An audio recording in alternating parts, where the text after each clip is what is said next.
shell games, budget gimmicks that make the real cost of the so-called $1.75 trillion bill estimated to be almost twice that amount. Manchin says he won't back the social spending and climate plan without greater clarity, and that a separate bipartisan infrastructure bill shouldn't be held hostage. Progressive Democrats still want to vote on both bills together. The White House says it's confident the larger plan will win Manchin's support. Senate Democratic leader Chuck Schumer insists there's good progress. President Biden among the world leaders meeting in Scotland to pitch their plans to reach net zero carbon emissions. This is the decade that will determine the answer. This decade. The science is clear. He calls climate change an existential threat to humanity. Britain's prime minister likening it to a James Bond-style doomsday device. Queen Elizabeth, in a recorded statement just released, says the time for words has moved to the time for action, urging leaders not to miss the opportunity.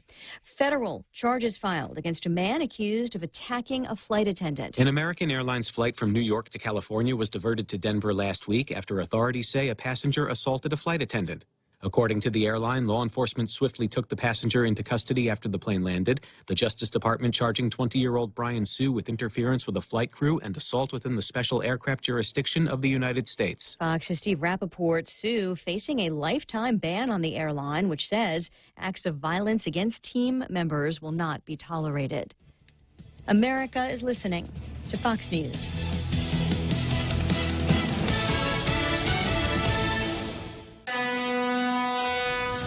Day, this is Josh here at APL. Our expertise and extensive network can help you grow your business and reach out to more global markets. As a responsible carrier, APL is also committed to a sustainable future, whether it's protecting the environment or investing our efforts in giving back to the community. Our dedicated teams in Guam, Saipan, and on U.S. mainland are here to support you. Call 588-4651 or visit www.apo.com. What's for breakfast at KFC under $3.95, you ask? What's for breakfast at KFC that's different than the other guys, you ask? KFC's chicken wrap, sausage wrap, the Colonel's chicken G, chicken fried steak, sausage biscuit and gravy, and biscuit sandwiches made with KFC's original fluffy biscuits. All for under $3.95 and all only at KFC. Plus, with waffles and the Colonel's chicken fried rice, we've got something for everyone. So visit KFC for breakfast today. It's finger-licking good. Johnson & Johnson and Costco settle lawsuits over a recalled product and health concerns. Plaintiffs sued over sunscreen sprays under the Aveeno and Neutrogena brands found to contain benzene, a substance that can cause cancer. Johnson & Johnson pulled the products in July. In a statement, J&J said the deal should not be taken as an admission of liability, while adding that they still dispute the premise of the lawsuits. The Food and Drug Administration has been looking into how benzene ended up in the products. Terms of the agreement have not been disclosed and must be approved by a judge. Gernal Scott, Fox News. A red flag from U.S. regulators about stablecoins, a type of cryptocurrency that's backed by a traditional asset, such as cash. In a new report, a group led by the U.S. Treasury Department calls on Congress to regulate the issuers of stablecoins and for financial agencies to assess whether their role in the U.S. payments system poses a systemic risk. Some celebrity closets also got cleaned during the pandemic. One of the original leather jackets that Henry Winkler wore as Fonzie on Happy Days is going up for auction. During the pandemic, Winkler had the urge to do some spring cleaning. As a result, Bonhams Los Angeles has enough memorabilia for an auction November 7th. The jacket will be sold as part of a complete Fonzie outfit that includes an original pair of blue jeans, a T-shirt, and biker boots. It has an estimate of $50,000 to $70,000. They are part of a 26-lot Henry Winkler collection with items from everything from Happy Days to The Water Boy to Scream. Among those from the horror film is a Scream Ghostface mask. Proceeds benefit Winkler's daughter's charity. Michelle Polino, Fox News. Zoe Winkler co-founded a group that supports families separated at the southern U.S. border. November starts with more records on Wall Street. The Dow up 94. I'm Lisa Brady, Fox News. Always here to help you. This island is our home. Through the years, we've been a friend to the neighbors we have known. Now we're banking on the future. Services to choose. beaches, we place roots.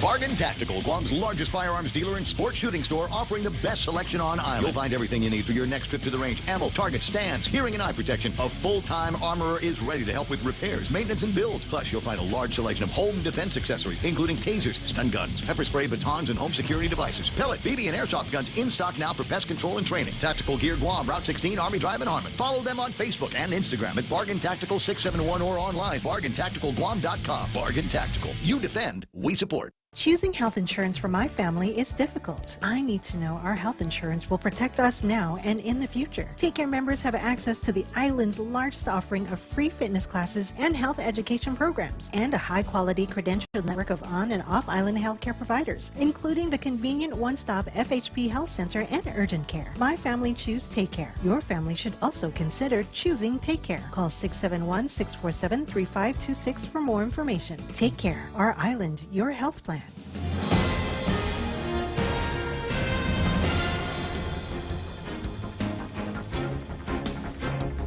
Half a day at 6:06. I'm Montesova Tyron with a look at your local news on the point. Senators were expected to meet on the war reparations bill yesterday, but not much was accomplished when they did meet. Senators moved into the committee of the whole to address Bill 217 that was introduced by the Speaker to fix the error made in the war reparations law that was recently passed. However, as the body was prepared to begin talks, they were notified that the Speaker, Therese Terlahi, had tested positive for COVID-19. She now remains in isolation until she's cleared. Senators, though, are expected to recess until Wednesday. In the meantime, they've requested a copy of the Speaker's statements, which breaks down the timelines and addresses the inadvertent inclusion of a provision that essentially expands the eligibility for the war claims. The error reportedly could cost GovGuam up to $150 million. Bill 217 is identical to the war claims measure, which was intended to close a gap in the Guam World War II Loyalty Recognition Act by tasking the governor with submitting a payment plan for claimants who didn't meet the one-year filing deadline under the federal law.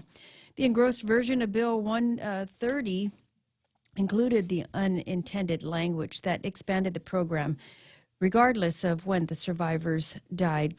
Well, 4 more COVID-related fatalities were reported in the Joint Information Center report this morning. A 78-year-old woman, a 63-year-old woman, and a 95-year-old woman, all reported to be unvaccinated. A 46-year-old man was also among the COVID fatalities. He was vaccinated, though, but didn't have any known health conditions. Meanwhile, they're still concerned with individuals being brought to the hospital dead on arrival, and officials continue to urge people not to wait until it's too late to seek medical attention. Look for emergency warning signs and get help right away. There were also 53 people admitted to the hospital with COVID-19, one of those in the pediatric ward. 9 are said to be in intensive care. And from the latest round of tests conducted on Sunday, there were 44 new cases confirmed. Out of 735 people who were tested, our total now is at 18,286, and there have been 242 deaths. The CAR score this morning is down to 15.7. Now, the COVID testing scheduled for today actually won't resume until tomorrow, since today is a holiday. It is All Souls Day. It's a GovGuam holiday. And while it is also a usual day where large crowds of people would be gathered at the cemeteries, none of the cemeteries will be having services today. Instead, the Archdiocese announced that masses will be held at the churches. Instead, the schedule for the services can be found on the Archdiocese Facebook page. We'll have more news right after this. Half a day. Konnichiwa. Patois. Ciao. Enter for a chance to win the 76 Circle K World Cuisine Giveaway. Be one of 3 lucky winners to win a passport of free food from around the world at over 15 different local restaurants. Just stop by any 76 Circle K, purchase $35 or more in fuel to get an entry form. Drive by today and taste the world with 76 Circle K's World Cuisine Giveaway. Visit 76circlekguam.com for more details. Some conditions apply. Circle K, take it easy. The jury trial will soon begin for a Guam National Guard soldier accused of trying to entice a 13-year-old girl to have sex with him. Christopher De Leon Guerrero allegedly was captured by authorities after he communicated with the minor, who ended up being a special agent posing as the 13-year-old. The trial had been delayed after a federal government's key witness contracted COVID. Opening arguments are now scheduled to begin on Thursday. And police are looking for a man who was caught on video surveillance using a concrete block to break the windows over at 3 Squares restaurant in Tamuning. The vandal was also seen taking the restaurant parking lot entrance sign and placing it through the broken window. Restaurant co-owner Mark Borja said that no one was injured and nothing was stolen, but there was damage that was left to the property. Authorities believe that the suspect was also responsible for slashing tires of a KFC delivery vehicle in Tamuning. The suspect was seen wearing a blue T-shirt, dark shorts and black shoes, slippers, I believe, and carrying a black backpack. Anyone with information is urged to call the Guam Police Department or Crime Stoppers at 477-HELP. And those are your top stories here on The Point. Here's Ray with your weather. I'll get there in a second. I was just checking for the Atlanta Braves. We got that guy, what's his name? Charlie Robinson in Atlanta. And as if I feel like now if I don't mention the Atlanta Braves and the World Series, then he's going to feel like, his investment in the program is worthless. And I try not to be worthless to people. So what have we got here? We got game number 6. Is that what it is with the Braves and Astros? All right, that's tomorrow morning at 10, tomorrow Standard Time. And then I guess there's going to be game 7, Braves and the Astros Thursday, November the 4th. So apparently there's no rush to try to figure out who the best baseball team in all of the land is. All right, well, there you go, Charlie. I'm thinking about you this morning. It's 6:12, and Mana asked for some weather. Let me get you some weather with a beautiful sunrise picture from this Santa Rita, right, Real Joe? Yes, Santa Rita sunrise. Ken Leon Guerrero sent this in, and it's a beautiful sunrise down in Santa Rita area, and you might be looking at that going, oh, it's beautiful. Got some blades of grass in there. That's not really blades of grass. That's the hair on Senator Pito Terlai's neck standing up because he heard that Ken LG is going to be doing that recall thing. So that's what that is, a very artistic interpretation thereof. Mostly cloudy today with isolated showers and thunderstorms. Northeast winds 10 to 15 miles an hour. Daytime highs today going to be 87 degrees with a heat index 94 is what they're talking about. Tonight, mostly cloudy, isolated showers and thunderstorms again. Light and variable winds, and overnight lows should be about 77 degrees. There's partly cloudy in the forecast tomorrow with isolated showers. Actually, I got to tell you, yesterday wasn't so bad. Yesterday wasn't so bad at all. And color good when it got to be sunset. Maybe the same thing going to be happening tonight. Sunrise this morning, not for a couple of minutes, at 6:15, and sunset tonight will be at 5:53, about the same time as yesterday. So there we go. News and weather together, being brought to you by Bank Pacific, banking on the Pacific for 67 years. Come try Guam's original Chamorro restaurant with Pica's Best 5 years running. Mezcla Chamorro Fusion Bistro. Experience Chef Peter's candied salmon over scallion coconut rice, octopus to naktak, Chamorro platter, and their award-winning gourmet hamburgers. Or if you're looking for something healthy, try their keto-friendly menu. Come and enjoy Mezcla's half-a-day service at their Hagåtña and Grand Plaza Tuman location. Call their Hagåtña location at 479-2652 for reservations. Over the past 5 years, confidential data and network breaches have doubled for small and large businesses, resulting in huge financial loss.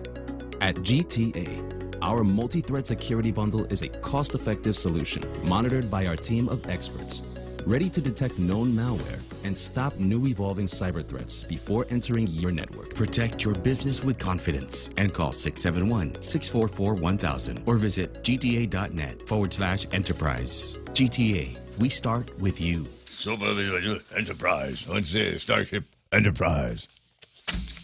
I know I'm a weirdo. Build a customized bundle with the right internet, mobile, TV, and phone plan for your business. The more services you add, the more you save. It's Docomo Pacific Business Bundles Plus. Call or visit today at Docomo Pacific Business. Work better together. The Ray Gibson Show also brought to you by APL, American President Lines, a global presence with a local home. The Ray Gibson Show. Morning talk that matters. Call now, 888-TALK. That's 888-8255.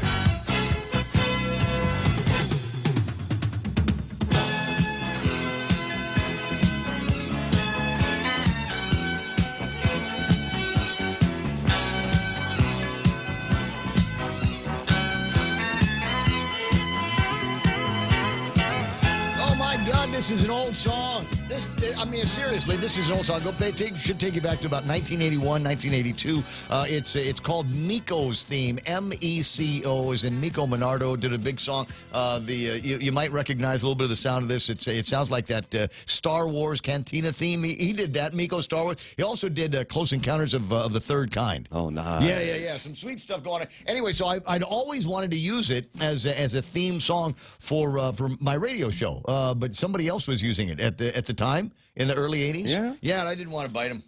But well, he's been perfect. Guy's been gone for like 30 years now. So I think people will go, oh yeah, okay, you can use it. You can go ahead and use that now. Hey, welcome to the program. Excuse the mess. It is the Ray Gibson Show on 93.3 The Point. My name is Ray. Thrilled as usual to be here with you on a Tuesday morning where, knock on wood, everything seems to be working. Everything in there working real, Joe? All systems go, sir. All the buttons that you're pushing are lighting up the way they're supposed to be. Everything looks great with me. Is the little light on my microphone? Okay, got that. Mana Silva Tyron in the studio as well. And Mona's must have been one of those mornings where you're like, okay, I really seriously got to find something to talk about here this morning, and spend some time over on the Facebook pages to see. Well, I do. I just check them out to see if they have anything. And today we were able to discover that, yes, in fact, Secretary of the Navy. He's here. Is he? Well, half a day. Welcome to Guam. Give it's him a wave. good to have you here. It's a glitterific wave from all the guys over in NBG Guam. Yeah. Happy to have you here on. I don't think he made it down to Adelup. I didn't see anything in the pictures. I didn't see anything in the pictures of over it. Well, he said he was going to be speaking to regional leaders, and we don't have any. So my guess is that welcome to Fantasy Island. Kind of looking around, going, okay, who's in charge? Yeah, I've read about those people. Now, never mind. We'll just stay on the base. What's for lunch? What are we having today? Isn't there a place over at the commissary called Del Toro? Oh, I don't know. No, that's Del Taco. It's a Del Taco. I haven't been there in years. I saw the pictures. The Secretary of the Navy looks like he's had his share of Del Tacos. Not. I don't. He doesn't. I don't work for him. I'm allowed, I can say whatever I want Gringos love Mexican food. about the guy. 6:17 in the morning. Anyway, so yes, welcome to Guam. Excuse the mess. Secretary, appreciate that. But you're welcome. You know what? You're welcome to come by the radio station. I'm the closest thing that we've got around here to adult supervision and a voice of reason. So if there's something that you would like to, as the Secretary of the Navy in these unprecedented times, have got to say to the people of Guam, this is as good enough an outlet as you're going to find anywhere to get all of that stuff. I will also point out that while there were some on when the Roosevelt was cruising through here, you remember the Roosevelt? Oh, yeah. And the Roosevelt was cruising through here, and our kids were on there, and they had snotty, runny noses because they had COVID-19. There were some people that said, no, keep going, keep moving there, Roosevelt. I was one that said, no way. We've got young men and women from Guam aboard the USS Roosevelt, and as far as I'm concerned, those are our kids, and the kids that they're serving with, they're our kids too. If something happened to one of the kids in a neighborhood and they were sick, I'd take care of them. But my kid, Mayumi comes over and says, "Could you see after so and so because he's sick?" Yeah, come on over. I'll take care of you, feed you, and get you whatever medication and things like that. So I was the guy that said all those things, and I'm not going to take all of the credit for it. But just a medal. Medal would be fine, or parade, or parade. Nice parade. Name one of your boats after me. Could you? Just the USS Ray Gibson. Oh, yeah. I'll settle for name something after the Point radio station. I think that'd be groovy as well. It's 6:19 in the morning. There's some people listening from Navy right now going, "Oh my God, this is hilarious," and I'm not going to be able to talk about it at work. I'm sorry, guys. I'm sorry. Just the way it is. Anyway, 20 after 6 o'clock in the morning. Lots and lots on a table of contents. I love Tuesdays. You know why I love Tuesdays, right? Because we get an armload of Hawaii news. Hawaii. And there's not a whole lot that's going on right now. I think there's people that are pushing back on the mandates and all the different rules and regulations that you will find in Hawaii. Not quite the free zone that we've got here. Whatever. But there are a couple of things. Apparently, Kirk Caldwell is running for governor. Can I make a point here? There's 298 days between now and what Ron McNish believes is an illegal and unnecessary primary election. Having said that, though, it's the way we do things around here. 298 days, and here's what we know. We know that Lou and Josh are running for governor. for the Democrats. We know that Mikey Nicholas, the current congressman, or as they say in the Democratic Party of Guam, he who shall not be named, the Mike Nicholas has some ideas about running for governor. But, it's possible that Lou might come up with a really good plan to spend millions of dollars that Uncle Fed has sent us, and he may say, that'll do, and not run for governor. I'd love to see him do it, though, personally. I'd love to see him do it. But we don't know who's running on the Republican side. We hear names from time to time, but nobody is actually confirmed. I've got the feeling that, at this point, nobody wants the job.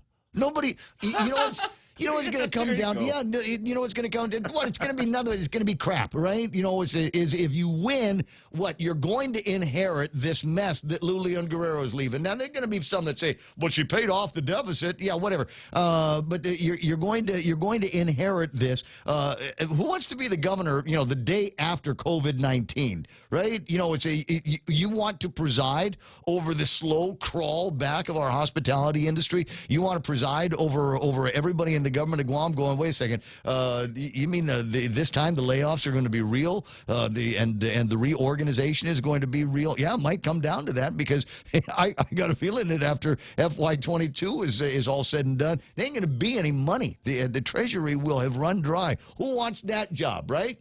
I'll just, I'll stay in the legislature and criticize whoever gets that job. Or you could join me on the radio and criticize everybody. I think that'd be fun. But so the point I'm making here is, at least now we got Kirk Caldwell, who's they've even got a website, and now he is apparently making his announcement soon that he is going to be running for the governor of the state of Hawaii. My point here, guys, and I'm going to reiterate a point that Sandra Ray just said yesterday, which is, if you're running, can you tell us?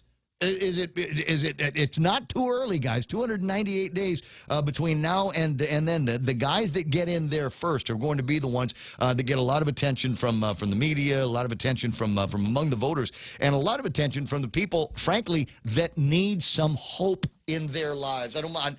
Sound like Bill Clinton. I sound like Bill Clinton when I say I still believe in a place called hope. We're all of us kind of looking around going, wow, this has been a waste of. You look at the 36th and 37th Guam legislature, right?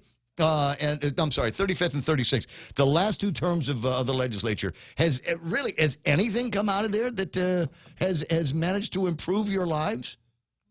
The bag ban. Remember the bag ban? The bag ban that goes into effect next, what is that? In January. Yeah. So we got the bag ban. There has been more productive stuff coming out of the Youth Congress than there has from the 35th and 36th Guam legislature. So the people of Guam are going to be looking for hope. And I'd like to think that the people of Guam will get a degree of hope with some new and interesting names of people that, we've seen what you guys can do, and we're not impressed. We're going to just sweep everybody out and put a new team of leaders in there, representatives in the legislature, people that sit at the same side of the table as all of the rest of us, and understand what the day-to-day problems are for the average Guamanian. And we don't care about plastic bags. We care about price of gasoline, price of groceries, price of drugs, lousy hospital, lousy educational system, et cetera, et cetera. Can you guys get into working and fixing some of that? Or gasoline, 10 cents and $5 for a gallon of gasoline.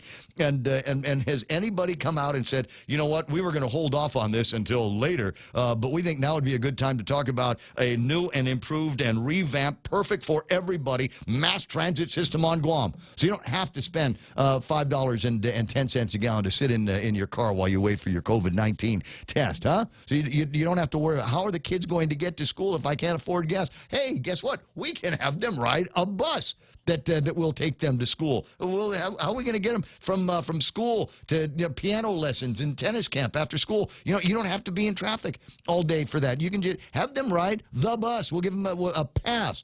We'll buy a pass, $20 at the beginning of the month, and that's their student pass, and they can go wherever they want to, and you don't have to worry about going and picking them up in the middle of afternoon traffic. Just saying, for heaven's sakes, another 14 or 15 people, 14 Which is 14, right? I'm just saying, we got to keep one. We got to keep one from the old school that knows how things work over at the legislature. Otherwise, it'd be like the blind leading the blind. Anyway, so I got a bunch of other stories, and oh my, what an entertaining bunch of magistrate reports we have here at hand. My God, 6:25 in the morning. I haven't even started with the top 10. We better get around to these winners here. Sometimes you want to go where everybody knows your name. And they're always glad you came. You want to be where you can see our troubles are all the same. You want to be where everybody knows your name. We're all here. You want to go where people know people are all the same. You want to go where everybody knows your name. 6:25, and they say, can I tell you why Guam is such a great place? Is you can literally pull off anywhere you want to on the side of the road and go pee and meet somebody that you know. Oh, how are you? Yeah, exactly. No, don't shake my hand, Ray. That's exactly what I said. I'm over at the beach, right? I'm at the beach watching the sunset last night and hanging out with some groovy people, and all of a sudden I hear this woman call out my name in Russian, and it can only mean one thing. Colin Clark is here. And I'm like, hey, dude, what are you up to? He said, I need to take a whiz. So I just pulled the car over, and I thought I saw your truck. So what's going on? Do you have beer? I'm like, yeah, come on over, bro. And hung out and caught the rest of the sunset and all that. Did you say a lady calling you in Russian, and then you said it's Colin Clark? Yeah. It's a strange and unusual pair.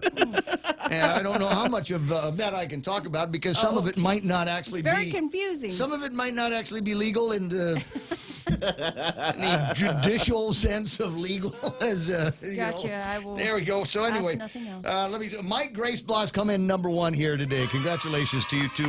We got or one. I don't know if it's Mike or Grace or both of them that are in the middle of the program. Keena McCausland from the upper left-hand corner of the U.S. is listening to the broadcast on Facebook Live. I see Nate Horn is there. Post Canteen.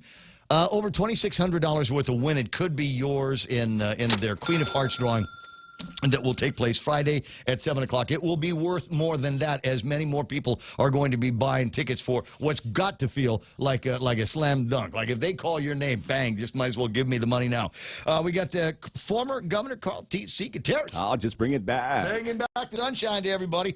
And the entire island got some ideas we're going to talk about this morning about the hospitality industry. And a way to entice visitors. And the thing, you know what? We killed 4 hours of the radio yesterday. And you know what I forgot to talk about? There's at least two stories that I've got about Korean airplanes that are going to be coming to Guam. Apparently they got like 75%. Did I read this right? 75% of their eligible population is vaccinated in Korea. They have virtually announced herd immunity. It's a thing? Yeah, but, well, you know, I think it's the Korean herd immunity. Oh, wow. Yeah. It's the squid immunity. Squid immunity. So that apparently the way it works is their 75% is herd immunity. Our 90% is not.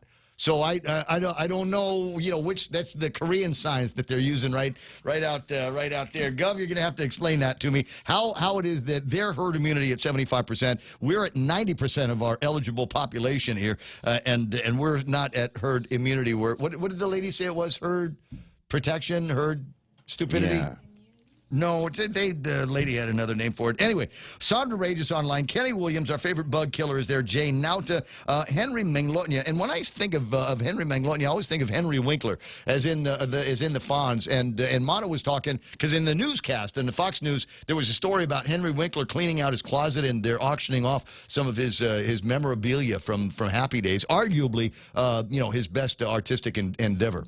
Yeah. Although Night Shift was also pretty good. Oh, that's right. I remember. Was that with Tom Billy Hanks? Crystal?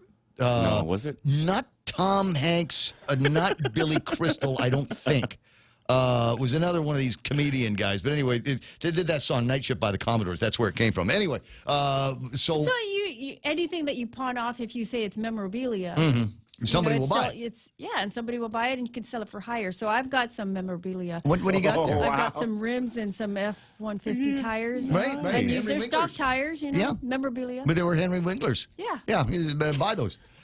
Let me know if you're interested. I got, let me see, Joey Kichitsu is online. That rounds out the top 10 here this morning on the Facebook Live. There are plenty of other folks that are hanging around here. And I want you to pay attention, Real Joe, because there's multiple right-clickables here today. Can I just tell you that right now? I'm focused right now. Exactly. Laser focused. So for those of you that don't know what right-clickable means is basically it means a chick. Oh, yeah, Total Smoke Show. Yeah, exactly. Hey, hottie. Hey, hot stuff. She's nodding her head. And so when I see the name of a girl that I'm not sure who it is, we just go right click Real Joe, and so Real Joe will right click on the name and then investigate. Stalk is the word I'm trying to avoid. Hold on a second. Let me see. Jerome McDonald's online saying good morning and half a day. Ray, Mana, Real Joe, Jared Roberts. Enjoy your Tuesday. Will do. Rico B. Half a day to Sherry Iriarte. Cameron Mendiola. See, now I'd say right click, but it looks like there's a dude in that picture. Gemma Bustamante is there. Greg Baz Knight. Ivan Tekenko. That's B for babe. Right click. Nick Pulaski's there. Ken Brown saying time is going by so fast. Duh. You know what? In 2 months, it'll be January. Yes. There. Put that in your pipe and smoke that. See, Becky Camacho, Deanna Palmer. Hanging out with us, and Gemma says, may you all stay safe and have a good day today. Bill Fritton, Big Dennis Benzer is online. Dennis, I want you to stalk the Secretary of the Navy. DB. Just hang out. Just stand behind him by about 20 paces and go, hey. And then when he turns around, you turn around and go, what? Who's looking? Who's doing that? Knock that off. Catalina Pinaula Rios is there. Dennis says, I don't want to work. I just want to bang on my drum all day. I'm with you. Napu Luta is there. Doris to Nicholas. Yeah, go ahead, right-click on that one. Lisa Pinaula, Rose Parillo. Alan Ricardio, good morning to you. Dennis Larson, the B-Man, is online. John Ray, tight to know. Hafa Buenos and half a day. Johnny Dueña says, got to update your commercials and add the 671. How about Johnny? Are you the FCC? Dude, okay. Just FYI, I signed an agreement yesterday with Leah over at IT&E, and so I'm going to get some SIMs for the WhatsApp. So you'll be able to WhatsApp again. You're going to have to memorize. It'll probably end up being a new number. Because I think the number that I asked for was an 8255. So if you call in, it'll be 671-888-8255. But if you want a WhatsApp, it will be like 671-727-8255. So we have the continuity of the numbers, which, every broadcaster, that's the kind of thing we struggle to perfect. Tony Uggan is there. And Rivera Tovis, right click. MJ Rages, right click. Debbie Hartzler, right click. Gerald Young. And you're going to want to right-click on Gerald Young just because he's got the smuttiest emoji I've seen. It's just great. David Dinsman is online. Ochi Kitago. Love that name, Ochi. Julie King, John Farnham saying good morning. Sarah Lake, Al Moser. Good morning to Gary Shaunols, Dean Bates. Hey, bud. Mark Cruz. How's the seeing eye this morning? That's Dean's wife. Ganda. Let me see. We got that Michelle Kitachai is online. Albert Uggan, Prudential Menno. Renee Benny. Good morning to Rick Mandiola. Hoffa to the mom of the program. Pam Duvall, who says, let's face it, Lou got dealt a crappy hand with COVID. She just needs to fold and walk away or run for the hills. I don't disagree. I don't disagree. And anybody that was sitting in that chair in March of 2020 would have gone, well, that was fun. Wow. But even before, guys, I still got to ask the question, even before it got to be, because she'd already had that job for a couple of years, right?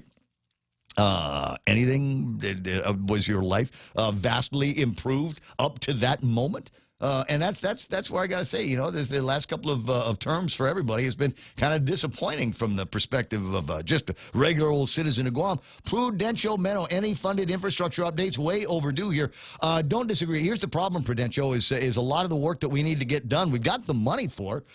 Federal government has loaded up a whole bunch of accounts here with cash, but getting the construction companies in a position that they can do that, different story. Annabelle Estrada, right click online. Bertha Maza Cruz. Good morning. I see Cody James is there. When Roey. You can right-click on her anytime. I got Mark Boylan saying, morning all. Mitch Prashado, Huffacuz, good to see you there. Kenneth Polino and Juan Norma Cruz is watching the program.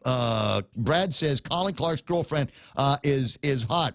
Absolute smoker. Let me see. Therese Uggan is there. Serena wants to know when is the wedding.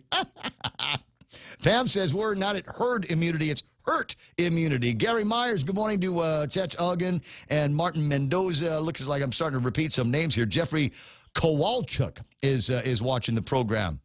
Did you like the way I just kind of ad-libbed my way into his last name? Jeffrey Kowalchuk is watching. Marites Nuke is there. Joan Fullerton.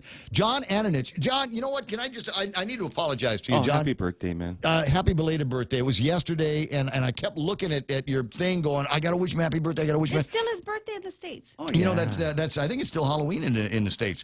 The only park to take a leak public in Moscow is Gorky Park. Says Jerome. Is that the first-hand knowledge, my friend? Sabine Chargaloff is hanging out with us as well. So it looks like, full crowd, do me a favor, hit the share button on whatever it is that you're watching on, and let everybody else know what you're doing. Yeah, I gotta mention that, right? And target Chamorros that live in the States. Because that's what all the other, I just found out all the other shows are doing that as well. You know, it's like funny Guam memes and but my guess, there's a new Guam kind of crowd on Facebook that's coming up. Have you seen this? No. It's the don't spend money crowd. It's Guam don't buy anything. Yeah. Where it's it's groovy. It's kind of neat. It's a place where you go on the FB if you've got stuff that you want to get rid of and don't want to deal with haggling or prices or anything like that. So a lot of those tires you want to get rid of, if they have no cash value to them, you advertise it there on that page on Facebook, and I think it's like I said, it's called "Don't Buy Anything" or "Don't Pay Cash" or whatever, and it's free, so people will just come and get the stuff from you, and then you don't have to worry about it anymore. Nice. Here, come and get my junk is basically the way it works. But mine have cash value; they're not used. Oh, I see. I see. Yeah, There's brand new Henry Winkler's tires. Yes. From Happy Days. It's celebrity Henry Winkler from Happy Days and his They're tires. just in the way, and I've been trying to move them to a place where I don't have to see them. But this is the way it works. So I need to move them.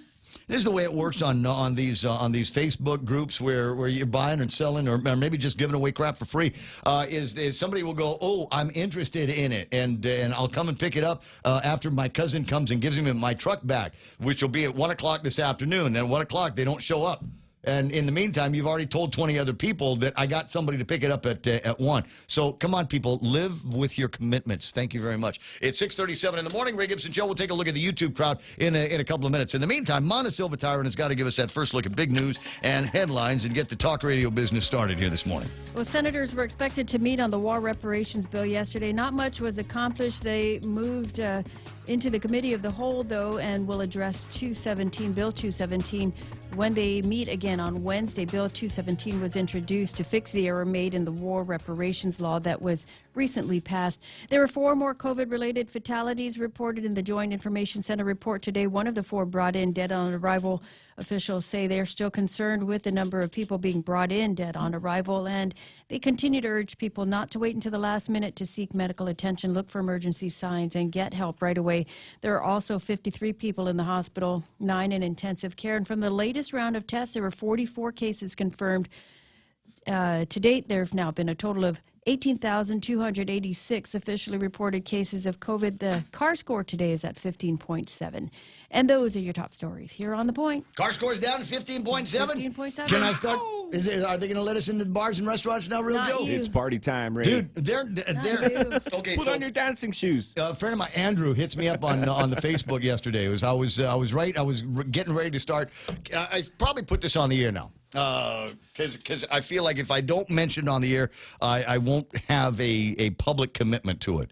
But I've been complaining about being a few pounds heavier since COVID-19 started, and so I'm starting. I started on Sunday. The process of I don't want to say diet and exercise, because it's just exercise at this point right Okay. now. I'm sorry. The ribs are so good. I can eat Jamaican Grill every day. But no, really, again, work on the diet part. But the exercise thing has started. And I got an Apple TV at the house and Apple phones and iPads and stuff like that. Did you know that there's like a fitness thing on Apple? No. You did not know that? I did not know that. Okay, so if you've got an Apple Watch or an Apple phone or something like that, there's you can, I forget what it is. You look for fitness or workouts, and the Apple Watch will keep track of how much moving you do all day and all of this other what your heart rate is and things like that. But then you go to this fitness app that you've got, and they have videos of people doing exercises. Oh, and you so work out with them. Yeah, exactly. It's like you're working out with this a trainer or partner? it's a trainer. So I discovered Kim. Oh, Kim. Yeah, fitness with Kim yesterday, and she's this little little Asian thing, right? Just oh my God, and so she does HIIT. It's a HIIT workout, so high intensity interval training, and she had me sweating just looking at her. But I mean, when I was done with the high intensity thing, and I'm spoiled. I do all my workouts literally in front of the air conditioner. It's blowing right at me the entire time I'm doing the workouts. Can you get a life alert because I want to be notified if you fall and can't get up? What? What are you? Man, I don't know. Are you supposed to be doing HIIT exercises at your age? What are you doing? Hey, wait a second. No, that's... I'm just, worry. Oh, yeah, you and Akimoto. So I sent Akimoto, I had an expired prescription for toenail fungus cream, right? And I wanted to get it worked on. And so I sent him a copy of it, and I asked him, could you do me a favor and just, redo this so I can get my subscription? Yeah, exactly. He wants blood work. He's, because he gave it to you a year ago. I know. Colonoscopy and everything. He's like, yeah, I'll give it to you. You got to get your blood work. It's been 2 years since I've seen your baseline. I'm like, you're going to yell at me. You're going to yell at me. I'm pokey, and I drink too much beer. Come on. I'm going to get lectured. I want the non-lectury Akimoto, right? Can I get that? All right, groovy. 6:41 in the morning. Oh, my God, this show is so fun. But in case you fall and can't get up, program my number to get Apple no way. Call me. No, this is the way it works. If something happens to me, Joe, you go to my house, there's a drawer. Yeah. Empty it out. Empty it out and delete all the history in the computers. Yes. Clear the hard drives. You're the guy. You're the guy. I got you, Clear man. search history. Thank you very much. It's 6:42. I'll be right back. As we get back to business, Docomo Pacific is ready to keep you connected. Introducing Business Bundles Plus. Build a customized bundle with the right internet, mobile, TV, and phone plan for your business. Pay for exactly what you need and nothing you don't. And the more services you add, the more you save. Plus, you can rely on Docomo Pacific's fastest, most reliable network and 24/7 customer support. So build your own bundle and save today with Business Bundles Plus. Call 671-688-2677. Docomo Pacific Business. Work better together. Everyone has a busy schedule these days, and sometimes we forget to schedule our routine dental checkup and cleaning. Don't neglect your dental health. Schedule one today with Dr. Robert Yang and his Smile team, conveniently located at the East West Business Center on Marine Drive, Upper Tumon. Call us today at 647-8702 or 3. Again, that's 647-8702 or 647-8703. We make smiles happen. See, that's the way it should be, right? Is like take care. We can go, hey, delivers high quality health plans and everything. I can do that whole ad, or I can do the, hey, we're take care. We're not judgy. We get it. We put on a couple of pounds since COVID-19 too. How about that? We're the same. Come on. Tell you what, I'm starting a workout program. You can start a workout program with me over at Take Care. What do you say, guys? Global network of providers. They're your trusted partner for your health solution, and they won't get lectury with you. Take Care, our island, your health plan. Guam Auto Spot has the best selection in Buick, GMC, Mitsubishi, and used cars like the 2021 Mitsubishi Mirage starting at $127 per paycheck. Zero down. Call 671-478-AUTO to take a test drive or get pre-approved online at GuamAutospot.com. Yeah, 6:44 in the morning. That's the reason why I won't go to the dentist. I actually got a feeling that popped out of my head, I think, last year. And I just chew around it. You know why? Because I don't want to go to the dentist. The dentist's going to say, Ray, what are you, 59 years old? Have you ever heard of, floss? Huh? You can buy it at the store. Heck, I'll give you some.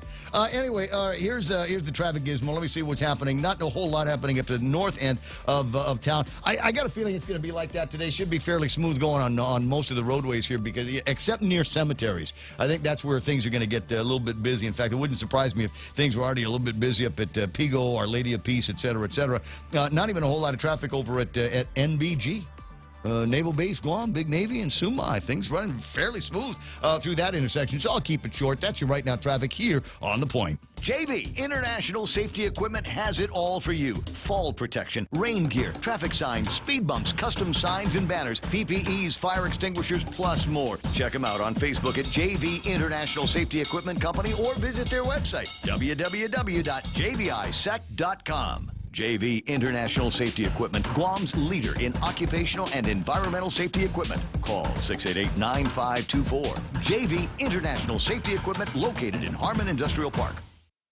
Express Financial for all your financial needs. Express Financial is consumer lending at its very best. They also have a host of dealer service programs with quick approvals. There are 3 ways to apply. Over the phone at 637-9834. You may visit their office in person at 600 Harmon Loop Road across the street from Costuless. Or you can also visit their webpage and apply at myexpressfinancial.com. In most cases, you'll get your money the same day.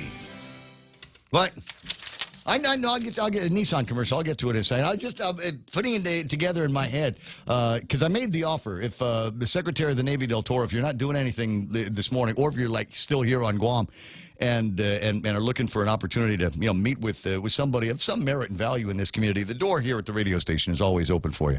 But I will warn you, Secretary of the Navy Del Toro, it'll come with conditions.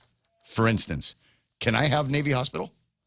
I mean, not for me. Obviously not for me. I'm just saying, if you guys aren't using it a lot, we could sure use it, because the one that we've got is kind of falling apart right now, and be cool if we had an alternative. And I tell you what, I'm also going to ask for Fena. I like that lake. I think we need to. There needs to be more. I think maybe we put water skiing. We could do water skiing, jet skiing, water slides, sailing. Picnic tables. Picnic table, all of those things over at Fena. And I won't outright ask for it, but I will arm wrestle you for it. So if you're not doing anything and you can make those commitments on behalf of the Navy, I'd be very, very happy about that. Speaking of commitments, tell you what, if you are in the market for a brand new ride, can I suggest one? Okay, so Guam loves truck. Guam is a truck-loving town. Even people that aren't driving trucks are going, I wish I had a truck. And a great new ride waiting for you. It's the Nissan Frontier. And you've seen Nissans before, but you have not seen the all-new, unbelievable, improved from the ground up. Not that they needed to do a whole lot by way of improvement, but it's super, super hard body that we've got going on in here. All the technology that you want on the inside, super safe and super strong. A lot of horses under the hood. V6 all day long, 300 million horses under the hood, and the thing is strong enough. It can also tow behind it 2 more Nissan Frontiers. Don't believe me? Go check it out today. Test drive it and see why there's a waiting list, believe it or not, on the new Nissan Frontier today. The Coconut Wireless is back. The Ray Gibson Show. Call now, 888-TALK. That's 888-8255. Lifetime pass to Gab Gab. Just, be one of those super cool guys. Just pull up to the front gate, Naval Base Guam. Just flash my thing. And they go, oh, Mr. Gibson, another day at Gab. Yep. Yeah, Secnav's boy. That's it. Secnav's boy. Let him in. It's 6:48 in the morning. So where do we begin on a beautiful Tuesday morning like this? Looking to see if there's any comments, any guidance. We take requests here. Hey, request lines are open, 671-888-8255. Give me a jingle at the radio station. If there's something that you want me to riff on, if there's something out there that you're going, I really I couldn't sleep last night wondering what Ray Gibson thought of the 3-ring circus that is now war claims over at the legislature again. And because they met. We talked about this yesterday. Who did we talk to? Jimmy Craig, who was excited about going back in the legislature and getting some kind of closure on the doomed war claims bill that they're working on over at the place. And so they went back in and what pretty much nothing happened, right? Yeah, there was some reading going on. And the Republicans didn't walk out again, but I think there's a whole bag of question marks that we'll try to get answered. Brian Perez, good morning to you. Recanat Mercy Wenzel is there. Happy birthday to John Ananich. That's from Jerome McDonald. Belen Sidell. Buenos and half a day. You can right-click on that one, but she's married. Just FYI. Oh, yeah. Yeah. Anyway. Bummer. Yeah, bummer, right? Zoe Derry is there. John Ananich says, not too late to celebrate. Come see me right outside the visitor side of GW football field on Friday nights. Ooh, GW versus Duenas this weekend. Look for the Ananich pop-up. You got cooler? Yes, of course. What's the up-down on that?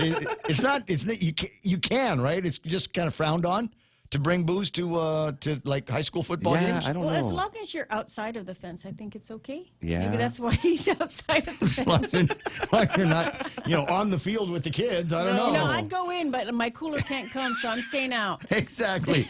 but it's a Yeti. You know what the new thing is now is to buy cheap ass coolers and just write Yeti on them. I think that's what a lot of people are doing these days. As I said, Joe Dizon is there. John Mirasalis is there. Good morning, Darlene. Darlene Salas on. Mike Leguatnia saying aloha from 808. Artist Ron Castro is there. Anthony Tovis. Deanna Palmer. Who's known me long enough to lecture me, says, let Akimoto do his job. Just get your blood work done, Ray. All right. Don't forget to add 671 to your life alert. I'm a Cindy K. Kenny Robinson is online. Other Lujan, James Lujan is online. Pete Lozano, William Brandshagen, Brandy is on the show this morning. Elizabeth Mendiola, Joe Bamba, and Marissa Collins. Ooh. Speaking of hard body, there's another one, right? Right click, but just warning, she's married. Good to see you, baby. And she's a spanker. Just FYI. Oh, wow. Okay. Don't ask why I know. And there's gonna be spanking because she says you're not supposed. What happens on the trail stays on the trail, I suppose. Anyway, 6:51. And thanks very much, nobody, for giving me any ideas for stuff to talk about on the radio this morning. On the YouTube, Elvis Canata online saying good morning to the Resistance. James Howard, who is the moderator on the YouTube, is welcoming everybody to the Resistance. And a reminder, not yet, but he'll eventually remind you that it is a vegan-free zone. And Plop Lop says, Ray, my uncle always complains that I'm too reliant on technology. I called him a big, fat hypocrite and unplugged his life support machine. Yeah, condolences. Ba-dum-bum. Oh, yeah, that was a joke. Sorry. I think so. Sarita says, I was late yesterday. I forgot it's a makeup class for cohorts A. Yep. Can I comment on this? And it's not like I've got a whole lot of personal experience dealing with this, but I know people that do. Why did we do this thing here where 1 week it's Monday and Wednesday is cohort A, Tuesday and Thursday is cohort B, and then the next week they flip that over? Why did we do it that way? Whose brilliant idea was that? You clearly did not somebody that lives in the real world. Say, let's make it so that every week you've got to look at some kind of weird, Gantt chart to figure out what day it is and which group of kids you're going to be sending to the school today. And then we got middle of the week holidays and things like that. I know it's a pain.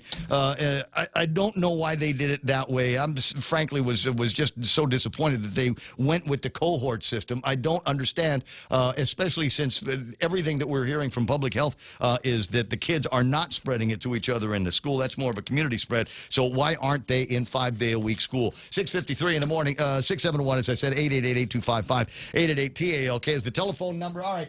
Items in the table of contents, there are a bunch of them, and one of them is, wow, the speaker's got COVID. Yeah. Wow. You going to be okay, Joe? I'm going to be okay. Do we send cards? What's the I don't know. I mean, I know people that have had COVID, but I usually hear about it after the fact. They'll say, hey, did you know I had COVID? I'm like, no. Clearly, it didn't kill you, so I'm glad to hear that. But now that she's in quote active isolation right now, she's tested positive for it. Is what do we do? Do we send flowers? Do we call Mama Tove or send Let over a us know bouquet what or you something? need. Is there a card? Get well soon. Get over COVID-19 quick. But the question I have is she vaccinated? Was she vaccinated? Wow. Well, Ray. and they're going to say, you're focusing too much on the breakthroughs. Don't focus too much on the breakthroughs. And again, then if you didn't want us to focus on, why did you call them breakthroughs? I mean, that's a Hollywood term there. They break through something starring Alec Baldwin. It has that sound like it's important. So you got vaccinated, and you're the Speaker of the Legislature, and you got vaccinated, and you're showing everybody, leading by example, and you still get the COVID-19. Now she's young and healthy, so I imagine I'm sorry, Ray. So I imagine that this is going to be, she's going to be all right with the symptoms and all of that with the COVID-19. I got my fingers crossed, but it will shed light now on where we are with the science and I don't understand why do we have to get vaccinated again? I don't know, because you can still get it. And it's, well, maybe you won't go to the hospital. Yeah, well, maybe you will. I don't know. I'm still talking to a couple of people the other day about their COVID experiences and said, ready to get a booster. He says, man, I got that second shot. I was sick for a couple of days. Now they're telling me I got to get a booster shot. Will I likewise also get sick for another couple of days after all of that happens? Is that the way our life is supposed to be? And in the meantime, we've got all of the other nonsense that we've got to deal with. Buddy of mine, who is vaccinated, in fact, works in the medical industry. I was getting started to tell you the story about my friend Andy, and he went to I don't want to say bar, because they serve food there, like a tavern, right? Real popular place. And he did not have on him, imagine that, he did not have on him his vaccination card. And so he goes up to the door. He says, listen, I'm sorry, I forgot my vaccination card. I'd still like to go in there and drink an expensive drink and eat the most expensive French fries on Guam. And the guy says, well, I can't let you in unless you've got your vax card. He says, well, what about self-attestation, which is also allowed? And the guy, at the door gets all shirty about it and says, no, that's a minimum requirement. We're told by public health we can add any other layers to protect ourselves and our customers from COVID-19. So even though you can self-attest that you are, quote, fully vaccinated, we still need to see some kind of paperwork, some kind of a form that shows that. And my friend, didn't make a big deal about it, and would probably be ashamed if he heard me talking about it on the radio. Turned and walked away, and will never, ever, ever, ever, ever go back there. And this is the kind of guy, when he goes someplace, he's never alone. He's always got he's got like envoy of people behind him. They spend money. And they spend tons of money. They're the kind of people that don't look at the number at the bottom of the credit card. And if they do, it's only to figure out how great a tip they're going to be leaving for you. But if that's the way you want to do it, me and all my friends are never coming back to this place ever again. And so you just got to wonder how much longer it is that we are going to be living like that. At which point, at some point, somebody over at Public Health in the governor's office are going to say, I think we're going to just have to be good at 90, because I don't see Ray or Joe or any of those people that for whatever reason haven't taken the vaccine by now. I don't think they're ever going to get it. So what, are you just going to continue to punish us and segregate us from the rest of the community for the rest of our lives? Is that the way it's going to work? Our bodies are temples, Ray. It's no, well, my body is a temple. My mind is an amusement park. You might say I was an amusing temple, is the old joke here. 6:58 and change. Jack Larimer online. See, I want to watch Jack Larimer play. I want to go to places and watch Jack Larimer play. All these bands and DJs I used to turn my nose up at before, and now I'm like, now I want to go inside and see him. Nah, I'm just kidding. I know Jack. If Jack would come to the radio station and play for me if he knew I really wanted it. Anyway, closing in on 7 o'clock in the morning. A bunch of people will line up for conversations today. It is closing in on 7 o'clock on All Souls Day. Yesterday, All Saints Day, and I know a lot of people beat the crush by going to the cemeteries yesterday to pay their respects to ancestors, and I know that there's a whole lot of people that are going to be doing that today as well. It is possible I might find the paperwork from the church to find out when the All Souls Masses are going to be taking place at some point today. So stay close to a radio and a phone if you need it. Again, 671-888-8255. Did you love hearing Bob Klitsky on the radio again yesterday? Absolutely. I thought something was broken because, you know, I'm listening to the radio and we'd come out of the news and then it was music and I thought, did I get my dates wrong? Wait a second. Apparently he was flying in a little bit late yesterday, but that's all right. You can always be counted on to be there no matter what. It's 6:59 and change. Stand by now. Fox News Live is coming up on the other side. Mana Silva with her look at big news and headlines for Guam. Jerry Roberts has got the extra point. Don't forget 2 times Jerry Roberts today, once on the radio and all day long on the Guam Daily Post in the work zone. We'll riff on that in just a few. In the meantime, Fox News on the point.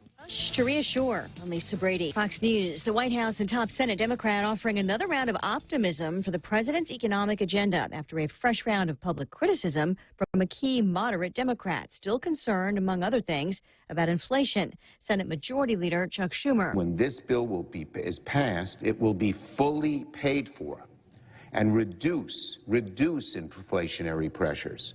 Something that has been affirmed by many, many economists. And he says there's good progress as an effort continues to finalize a social spending package. But West Virginia Democratic Senator Joe Manchin says budget gimmicks, as he put it, are making the real cost of the pared down plan much higher, while a bipartisan infrastructure bill continues to wait in the wings. It's time our elected leaders in Washington, all of us, stop playing games with the needs of the American people and holding a critical infrastructure bill hostage. Progressive Democrats still linking passage of one bill with the other. The Supreme Court hears arguments on the enforcement of a Texas law that bans most abortions. Justices are not deciding the constitutionality of the law, but instead considering whether federal courts can intervene in a novel enforcement structure. And to say, oh, we've never seen this before, so we can't do anything about it. Justice Elena Kagan questioning Texas Solicitor General Judge Stone, who argued states' courts should first settle challenges. State judges are presumed to faithfully apply federal law and this court's decisions. Justice Brett Kavanaugh called the law that allows private citizens to file lawsuits and collect $10,000 a loophole in his questioning of attorneys. Fox's Jared Halpern in Washington. Just getting word that real estate heir Robert Durst has been indicted for the murder of his first wife decades ago in New York. He was recently convicted of killing a friend to stop her from talking about it. America is listening to Fox News. Go green, go solar, and save big with Nambo Insurance. When you power up your home with solar panels, Nambo Insurance will pay up to $350 toward your power bill. With Nambo, you can enjoy great savings while going green and helping to save Guam's environment. At Nambo, it pays to go green. Terms and conditions apply. Visit Nambo.com or call 477-9754 for details. Nambo Insurance, proudly serving Guam for over 50 years. Half a day, this is Honey. Here at APL, our expertise and extensive network can help you grow your business and reach out to more global markets. As a responsible carrier, APL is also committed to a sustainable future, whether it's protecting the environment or investing our efforts in giving back to the community. Our dedicated teams in Guam, Saipan, and on U.S. mainland are here to support you. Call 588-4651 or visit apl.com. The trial begins for an Illinois teenager charged with homicide and other counts for shootings during the unrest after a black man was shot by police in Wisconsin. Kyle Rittenhouse will claim self-defense for shooting people, killing 2 of them after taking his rifle with him across state lines into last year's riots in Kenosha. He traveled there from nearby Illinois. Now the judge is trying to find suitable jurors. Anybody in the middle row, 12 through 22, who feels that he or she will be unable to completely disregard anything previously heard or seen about the case and decide solely on the evidence which is presented in the court. Prosecutors plan to say Rittenhouse was acting as a vigilante. He's facing life in prison. Eben Brown, Fox News. About 9,000 New York City workers are on unpaid leave after failing to comply with the city's vaccine mandate. The mayor says there's no disruption to city services, though some firehouses are out of service or understaffed. A court fight over the mandate continues. A dictionary honors the word that's been injected into many conversations this year. The Oxford English Dictionary names vax, V-A-X, as its 2021 word of the year, defined as vaccine or vaccination as a noun and vaccinate as a verb. Reps seeing the term used 72 times more often than last year, saying from vax sites and vax cards to getting vaxxed and being fully vaxxed, no word better captures the atmosphere of the past year than vax. The dictionary not choosing a single word to represent 2020, explaining it was not a year that could neatly be accommodated in one single word of the year. Fox's Kristen Goodwin. New records on Wall Street. The Dow up 94 points to 35,913. I'm Lisa Brady. This is Fox News. Choosing health insurance for my family is difficult. I need to know our health insurance will protect us now and in the future. Take Care members have access to the island's largest offering of free fitness classes and health education programs, and a high-quality credentialed network of on- and off-island healthcare providers, including the convenient one-stop FHP Health Center and urgent care. My family choose Take Care. Your family should also consider choosing Take Care. Call 671-647-3526 for more information. Take Care, our island, your health plan. When making the new Kentucky Fried Chicken sandwich, people asked how I felt about burger places selling fried chicken. I'd say that's none of my business. It's like making fried chicken is none of theirs. The new Kentucky Fried Chicken sandwich with mayo, pickles, and a quarter-pound filet as far as the eye can see. Get comfy. It's gonna be a while. The new Kentucky Fried Chicken Sandwich is back for good, along with the new all-white meat KFC chicken sandwiches, Zinger, Super Deluxe, and Grilled Doublicious. KFC, it's finger-licking good. Leah Dunca from Security Title here with a little information about trusts. A trust is a legal entity capable of owning property. It can protect property from issues such as lawsuits or divorce and can be used to distribute property and avoid probate. Many trusts start as revocable but become irrevocable when the initial trustees die. Work with your estate planning attorney to see if a trust is a good fit for your family property. Call the professionals at Security Title. We are here to help. Guam Auto Spot has the best selection in Buick, GMC, Mitsubishi, and used cars like the 2021 Mitsubishi Mirage starting at $127 per paycheck. Zero down. Call 671-478-AUTO to take a test drive or get pre-approved online at GuamAutospot.com.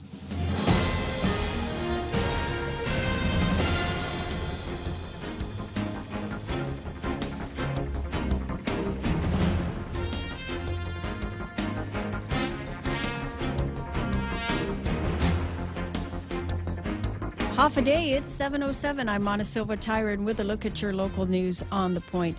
From the Joint Information Center this morning, there were 4 more COVID-related fatalities reported. A 78-year-old woman, a 63-year-old woman, and a 95-year-old woman, all reported to be unvaccinated. There was also a 46-year-old man who was among the COVID fatalities. He was vaccinated and didn't have any known health conditions. Meanwhile, there's still concern with individuals being brought to the hospital dead on arrival, as one of those 4 was brought to the hospital dead on arrival. Officials are saying don't wait until last minute to seek medical attention if you have any COVID symptoms, and get help right away. There remains 53 people admitted to the hospital with COVID-19. One of those is in the pediatric ward. The JIC says there are also 9 people in intensive care. Also, from the latest round of testing that was conducted on Sunday, there was 44 new cases confirmed out of 735 people who were tested. To date, there have been a total of 18,286 officially reported cases of COVID-19, and the death count is at 242. The CAR score this morning is at 15.7. The COVID testing is taking a break today for the holiday. It will resume tomorrow at the Tees and Carnival Grounds. And it is a GovGuam holiday, and while All Souls Day usually has services at the local cemeteries, the Archdiocese says that they will not have any services at any of the private or Catholic cemeteries. Instead, they'll be holding the All Souls Day services at the churches. You can find a schedule of the church services on the Archdiocese Facebook page. Many of the services will also be aired on their Facebook pages, streamed live for those who are not able to attend. Well, more news right after this. Family Finance has been serving the people of Guam since 1959, and they'll continue to be there for you in the years to come. Whether you're looking to get a personal loan for that summer staycation or paying off those long overdue bills, Family Finance has got you covered. Apply for a personal loan from $1,000 up to $3,900 by calling Family Finance. Aganya 475-4545, Upper Tumon at 647-5626, or in Dededo at 633-4473. Family Finance, serving the people of Guam since 1959. A woman who admitted that she tried to smuggle drugs into the Department of Corrections won't find out her fate until after she gives birth. The Guam Daily Post reporting this morning that 29-year-old Wilhelmine Motagolai Cabrera appeared for her sentencing yesterday. Her defense attorney asked for the hearing to be delayed until February so she can deliver her baby. A status hearing scheduled now for February 8th. It was in March of 2017 that Cabrera attempted to smuggle drugs and other contraband into prison. She was caught passing contraband to an inmate identified as Jacob Meno during a visit. Cabrera was carrying the methamphetamine, tobacco, and marijuana inside 3 small packages within a body cavity. She was charged with possession of a Schedule II controlled substance with intent to deliver, promotion of a major prison contraband, and possession of less than an ounce of marijuana. And the Attorney General's office has chimed in on the raises for the Guam Housing Urban Renewal Authority Executive Director and Deputy Directors, saying that they can't be paid retroactively. AG Levin Camacho giving a response to the OPA after his office discovered that personnel action forms appeared to have effective dates retroactive to the date that the salary adjustments were authorized.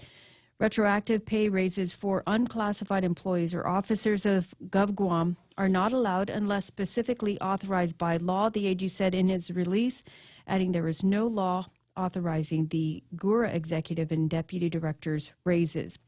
And the Guam Visitors Bureau preparing to roll out $1 million incentive program to pay for tourists who need a negative COVID test in order to avoid quarantines upon their return. From the Guam Daily Post as well, the PCR test will be offered to tourists, $150,000 already committed to the program so far.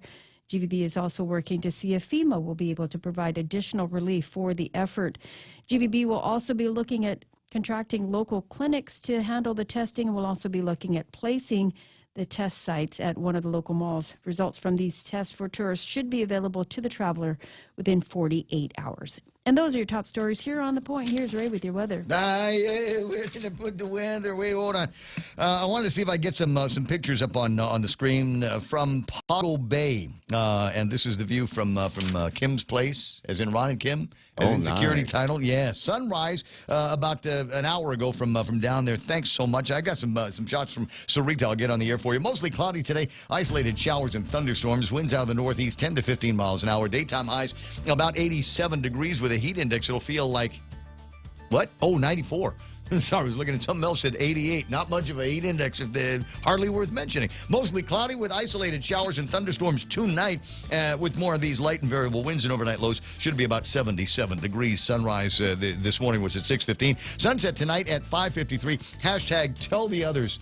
You think maybe there'll be like a stroll up and down the beach with the Secretary of the Navy? Oh, yeah. At sunset? Yes. Dude, whoever's got contact with this guy, just buzz me on the DM me, right? Direct message me on one of the private lines, and I'll see if I get some time with the Secretary of the Navy. I'll tell him what's going on. I'll tell him what's going on here on Guam. 7:12. That's news and weather together on The Point. Be right back. Attention! Lolita Kamet is now with Hafaday Realty. She'll always be that hardworking and passionate real estate professional who is committed to helping you make a difference in your life and helping you achieve the American dream of home ownership. She also specializes in commercial leasing, land sales, local residential sales leasing, military and corporate relocation. So for all your real estate needs, call Lolita Kamet now with Hafaday Realty at 688-6743. That's 688-6743. Do you or a loved one have loss of use of a hand or hands from an injury, stroke, birth defect, or pain? Then reach out to a specialist in upper extremity and hand surgery care by contacting Dr. Jerome Landstrom, board-certified reconstructive hand surgeon and microsurgeon. 671-646-HAND, or visit his website at www.pacifichandsurgery.com. Do I get to talk about my dinner last night? Yeah, KFC chicken sandwich.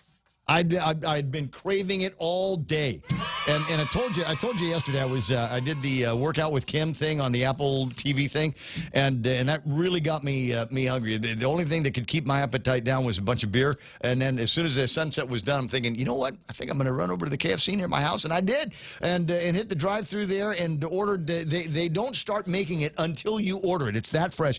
Bread that was baked right here on Guam. It's the incredible mayo that KFC is known for. I mean, whatever. I don't know what they do to it, but it makes the chicken taste better.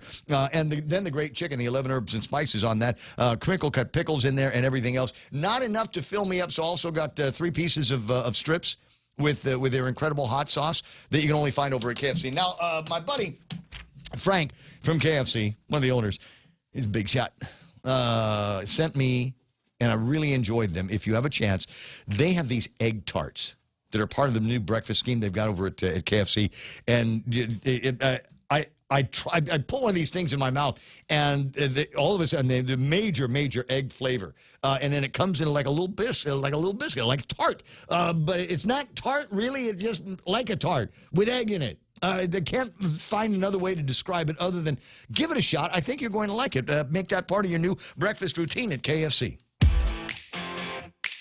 Real Talk Radio is back. Welcome to The Point, Guam's FM News Talk Superstation.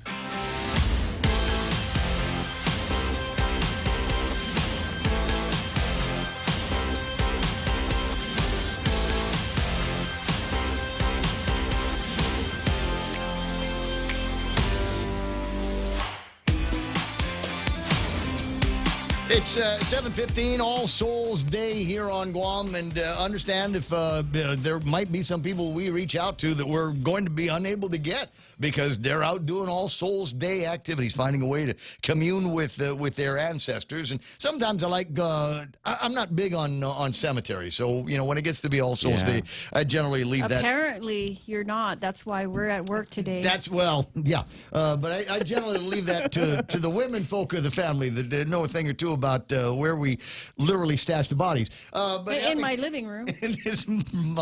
I'm surprised. Take Mom some flowers to Pigo. Mom's not at Pigo. A big chunk of Mom's ashes are in Mana's purse most of the time. 7:16, but having said that, there are going to be some people I'm just delighted to talk to from time to time. One of them is Colleen from the Visitors Bureau. Good morning, Colleen. How are you? Good morning. Good morning. How are you? I am awesome. I'm thrilled. You know what? Never mind Carl anymore. Just tell Carl that when we call for him, we're really trying to reach you, okay? I just don't want to be obvious about it. Oh, okay. Thanks. Now, I've got in my hand some great news coming out of the Korean aviation press, and in fact, the Korean press, period. Korean Herald and Donga.com, both of them with stories about traveling out of Korea, out of South Korea, and a number of options, a growing number of options for Korean travelers with that pent-up demand. And in many cases, it's Guam that they're going to be targeting. Tell me a little bit more about what's going on with the South Korean market.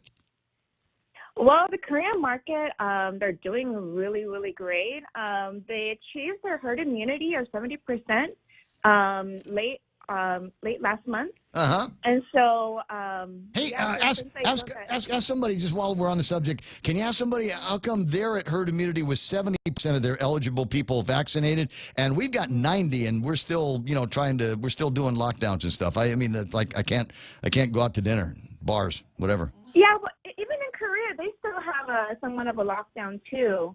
Right now, it's a level 4, which is their highest, social distancing level. So they're still their cases are kind of high still, and their social distancing is still there. So they're still experiencing the same thing. But, this month, they're trying to live with COVID, or actually last month. I'm already thinking it's still October. Yeah. But last month, they went into a phase which what the government calls living with COVID. So to try to live like an everyday life, the best you can be in this new era of, post, I guess. the day after, what I'm referring to now is the day after COVID-19.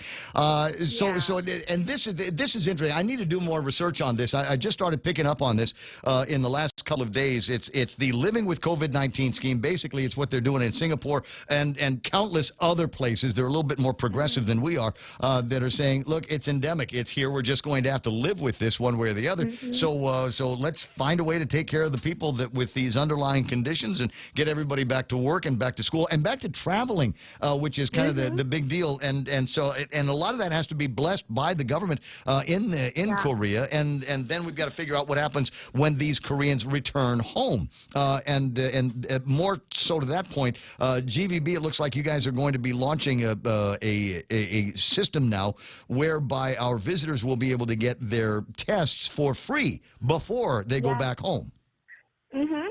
Yeah, so we have 7 clinics that have signed up with GVB to participate in this PCR testing for returning visitors. Yeah. And so these 7 clinics, they're AMC, there are 2 locations at the Plaza. Those are their main location. Express Care in Denido and Agana, HSP, SHP, and Seventh-day Adventist. So I'd like to really thank these clinics for really helping us really initiate this program, because a lot of our visitors have that struggle to find a test on Guam, and then also there's the troubles of Well, and there's a cost. There's a cost associated with a test. So essentially, by providing the test to them, that becomes kind of a cash incentive. Look, we know you're going to need a test on the way out. We'll pay for it. We'll cover it here on Guam, and you can spend the rest of that money at the ABC store buying me beer. Exactly. It definitely relieves the stress for them, and then also they can use that money on other things like optional tours or eating at a local restaurant, or just shopping. So we just want to take care of the visitors while they're here. I tell you what, I'm in love with the idea. When does that start? So some of the clinics already started yesterday, November 1st. Oh. So definitely this week we're working with the clinics to open up and accept the participating people that want to come in to take advantage of the test. Wasn't there a place over at the Dusit Resort in that shopping area that was converted into a vaccination clinic for a little bit, and that's going to be one of the testing facilities, right? Yes, that's actually AMC. Oh, I see. Oh, okay. All right. Well, I got to go buy AMC and later get prescriptions. By the way, we're going to convert to a testing. So they were doing the vaccinations.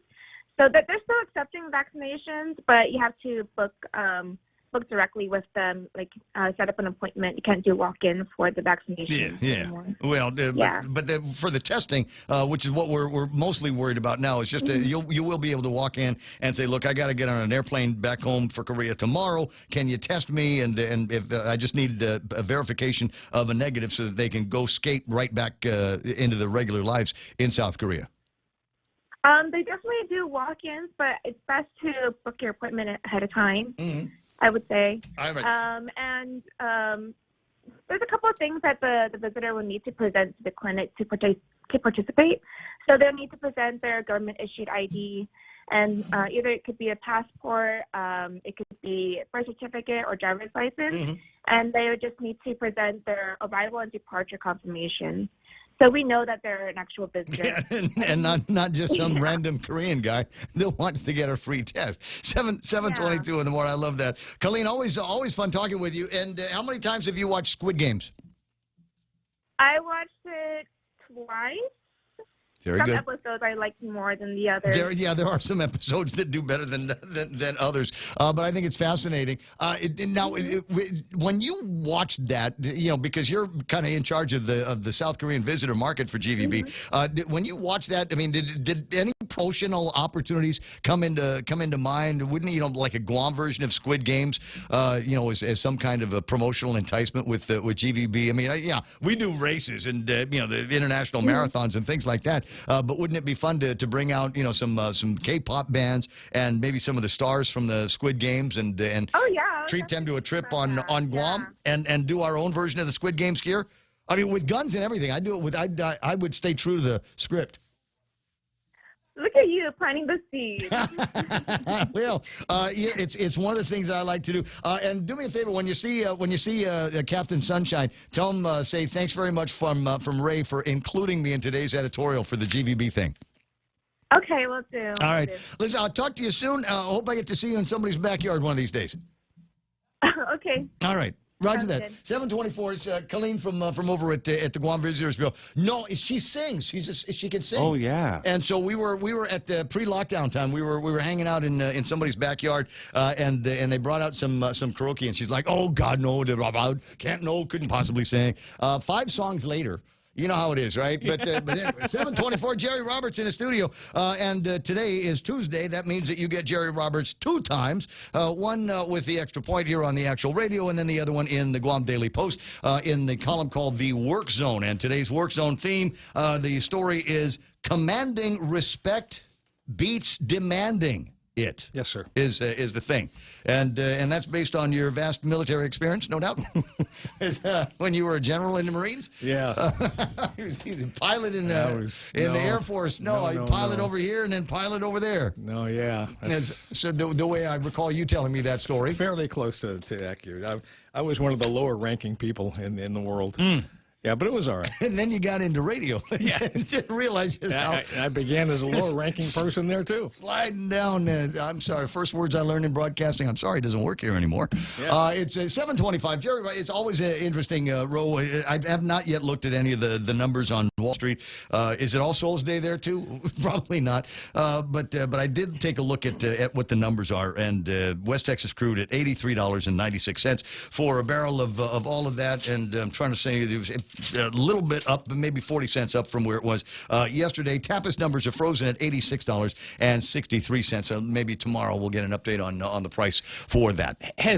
You're closer to all this COVID news than I am, some of these things. Has there been any movement on the idea that people need to have one of these tests within 1 day of leaving rather than 3? That was an idea that was floated about a week or so ago, I heard. I don't know. It's this ever-changing rule scenario that we've got. And I'm with you. I mean, in some cases it was 72 hours prior. It's a serious deal now. So one of the things in the story in the Daily Post today is at these locations, or at least one of the locations, they are going to have an informational flyers about the available service, digital portal that tracks the ever-changing requirements from countries like Japan and South Korea, keeping the visitors informed of what they need to have prepared. I'm talking about America. No, I don't know about America. Okay, so I heard they were thinking of reducing the testing requirement from 3 days, which was okay. You can find the test within 3 days of leaving, to 1 day, which means you can test the day before you leave. Yeah. Now, if you're going outbound, so to Hawaii, for example, that's going to make it a problem because you can get testing here on a 1 day basis, but Express Care is $300 to get the answer the same day. You would have to have in order to fill out the thing on the Hawaii website to get through there, right? So that's a family of 4, $1,200 to leave. That's a ticket. We're staying here. Yeah, we're staying going home for summer vacation. It's staycation, right? It's Telefofo. Yeah. We're going to Telefofo. Or if you happen to be on the right day, you can get a test in Irahan, which happens to have the only rapid test machine apparently on the island, and you can get results in 15 minutes in Irahan. Jerry, none of this has made any sense since the beginning of it. I mean, okay, but if this gets passed down from whoever is running the show with that, I mean, imagine what that's going to mean for if you have to get a test before you leave. For the for the Americans, yeah. For the Americans, leaving here to go somewhere else. That's why I was wondering if you heard anything, because that's like dumb. That's one of those need to know things, Jerry, and I don't need to know. You don't need to know. I don't need to know. People say, where can you get vaccinated? It says, I don't know. I don't need to know because I'm not going there. So I asked, I remember my family just came home. Yeah. Okay. And grandson came home. Oh, welcome back. And welcome back. He and his lovely lady came back. And he was telling me that you can get tested like everywhere back You go to Walmart. You go to CVS. Everywhere. You can buy a box. You can buy a box of tests. You can get the home thing. Yeah. I communicated with George Macros the other day, and he was telling me, about home tests. I said, where do you think we are? They have that, but I don't know if we have it here. I said, that's for you back in the land of milk and honey, George. I mean, we don't have that stuff out here. Okay, so I mean, the idea, we are so far behind in some of these areas. Now, I mean, I'm grateful that we have the monoclonal antibodies now as long as we can keep them in stock. Yep. But the idea is there's stuff happening back there with these testing requirements that it makes it so much easier and more convenient. We don't have it here. Which is why I wonder why they continue to pursue some of these vaccination mandates if we can test as rapidly and as frequently as we'd like to. They're shutting down. They are shutting down firehouses in New York because they don't have enough manpower there. Yeah. And the criticism is, oh, my God, these guys don't care about themselves or their families, and they're not getting vaccinated. And I'm like, that's not a good narrative to lay on people who literally run into burning buildings to save people's lives. This is not, we don't criticize them for their lack of humanity when they're not getting vaccinated. Exactly. But it just occurs to me that the easiest thing to do in a situation like that, because these are first responders and because their services to the community are vital, if you don't want to get vaccinated, you don't have to. But can we give you a spit test? Can I give you a saliva test? And do that once a week on Monday. Just show me you're negative and you can come to work. But no, we're gonna stand on these ridiculous vaccination mandates. A needle or nothing. Exactly. It's bottom of the hour. Jerry Robertson. We've again talked our way past a good starting point for the extra point. So we'll jump into headlines with Montesilva Tyrant. I had not yet read all of the stories from the Korean newspapers about the good news coming in with airlines, including an airline that has not flown to Guam since 2003. Asiana, guys, is coming. Yes, Asiana Airlines is coming back to Guam. And we'll make that headline number one with Mana, being brought to you by the team over at Burger King. Can you handle the heat? Try the Ghost Pepper Chicken Nuggets, available now at Burger King. And don't forget, next Monday, it's Drive. Thank you for driving through Monday. Details on that coming up. 7:30 News, also brought to you by Lolita Kamet. Now she's with Half a Day Realty. Her and a bunch of friends decided they're going to do it themselves. For all of your real estate needs, you can always count on Auntie Loli. Give her a ring, would you? 671-688-6743. Again, 671-688-6743. And Ken and Karen over at Top End Pest Control, just doing everything that they can to make the inside of where you live tolerable with fewer 9 out of 10 bugs. Check them out. 7:30 News, brought to you by Ken and Karen at Top End Pest Control, 671-487-5657. Now with the news, here's Montesilva Tyrant. Well, senators will get back to Bill 217 when they meet on Wednesday. They met for a bit yesterday but didn't get much accomplished.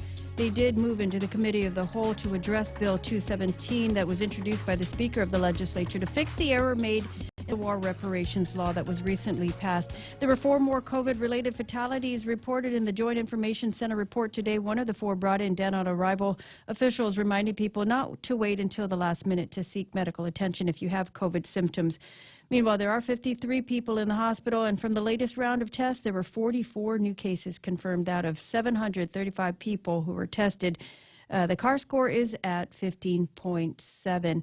And today is a government of Guam holiday. It is All Souls Day. The Archdiocese does say that they aren't having any services at any of the cemeteries today, but they will have the services at the local churches. You can check the Archdiocese Facebook page for a schedule of the All Souls Day services. And those are your top stories here on The Point. And there's an invitation I just got for the governor's virtual birthday party. How much? $1,000. Brought to you by the Committee to Re-elect the Leon Guerrero Tenorio gubernatorial ticket. What is it, virtual? But here's the question that I have. Uh-huh. The question I have, it's at the Guam Museum, and because it's a government facility, are they allowed to have a political function there? I don't know. Are they serving virtual food? What are they doing? I've never gotten full from anything. Can I just say? That's a good question. It's a virtual function. Why would they have it at a place? Yeah. Why would they charge you so much to attend? Is it $1,000 Man, a plate? I still have PTSD from all of the invitations I got. Yeah, Well, and if you work, if you're working there, the invitation is that's a note, by the way. We already got your $1,000. I already got your $1,000. I'm just letting you know where the party is going to be because you know that you have to. It is a must attend. That's payroll deduction, isn't it? Well, the thing is you want to support your team because you want to keep your job for one thing, but you also want to continue the vision of your administration, so you want to keep them on board. So that's Why are you that's smiling as you say that's that? the cost of it. To me. No, but that is an interesting question. Can that facility be used for private for fundraisers for politicians? I don't know. Who do we ask? Who's running it? Chamorro Affairs? No. Yes. So Governor Chamorro Affairs. Ask Bob. That's Bob? The mustache. Oh, the mustache. Oh. We'll see if we can get some mustache wisdom at he some knows. point. If anybody knows, he would know, right? 7:34 in the morning. It's we'll add that to the list of outrages here this morning. Did they invite the Secretary of the Navy? This is, I'm serious. Okay, so the Secretary of the Navy is or was on Guam. Because we've got pictures of him on Facebook looking at people in the Navy and shaking hands and gripping and grinning and doing whatever it is the Secretary of the Navy does. Grips and grins. Now he says he was to meet with regional leadership, and I'm wondering. And I wanted to see who he's going to meet with because I'd like to know who our leaders are here. if the Secretary of the Navy... Maybe he can figure it out, right? Well, I went on the radio and said, look, if you can't figure it out, you come here. I'm the next best thing to adult supervision on Guam. And the only thing I'll ask for is Navy Hospital and Fena. That's the only two things I want. But I'll give you all the airtime that you want to say hello to all of the men and women, the best tasting Navy in the world, the United States Navy, while you're here on Guam. It's 7:35. Jerry Roberts is here to do the Extra Point, being brought to you by Guam. I'd just like to hear you talk for a little bit. It's a good conversation. Well, you don't have a good time, right? Yeah. It's so much fun. I come here and just learn things. That's a good thing. It's so Guam Insurance Services and First Hawaiian Bank subsidize the Extra Point. And we appreciate that. Would you like to be a more effective communicator at work and in your personal life? I think I can help with that. Next on the Extra Point. Raise your glasses for a toast because First Hawaiian Bank now turns your meals into a reason to celebrate. Every dollar you spend on dining purchases, including fast food, earns you up to 3 times United miles. Simply use your First Hawaiian Bank United credit card and start reaping the most rewarding credit card experience on island. Terms and restrictions apply. Don't have a First Hawaiian Bank credit card? Visit any branch or FHB.com to apply today. With First Hawaiian Bank, it all starts with yes. When's the last time you looked at your homeowner's insurance? A homeowner's policy protects much more than just your house. It also protects you against claims from someone being hurt on your property. If a visitor is injured at your place, how much are you covered for? The smart thing to do is get the answer today. That's the Insurance Extra Point. Get out there and make something good happen today by calling Guahan Insurance Services at 475-1162 or visit us at the Camacho Landmark Center in Tamuning. Are people sometimes confused by the things you say and ask for clarification? Effective communication is essential for just about everybody in the workforce today, but some of us struggle with it. Let's look at some of the reasons for that. Number one, we try to impress others with our words. You know, it's fine to have a large vocabulary, but using less familiar words than the ones found in common language can be a problem. Do you know anybody who does that, tries to impress you with their vocabulary? Anytime we use words that are not understood, it causes a break in communication. Now, I write the Extra Point generally at the 5th grade level, sometimes into the 6th, occasionally into the 7th grade. Today, though, I checked, and I use an app called HemingwayApp.com. You can go there and look, and you can copy and paste whatever you're doing into that. It'll tell you, today, This is being written and this is being given to you at the second grade level. Not that I'm talking to you as if you're a second grader, you understand. But the idea is that, and communications experts will validate what I'm going to say, is that if you say things that go beyond a certain level, some folks are left out, and you don't want to do that. I got a few minutes to establish an idea, make a few points, and hopefully end up with a solution. And that's not much time. And if I lose someone along the way because I used a word they didn't understand, then they may not pick up on the point that I'm trying to get across. I read a lot, as it's important to my work, plus my interests. I believe I have a decent-sized vocabulary, yet far too often I see writers who are either in the impress the reader game or they don't use common language and must think their readers don't either. On one hand, I welcome the opportunity to learn new words. On the other, if I'm forcing people to have a dictionary at hand when they read my stuff or reading without a clear understanding, that's a problem. So summing up that point, say what you mean in words most people will understand. Number 2, use the fewest words possible. Another way to say that is be concise.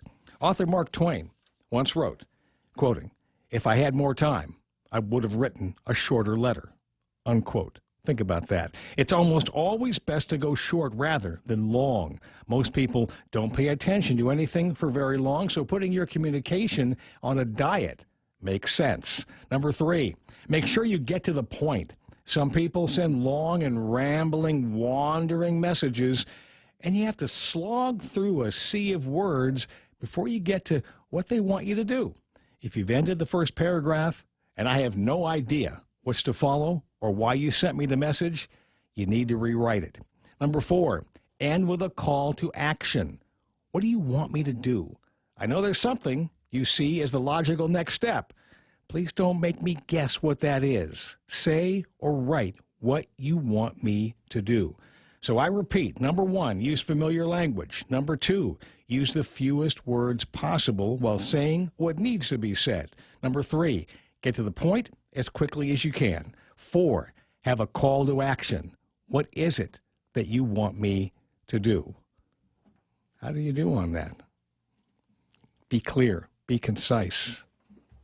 You'll be happy you did, and so will the people reading your stuff. That's the extra point.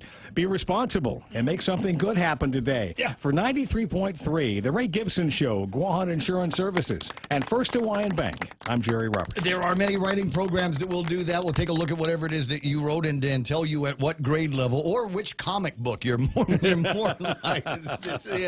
You're more of an Avengers style of writing that you've got there. Jerry Roberts and the extra point. I'm reminded, though, as we talk about stilted language. There's a TV show that I started watching when Mayumi was still in the womb, and it was called Deadwood on HBO. And it's a kind of a Western, and it's got some very, very colorful characters and very colorful language in it.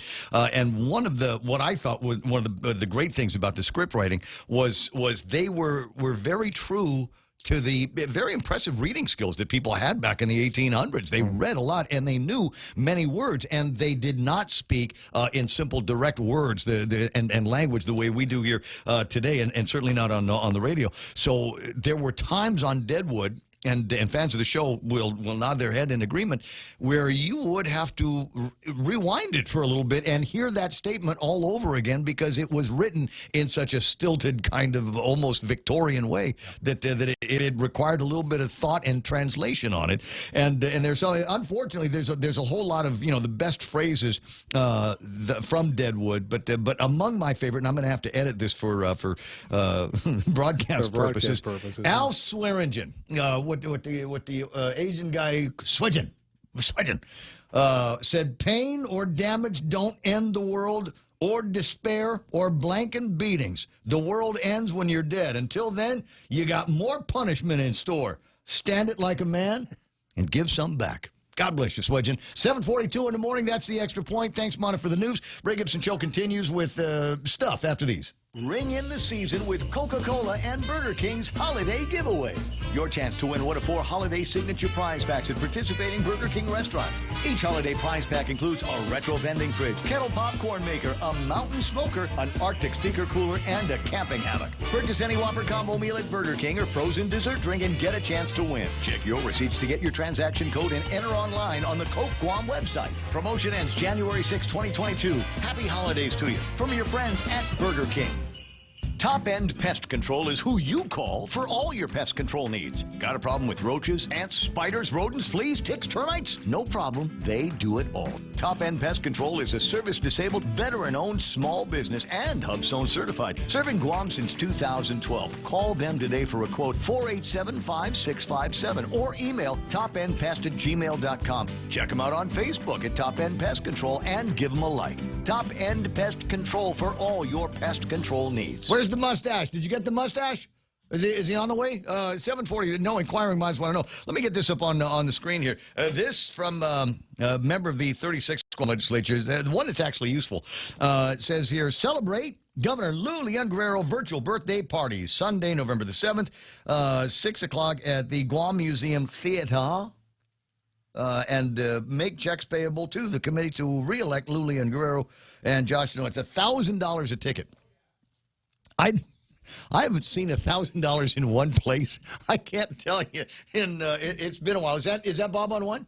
Oh, no, that's Mark Mendiola. Oh, it's Mark? Yeah. Marcos. Okay, Yeah, we'll get to him in just a second. Okay, 7:44. Maybe he knows. He's a smart guy, right? At any rate, 7:44 in the morning. Cost, I want virtual food. I want real food. I've never. Well, I was going to say. Delivered? I've never gotten full at in anything that I've ever attended at the museum. I mean, because it's always finger food, right? It's always it's a little this and that. And you kind of walk around. I've had functions at the museum Where that there had was- like like full real on food? island cuisine catering. Oh yeah. Okay.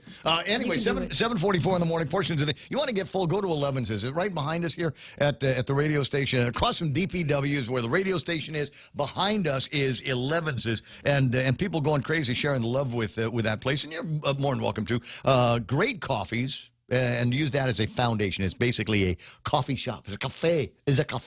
And when you're in there and you're going, I want something else besides coffee-style drink, they've got great teas in there, cold drinks on the hot days, and wonderful pastries and sandwiches and plenty more. It's one of those places I consider it a benefit for the employees. Look, you work here, we're literally steps away from the front door to 11's out of our back door. Try it today, would you?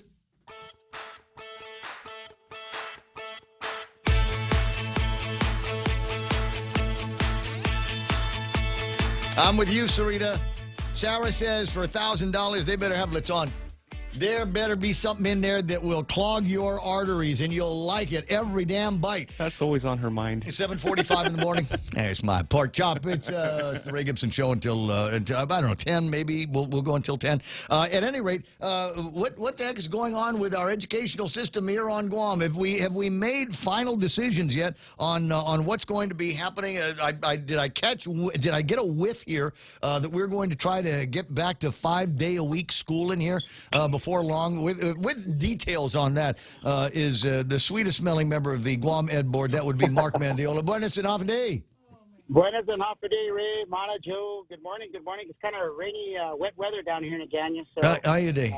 It's good for All Souls Day, that kind of thing. There ought to be a little bit of gloom on All Souls Day. Get you thinking maudlin thoughts about the people that have left us for happier places. 7:46. It was great to see you. Speaking of rainy, in between raindrops over at the strongman competition, you and the kids, and then the guy. There was a guy there, and most of all the competitors, big boys and big girls in the competition. But there was this one guy walking around, no shirt. And for the first time, it wasn't me. And he had these washboard abs. Did you see that guy? Oh yeah. So he was part of the push-up competition that they were holding on the side there for Mighty Purple. So yeah, he's known in the community as one of the MMA fighters. Oh, I didn't realize. It seemed like a nice guy. He took some time to show your kids some of the finer points of push-ups. Oh yeah. So he was cranking them out, man. But it was a young boy. that was cranking it out, and man, he beat him. Actually, the young boy beat him by I think like 15 or 16 push-ups. Oh my God! I couldn't do 15 push-ups. Never mind. We had to do a whole bunch before the 15 in order for me to beat him. I would have stopped kind of at that one, going, okay, tap me out, bro. Nice. So, all said and done, he did. The little boy did 65 push-ups. Deep, yeah, so it was pretty good. Pretty impressive. The deep blast. So did we do the Rambo ones where it's like one hand? No. He went down all the way down like an inch off the ground and up 65 times. No, well, okay. So that, in my mind, that's a real push-up, because you see people every once in a while, they just kind of like they're moving their back more than they're moving anything else, right? And it's kind of a jerky thing. I'd seen some guy on YouTube doing. I was going to do 100 push-ups in a minute, and it basically looked like push-ups, but it ain't the real kind. It's not Navy SEAL push-up. Right. Yeah. Anyway, it was fun day. So when are we going back to 5-day-a-week classes and getting out of this cohort A, cohort B stuff? Of course, we always work with our stakeholders, and we asked John. The people you're working with are taking too long.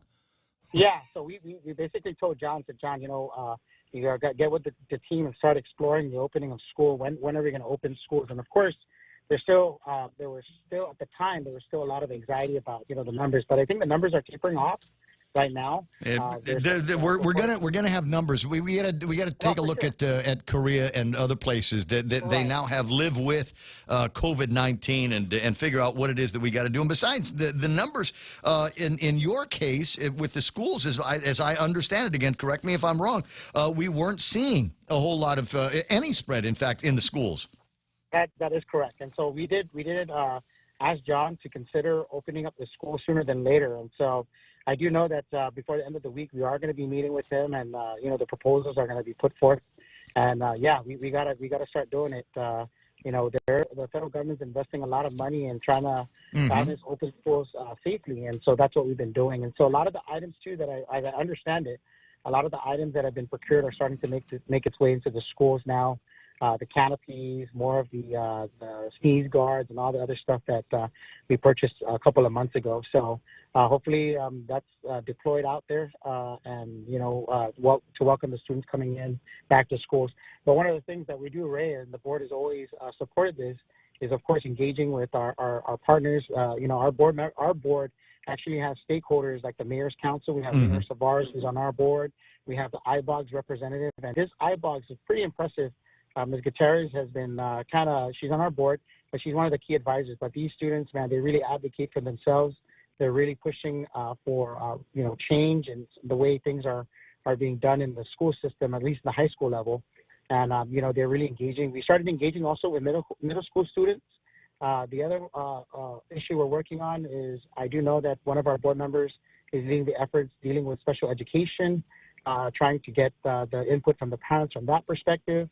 And then, of course, we have the business community, engage in those types of engagements. So, I'm in agreement with you, and I think our board members are in agreement that, yes, we need to go back to bringing us back to face-to-face and moving in.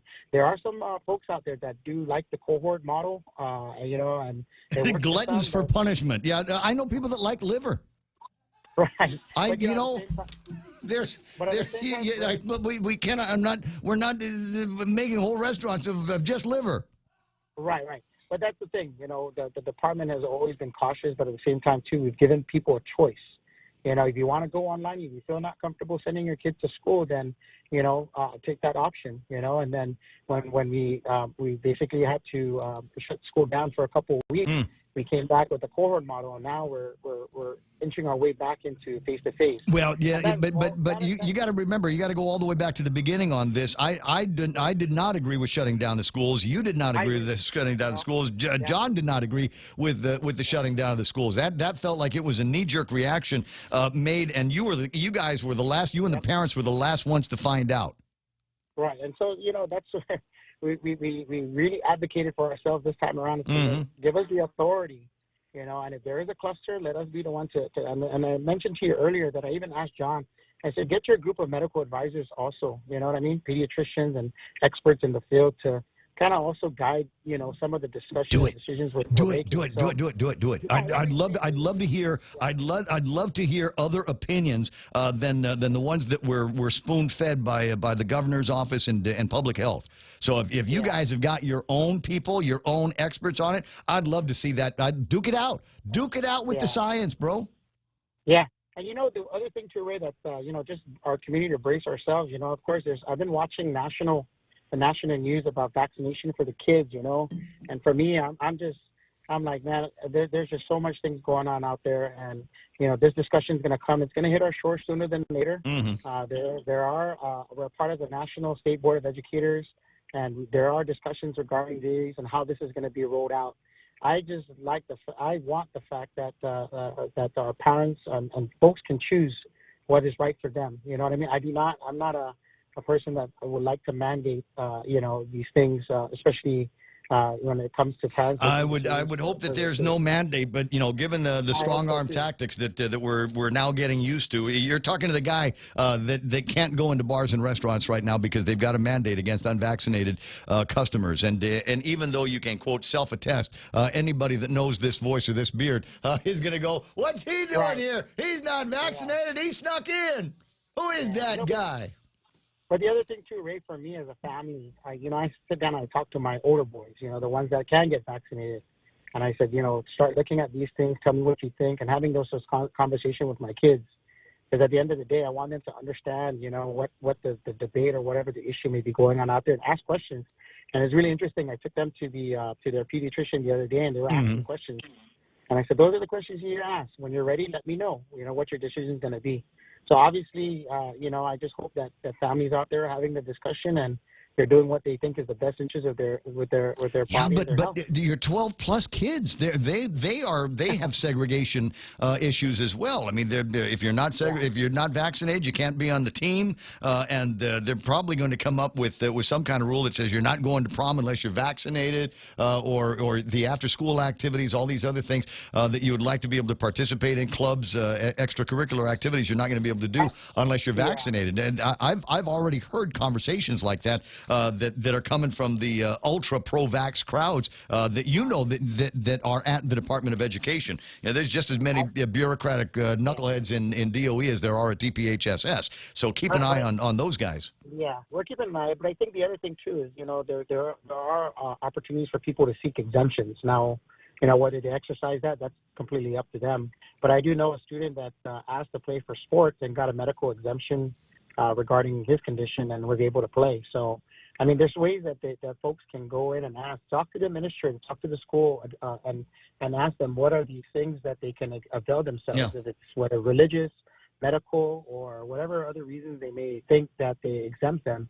Let someone else be able to answer those questions and see if that's possible. But I do know that there are some athletes that did seek out some of the exemptions, and I think they were granted them because I think it's easier for the kids to get the exemption. Certainly the adults. I'm told that the DPHSS is out of the business of reviewing any of the applications that we have. I think it's that DOA. I think is the part that grants those exemptions. This is from what I was told.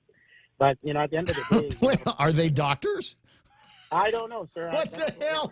Wait a second. So wait. So I went to a doctor, and the doctor signs off on a medical exemption for me, and that's got to be approved by the medical director over at the Department of Administration? I don't know. Oh my God! What a clown town we have these days. I tell you what, Mark, it's always fun talking with you. There's so much to go over. I've got my fingers crossed that you'll be able to find a number of teachers that will be willing, and I think maybe not necessarily begging them to come and work on summer school and those other enrichment programs that they've got. But I tell you what, you've got to realize the anguish I think a lot of teachers have been put through in the last year and a half, and the uncertainty that they've gotten moving forward. I agree, 100%. I live with a teacher, so I know what the stress. Oh, you stress heard? level is pretty high. Oh yeah, trust me. Oh yeah, trust me. Yeah. Oh boy, yeah. What interesting pillow talk there must be at your place. Listen, I gotta let you run. You have a great day. I appreciate you spending some time. It's All Souls Day. I know that you've got some things to take care of, so I'm gonna let you get to that. Thank you, Ray. All right, bud. You have a great Mark Mendiola from the Ed Board, and you got to kind of appreciate the position the guy is in. And the only other thing that I would have talked to him about, though I don't know that we'd have enough time for the answer, is the anguish that he, as an educator and somebody that's married to an educator, has to feel about employees in the Department of Education who are not getting vaccinated and who are not submitting to tests. A friend of mine, we talk about her on the radio, Millie Lahana Faison, and you may have seen that she is beginning to sell stuff at her house. Serious. She's beginning to sell stuff. The educators are in an extremely weird position where when they run out of whatever leave time that they've got coming to them, whether it's administrative or vacation or sick leave, that's it. It's not like they're other GovGuam employees, like they can get hours given to them by somebody else. So she's a smart woman, and she's looking down the timeline going, I might have this many pay periods that I can survive with the leave that I've got coming. In the meantime, hey, I got a stand-up dining table that you can get for $600. Or there was a nice little cabinet with these kind of barn door sliding things. Dude, if I had cash right now, I'd totally go to Millie's house. You always eyeball people's furniture, and get that. $7.58. You know why? Because I'd minute and a half. You know why? Is because I watch enough crap on YouTube and enough crap on Facebook and those little reels that they have every once in a while. And I've had a subscription to Family Handyman for, I don't know, a dozen years, right? Just because in the family, there's always been somebody that's got a subscription to Handyman magazine, and so I've got one, and I see some of this furniture out there. I see some of these things that people are selling, and I'm thinking, you know what, I could get that and bring it to the garage at the house and sand it down and make it my own, be like my own little project to revive this furniture. And unfortunately, what that means is, like, a lot of the furniture in my house, A, doesn't match, and B, is still broken. 7:59 and change. The mustache is on the line. Yes, he's on the line. Okay, he knows what time the news plays, so we don't have time for the answer, but I do have time for the question. We got Bob Klitsky. First of all, welcome back to the radio station. And second of all, Mana and I both have invitations to attend a political fundraiser at a government facility. It's being put on by the committee to re-elect Lou and Josh, and we think there might be something like a Hatch Act violation in there, but we're not lawyers. You are. So can we ask you whether that move is legal or illegal in a few minutes? Certainly, Ray. I'll take a peek at the statute, and I'll call you back after the news. Okay? Yes, looking forward to it. Thank you very much, Your Honor. Judge Bob Klitsky, host of Tall Tales at 4 o'clock this afternoon, giving us some mustache wisdom in the morning. I'm Lisa Lacera, Fox News. The Supreme Court is taking up the strict new Texas abortion law, which bans the procedure after 6 weeks of pregnancy. Justices are not deciding the constitutionality of the law, but instead considering whether federal courts can intervene in a novel enforcement structure. And to say, oh, we've never seen this before, so we can't do anything about it. Justice Elena Kagan questioning Texas Solicitor General Judge Stone, who argued states' courts should first settle challenges. State judges are presumed to faithfully apply federal law and this court's decisions. Justice Brett Kavanaugh called the law that allows private citizens to file lawsuits and collect $10,000 a loophole in his questioning of attorneys. In Washington, Jared Halpern, Fox News. The justices are set to hear a separate challenge to abortion law in a case involving Mississippi's ban on abortions in December. Negotiations continue over President Biden's social spending bill, with West Virginia moderate Democrat Joe Manchin saying he wants more time to consider economic and debt impacts. President Biden at the UN Climate Summit in Scotland earlier today, the president said the time is now to act against climate change. This is the challenge of our collective lifetimes, the existential threat to human existence as we know it. And every day we delay, the cost of inaction increases. So let this be the moment that we answer history's call here in Glasgow. And the president apologized to member nations for President Trump's decision to back out of the Paris Climate Accord, which the U.S. rejoined as one of the first official acts when President Biden took office. A grand jury in Westchester County, New York, has indicted Robert Durst for the 1982 murder of his wife, Kathleen. He was convicted last month in California of killing a close friend 21 years ago. America's listening to Fox News. Contact Express Financial for all your financial needs. Express Financial is consumer lending at its very best. They also have a host of dealer service programs with quick approvals. There are 3 ways to apply. Over the phone at 637-9834. You may visit their office in person at 600 Harmon Loop Road across the street from Costules. Or you can also visit their webpage and apply at myexpressfinancial.com. In most cases, you'll get your money the same day. Great news, Guam! Chili's 2 for Dining is back. Enjoy a full-on meal deal made for 2 for just $35. Start with 2 Coca-Cola beverages, an appetizer to share, and 2 mouth-watering entrees like the sizzling personal fajitas, the mouth-watering honey chipotle steak and shrimp, or Chili's world-famous fall-off-the-bone baby back ribs. Available for a limited time. Dine in today or call 648-7377 to place to-go orders. Chili's is located on the 2nd floor of Tuan Sands Plaza. Chili's. Savor the moment. Seattle Mayor Jenny Durkan offering a cash bonus as her city looks to hire more police officers. The union says Mayor Jenny Durkan was politically betraying officers since George Floyd's death, and a vaccine mandate made it worse. But her new executive order greenlights the department to offer a hiring incentive up to $25,000 for more experienced candidates and $10,000 for new recruits, half coming in their first paycheck, the other half when they complete their probation period. The union representing 1,300 officers and sergeants argues the mayor's move is too little to fill hundreds of vacancies. Seattle Mayor Jenny Durkan is not seeking a second term. CJ Papa, Fox News. A judge in Illinois has suspended the December 31st deadline for Chicago police officers to be vaccinated against COVID. A COVID-19 case at a Disney park in China raises concerns of a potential outbreak. Shanghai Disneyland is closed until Wednesday. A single visitor who attended the park on Saturday was found to be COVID positive early Sunday. More than 30,000 people were tested before leaving the resort and were ordered to self-isolate for another 24 hours before taking a second test. All those tested were negative. China has committed to maintaining zero tolerance for the virus. The park's been celebrating its 5th anniversary through most of October with Halloween-themed decorations. Shanghai Disneyland is refunding tickets and says it'll notify guests when it reopens. Ginny Cosola, Fox News. The iconic Macy's Thanksgiving Day Parade in New York City will return to its pre-pandemic form this year with helium balloons again pulled by handlers and crowds welcome back. The 95th annual parade will feature 15 giant balloons, 28 floats, clowns, marching bands, and of course Santa at the end. Last year the parade was scrapped in favor of concentrating events in front of Macy's at 34th Street. I'm Lisa Lacera and this is Fox News.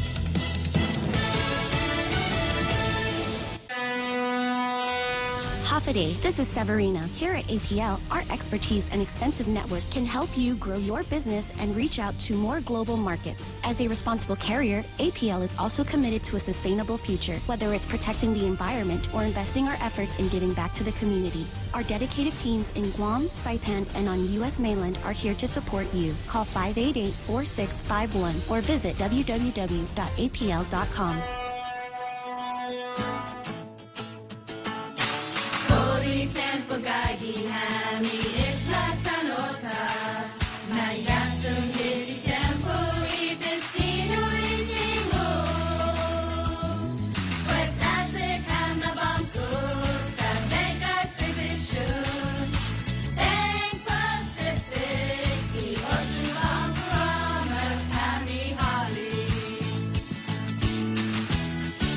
As we get back to business, Docomo Pacific is ready to keep you connected. Introducing Business Bundles Plus. Build a customized bundle with the right internet, mobile, TV, and phone plan for your business. Pay for exactly what you need and nothing you don't. And the more services you add, the more you save. Plus, you can rely on Docomo Pacific's fastest, most reliable network and 24/7 customer support. So build your own bundle and save today with Business Bundles Plus. Call 671-688-2677. Docomo Pacific Business. Work better together. Your local news is brought to you by Nambo Insurance. Skip the line, pay online. It's fast, it's easy, and it's secure. Visit Nambo.com for more information.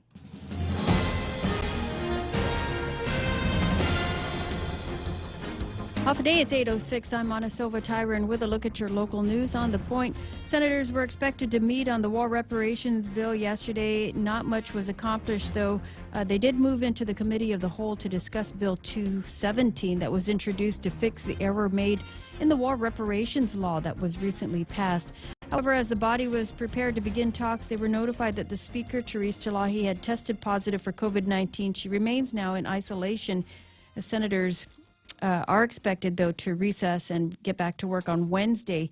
In the meantime, they have requested a copy of the Speaker's statements, which breaks down the timelines and addresses the inadvertent inclusion of the provision that essentially expands the eligibility for the war claims. The error reportedly could cost GovGuam up to $150 million. Bill 217 is identical to the war claims measure that was passed, which was intended to close the gap for the World War II Loyalty Recognition Act. The new bill, however, removes that erroneous provision.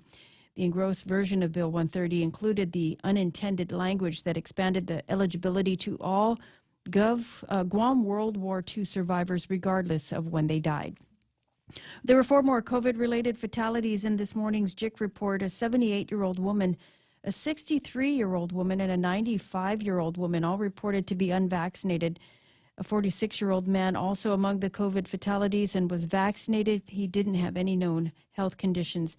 There is still concern with individuals being brought to the hospital dead on arrival, as one of the 4 was brought to the hospital dead on arrival. Officials are saying look for emergency warning signs for COVID-19 and get help right away. Meanwhile, there are 53 people admitted to the hospital, and from the latest round of tests that was conducted this weekend, 44 new cases were confirmed. Out of 735 people who were tested, there were 242 deaths reported. Now, the CAR score this morning is at 15.7. As for the All Souls Day services, none will be held at any of the cemeteries today. Instead, the Archdiocese says that they'll be holding All Souls Day masses at the churches. You can check for that schedule on the Archdiocese Facebook page. Well, more news right after this. Go green, go solar, and save big with Nambo Insurance. When you power up your home with solar panels, Nambo Insurance will pay up to $350 toward your power bill. With Nambo, you can enjoy great savings while going green and helping to save Guam's environment. At Nambo, it pays to go green. Terms and conditions apply. Visit Nambo.com or call 477-9754 for details. Nambo Insurance, proudly serving Guam for over 50 years. Opening argument scheduled for Thursday after a jury's been selected in the trial of a National Guard soldier accused of trying to entice a 13-year-old to have sex with him.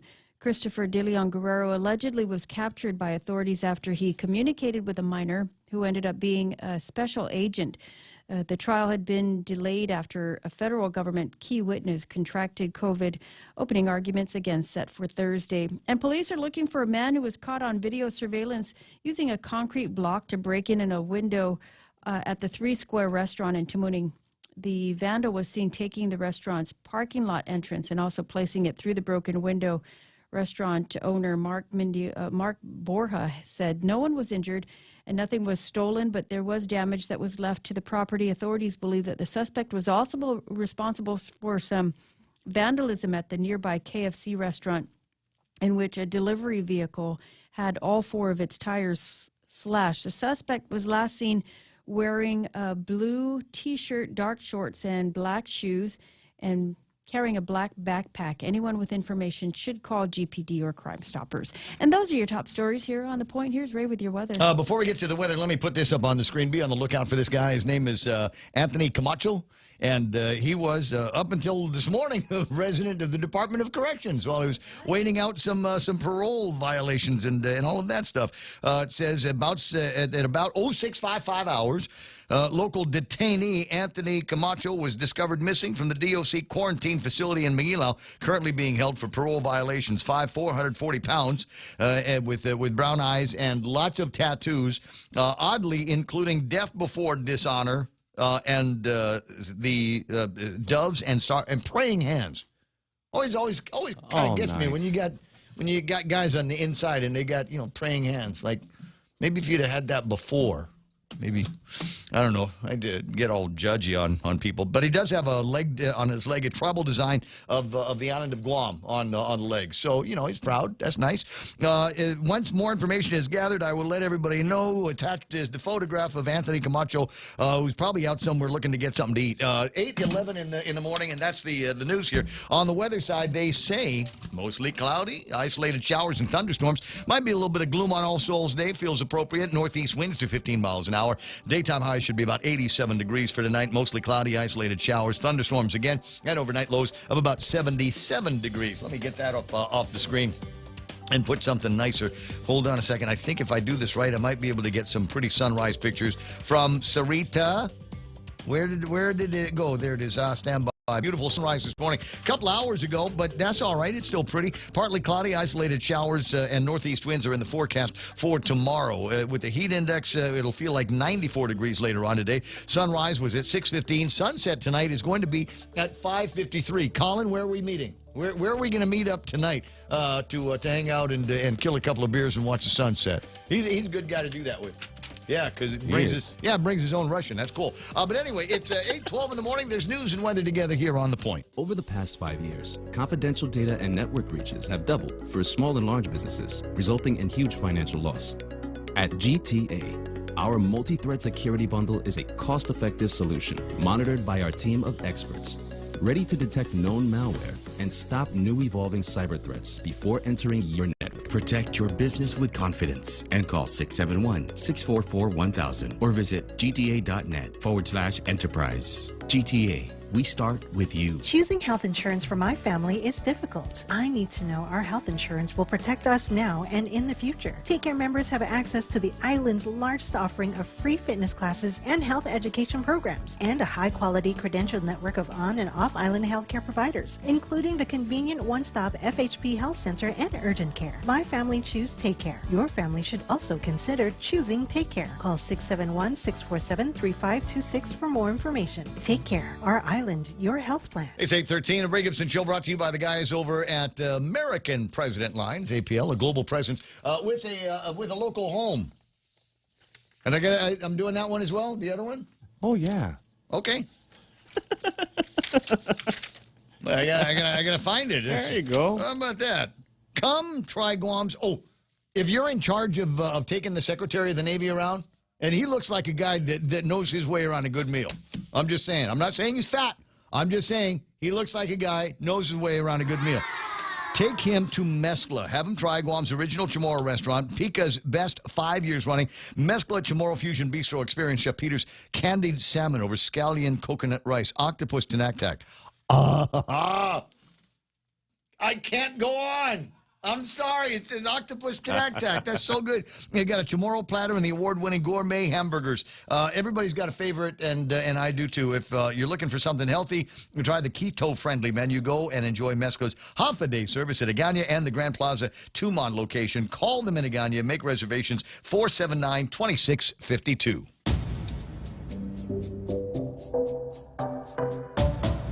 Any speaker, anytime. The Ray Gibson Show. Call now, 888-TALK. That's 888-8255. The mustache. Bob Klitsky. Does he know we call him the mustache? He does know that, right? I hope so. Okay, is he on too? He's on line 2. All right, let me pick up here. Good morning, Your Honor. Welcome back to the program. Appreciate you taking that news break for us, so that we could gather even more information to ask you questions about what may or may not be illegal and what may or may not be just simply inappropriate and low class. Good morning, and welcome back to the show. It's always good to be on the morning show with Ray Gibson. Well, I tell you, can I just tell you scared me yesterday? I tuned into the feed, and all I heard was music for a minute or two after the news, and I thought, wait a second, I know he's back because I talked to him already this morning. Did Auntie Lou make you late? I made myself late. I cut it a little bit too close, so as I walked in, it was about the time for the Second Amendment, and I had to take a couple of things out of my bag, and so Jose played just a few bars of music to give me just a second to set up. And I think I addressed that when I finally got the microphone in front of my face. I knew My everything bad, Ray. when I heard the Second Amendment spiel. I knew everything was going to be okay. 8:16. All right, here's what we got on the screen, and I sent this to your WhatsApp so that that you would have a copy of the evidence before the jury here. It is an invitation for us all to celebrate the governor's birthday party with a virtual birthday celebration, apparently over at the Guam Museum Theater. And it's $1,000 to get in. I don't care about the cost. I don't have $1,000, so I'm probably not going to go. At any rate, so the question that we have though is, would it be legal for there to be political gatherings in a government facility, i.e., the museum? Well, I'm going to start with the criminal section of the law and work backwards from there. Okay. Groovy. At 4 GCA 5106, we find this language: no person, whether or not an employee, shall solicit or receive a contribution or distribute literature for any political purpose in any room or building occupied in the discharge of official duties by any person employed by the executive, legislative, or judicial branches of Guam. For purposes of this section, soliciting and contribution includes solicitation by letter or circular, etc. Any person who violated this section is guilty of a misdemeanor. Now, there's a hook here, and that is that we're talking about a virtual presentation. So if it were a live presentation at the museum and political literature were handed out, 5106 would catch it. When we're dealing with a virtual presentation, let's say that the governor is standing in front of a microphone and there's a PowerPoint going on behind her that contains the impermissible solicitation or the impermissible political literature. Would that constitute a violation of 5106? It's occurring in a government facility, even though it's so-called virtual. I think an argument could be made that such would be the case. So if the virtual party is held at the Guam Museum and anything appears on the screen that looks like political literature or solicitation, it arguably gets into the area of Section 5106, which is a criminal statute with a misdemeanor penalty. Capital punishment? Yeah. Then we work back from there to the civil aspects of the statute, starting out with the fact that the governor and her special assistants are not covered by the so-called Hatch Act. They are not employees under the definition of what an employee is, who could be disciplined. Now, going from there down to prohibited activity, any employee shall not use his official authority or influence, etc., for the purpose of interfering with or affecting the result of an election. That takes us to the director of the museum, and I don't remember if that is a position that requires confirmation by the legislature. I suspect not. I think it's part of this whole Chamorro affairs latch-up, and I suspect that there's no confirmation necessary. If that's the case, then the director of the museum would be covered by the provisions of our Hatch Act, and some of the things he's not supposed to do are, let's see... Break the law? Right. You're not supposed to break the law. I would say that would be the first thing. 5103B6. He's not supposed to use government facilities for the benefit of any political party, partisan, political organization, or candidate. As Mana says, talka. Yeah. Now, however, there's an escape hatch here. Of course. 5104, which says nothing in this chapter shall preclude the use under a rental agreement of government of Guam facilities by a political party, partisan political organization, or candidate. So that would seem to clear the use of the museum for such an undertaking. If leaving in place the criminal provisions of 5106 about distribution of literature, which applies to anybody, whether they are the governor or not. So. Wait. So if there is a lease, if they did lease it out for the night, as will happen from time to time, then it would be okay for them to have the event there and use those government, quote, facilities in furtherance of whatever their campaign is. Yes, but they, according to 5106, no person, whether or not an employee, shall solicit or receive a contribution or distribute literature for any political purpose in any room occupied, et cetera, et cetera. Notwithstanding a lease. Notwithstanding the lease, because the lease, that provision says, shall preclude the use under a rental agreement of Government of Guam facilities. But the distribution it would still be a violation. Yeah. Now, there are a couple of rules of statutory construction come into play. 5104 is general, 5106 is specific. So ordinarily, the specific controls over the general. 5106 is a criminal statute. 5104 relates to civil matters. On the other hand, a clever lawyer could say, well, when the statute says shall preclude the use under the rental agreement of government facilities by a political party, doesn't that mean distribution of political literature? Isn't that what use by a political party would mean? So good lawyers can make arguments here that it's okay.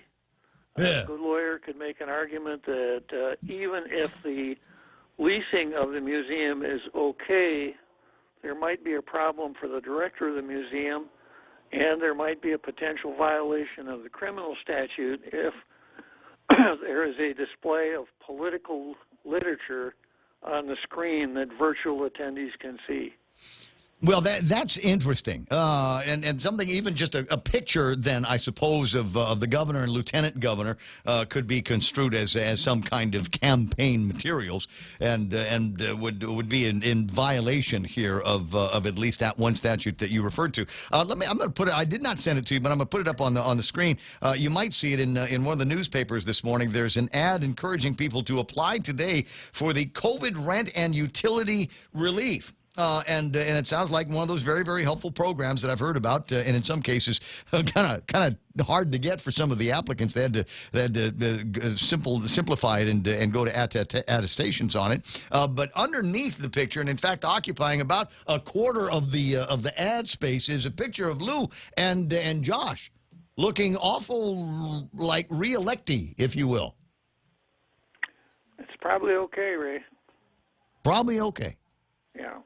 The governor is the governor when she's engaged in political activities, or when she's handling her governmental tasks or official tasks. Right. Okay. Well, I thought I'd seen things like that before in both Democrat and Republican administrations, so I figured it was going to be okay. But yeah, could we make their picture a little bit bigger then? You know, just to really drive home that point. It's like, this is not the federal government's money. This is mine. I'm doing this for you. Well, the governor was heard to say after she put into place the $10,000 bereavement gift to the survivors of those who had passed away because of the virus. It's the least she can do. It's the least I can do. Yeah. Well, it's going to be a fun show this afternoon. I can tell already. Bob Klitsky and Tall Tales starting at 4 o'clock or ish this afternoon. So be listening for it. I'll talk to you soon. I appreciate your expertise. Okay, Ray. Good talking to you. Always a pleasure. It's 8:25 in the morning. 671-888-TALK is the telephone number around here. Is that my classmate? That's your favorite. Is my favorite? Yeah. Don't tell Jimmy. Jimmy thinks he's my favorite. Jimmy's not listening. No, okay, good. All right, what about Chris? Chris thinks he's my favorite too. Oh man. Well, he's the one who gets to sub for me when I'm gone, rain or shine. Good morning, Frank Bloss. How you doing? Good morning, Ray. Favorite talk show host. There we go. Hey, so I was kind of thinking, maybe yesterday the three-ring circus would be over on the war claims bill that was doomed and then signed into law, now doomed, and now we've got to go and figure out how to undoom it here at the legislature. But it doesn't look like anything got done yesterday.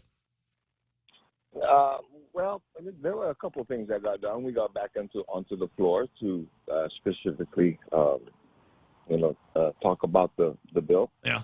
And then there was a presentation, or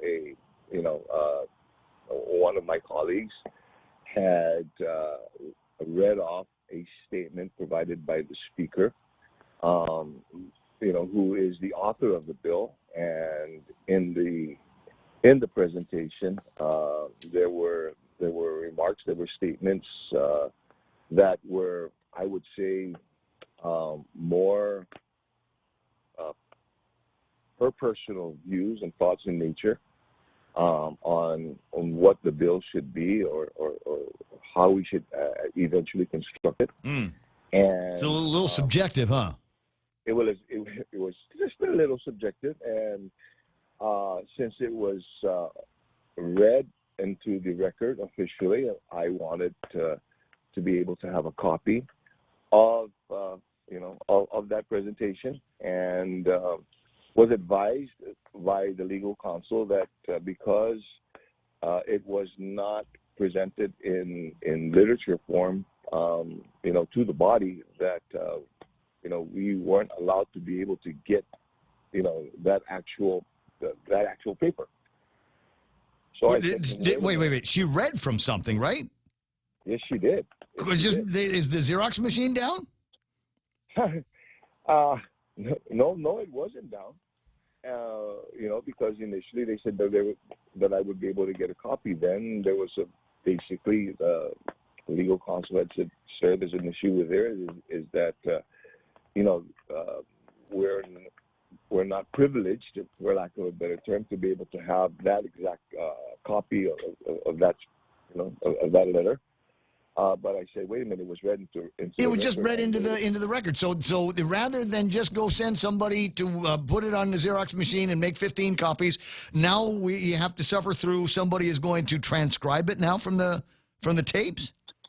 Yes, and that's exactly why we're back on recess until tomorrow afternoon, is to give the clerks a time to transcribe it based on what was recorded.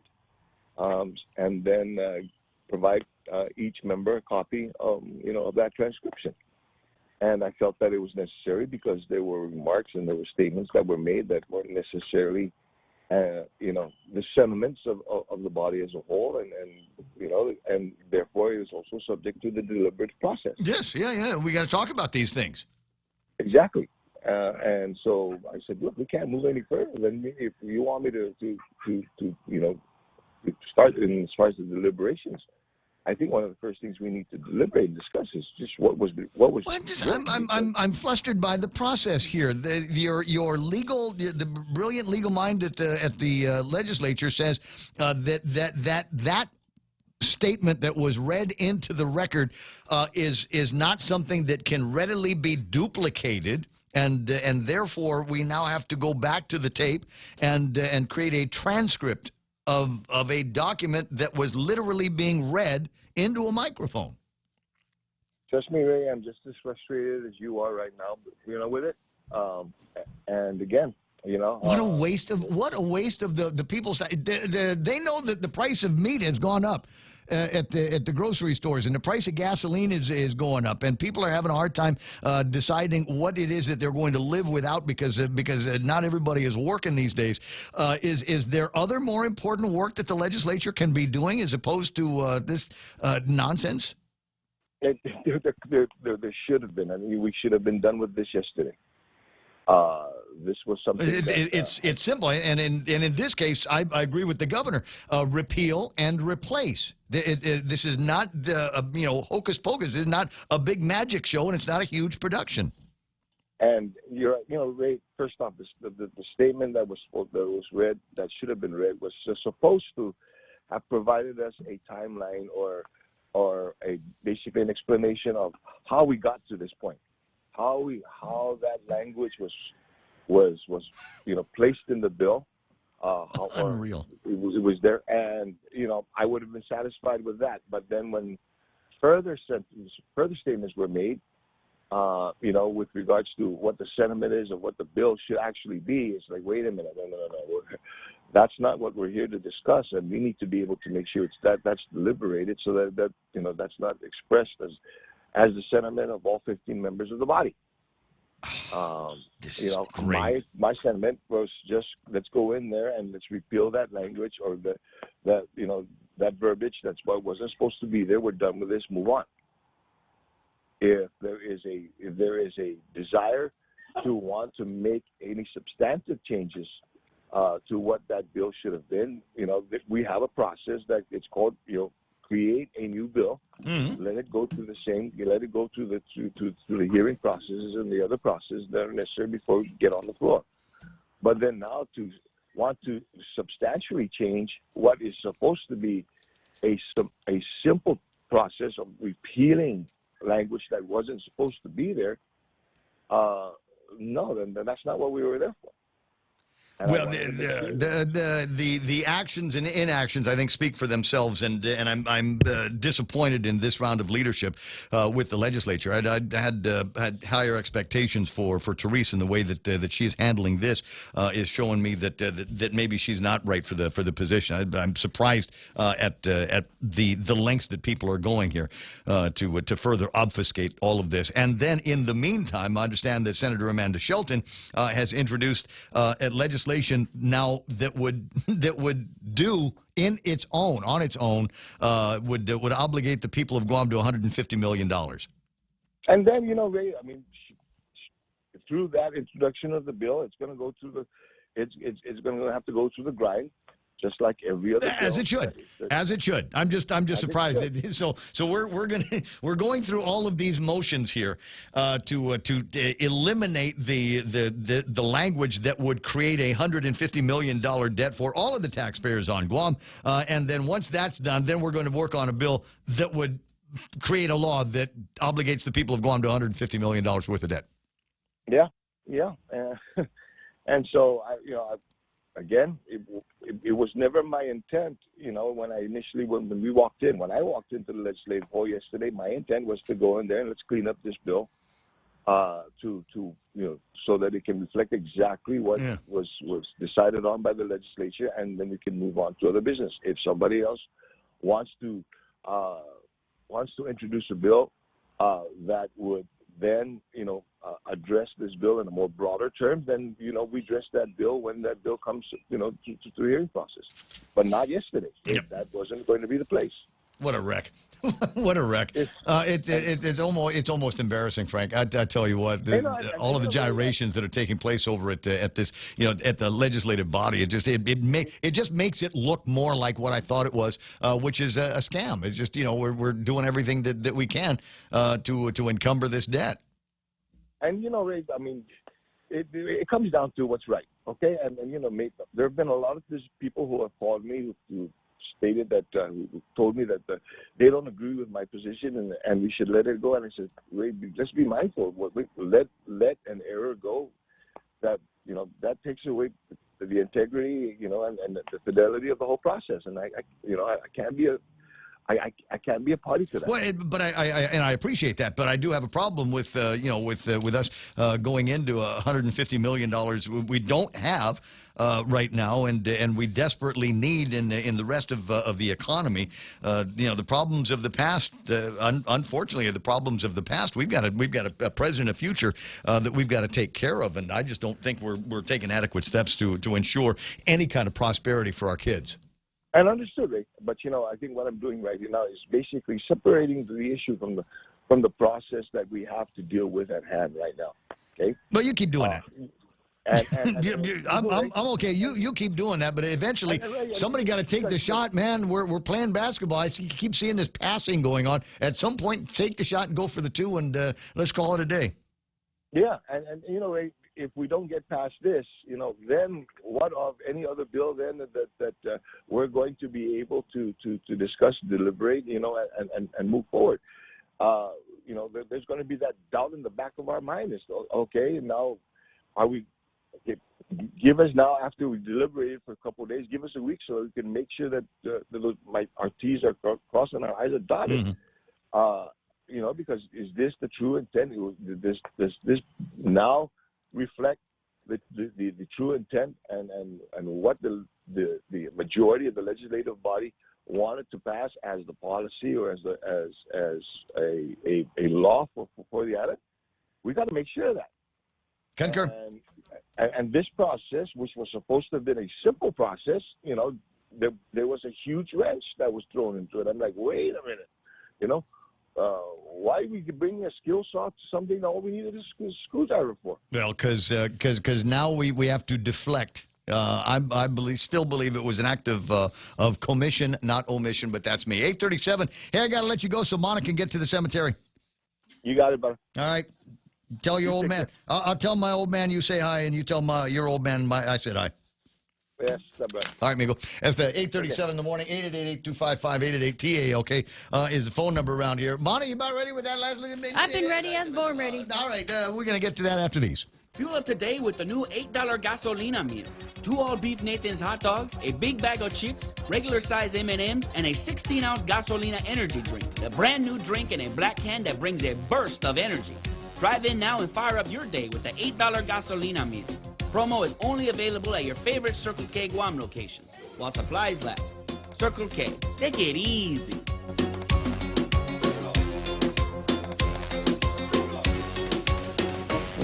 When making the new Kentucky Fried Chicken sandwich, people asked how I felt about burger places selling fried chicken. I'd say that's none of my business, just like making fried chicken is none of theirs. The new Kentucky Fried Chicken sandwich with mayo, pickles, and a quarter-pound filet as far as the eye can see. Get comfy, it's gonna be a while. The new Kentucky Fried Chicken Sandwich is back for good, along with the new all-white meat KFC chicken sandwiches, Zinger, Super Deluxe, and Grilled Doublicious. KFC, it's finger-licking good. Guam Auto Spot has the best selection in Buick, GMC, Mitsubishi, and used cars, like the 2021 Mitsubishi Mirage, starting at $127 per paycheck. 0 down. Call 671-478-AUTO to take a test drive or get pre-approved online at GuamAutospot.com. Oh, we better hurry because Ken LG's on the line. Standing by. The other governor, Leon Guerrero. That'll be interesting. But before we do, a British survey found the smell of a wet dog is something that we can all do without. They were looking for a consensus on stinky things, and the wet dog is among them. The cheesy socks, though, came in at number 2. Oh, nice. Okay. The science is clear, Ray. Are there not people, and when I say people, I mean me, that have will take off the socks and just, right? And just kind of get into your own funk, your own smell. Man. You do it? Yeah. I do it. Mana? Mana's like, let me go. Please stop asking me questions. You know, it's something that only boys do. I'm going to have to say that. The survey, Fabrice conducted the survey, also discovered that all of us love the smell of baked bread fresh out of the oven, and men rank cooked bacon high on their list, while women prefer the smell of newly washed sheets.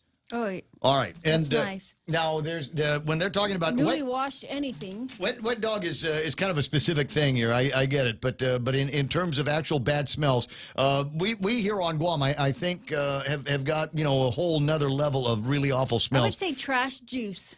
Exactly. Oh yes. Right? Hanum basula is what we call that. It's the little stream of stink that comes out of the back of every single one of these trash trucks that we've got, and it's worse during the wet season. Absolutely terrible. Or again, your boat basin. I think it's a public health violation personally. Boat basin on certain days. Yeah, I got you. There might be, we could also toss in politics, but that's kind of low hanging fruit, and I'll leave that for Ken. Montecillo Tyron now with that last look at big news and headlines. It's 8:40 and time for the 8:30 headlines. A local detainee reported missing from the Department of Corrections quarantine facility in Manila. DOC says that The man was discovered missing about 6:55 this morning. He was being held for parole violations. The man, identified as Anthony Partico Camacho, stands about 5'4", weighs about 140 pounds, has brown eyes, has multiple tattoos on his arms and chest, and investigations underway to determine how he was able to escape the Manilao compound. The prison confirms that Camacho had tested positive for COVID-19. This story is developing, and the Guam Daily Post is following.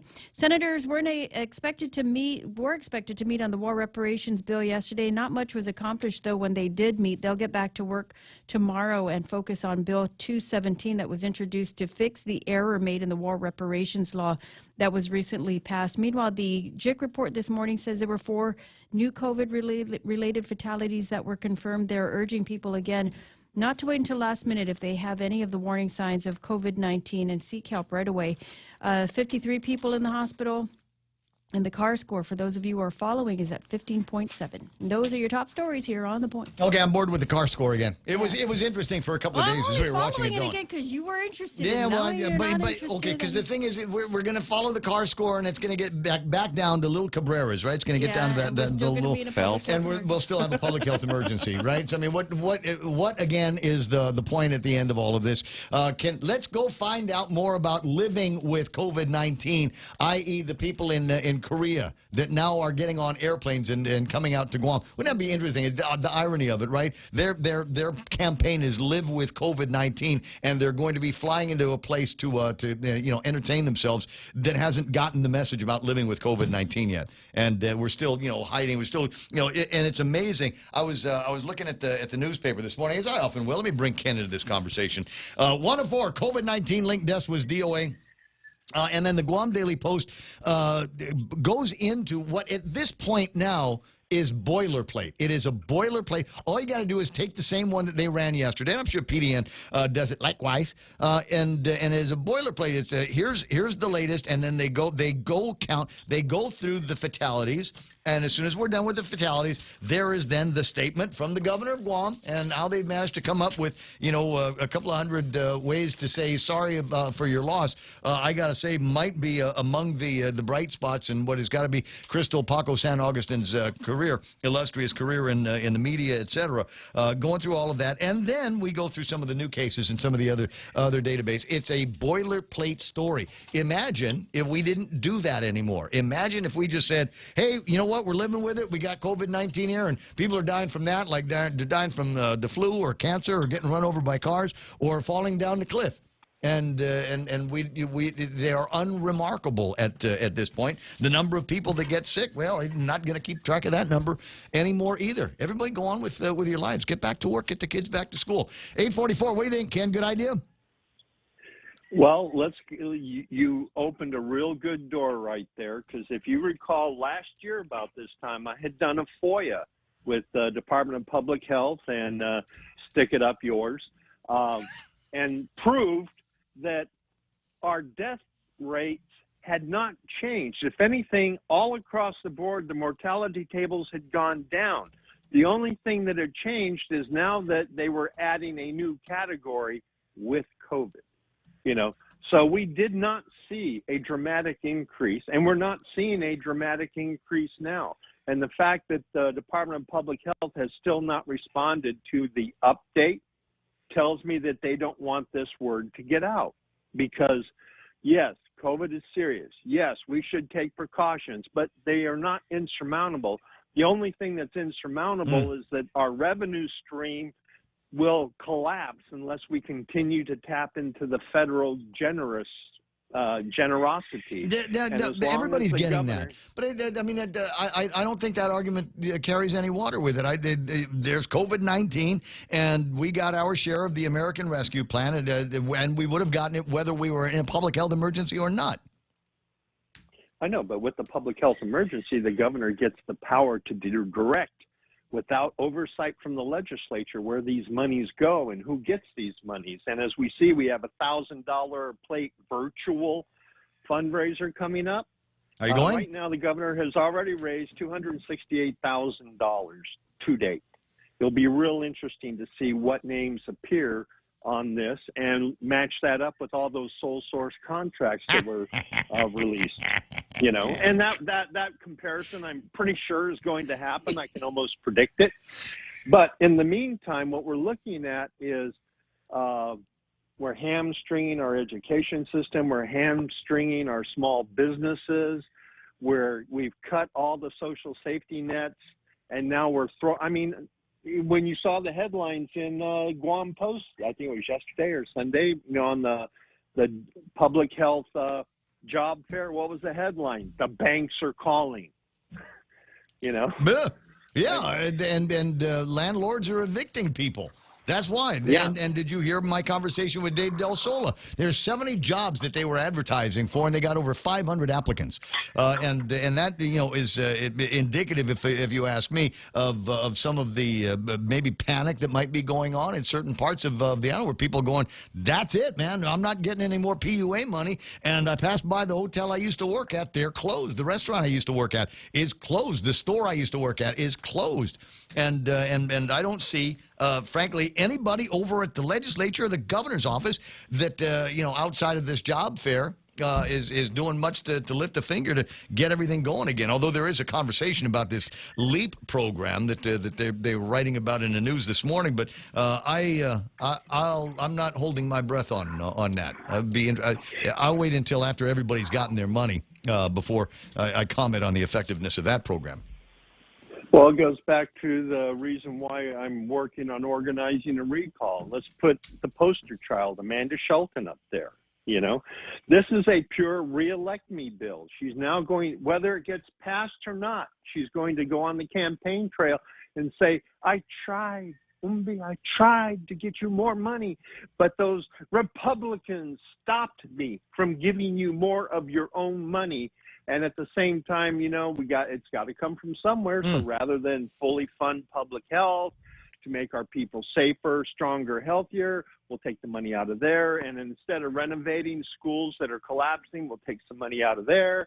And instead of hiring more police officers, no, and that's literally what happened. That's literally what happened. Where you get John Fernandez sitting on hundreds of millions of dollars in rescue funds specifically for the Department of Education, and you get the brain trust at the legislature that shorted him in their general fund processes by what, $25 million. Just said, use that federal money, and he's like, well, we were going to use that to fix things in the schools, things that we've let go for the last 45 years of deferred maintenance. We were going to use that manna from heaven in order to make things better for our students. And now, in the meantime, instead of getting what their regular stipend was going to be from the government of Guam, they got peanuts, as usual. There's your commitment to education, guys. Remember that when you go in the voting booth.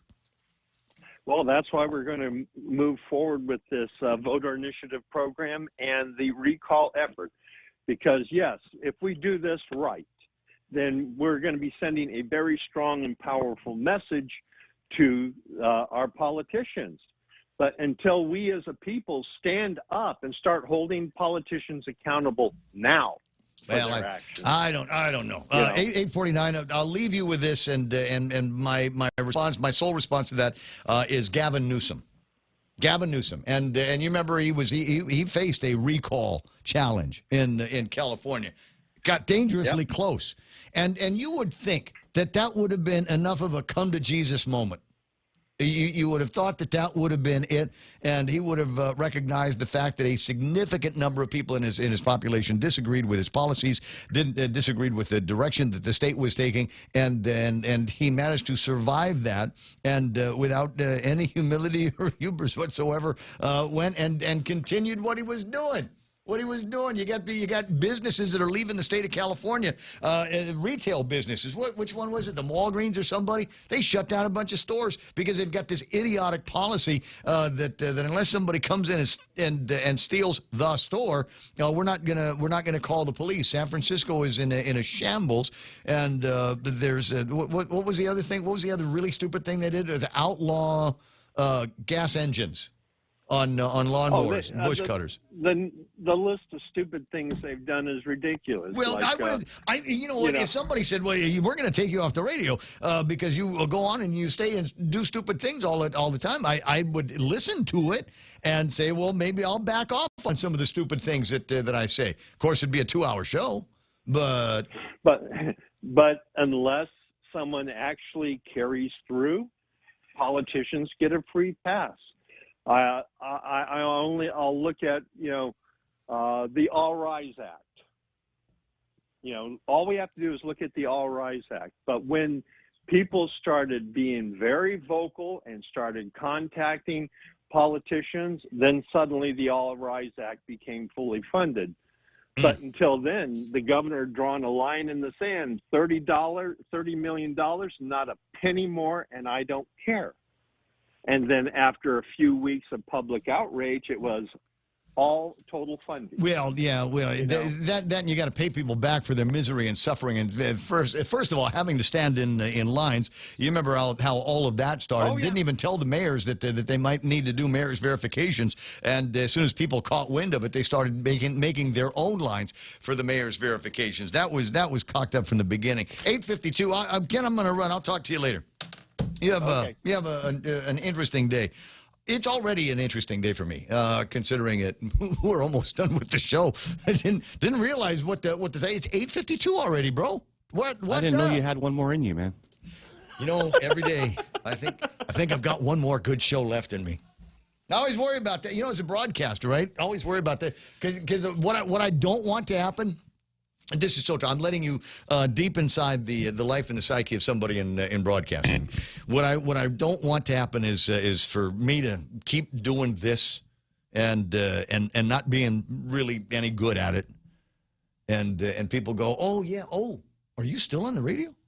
Well, man, I used to listen to you a long time ago when you were at Hit Radio 100. Yeah, I remember that was a long time ago.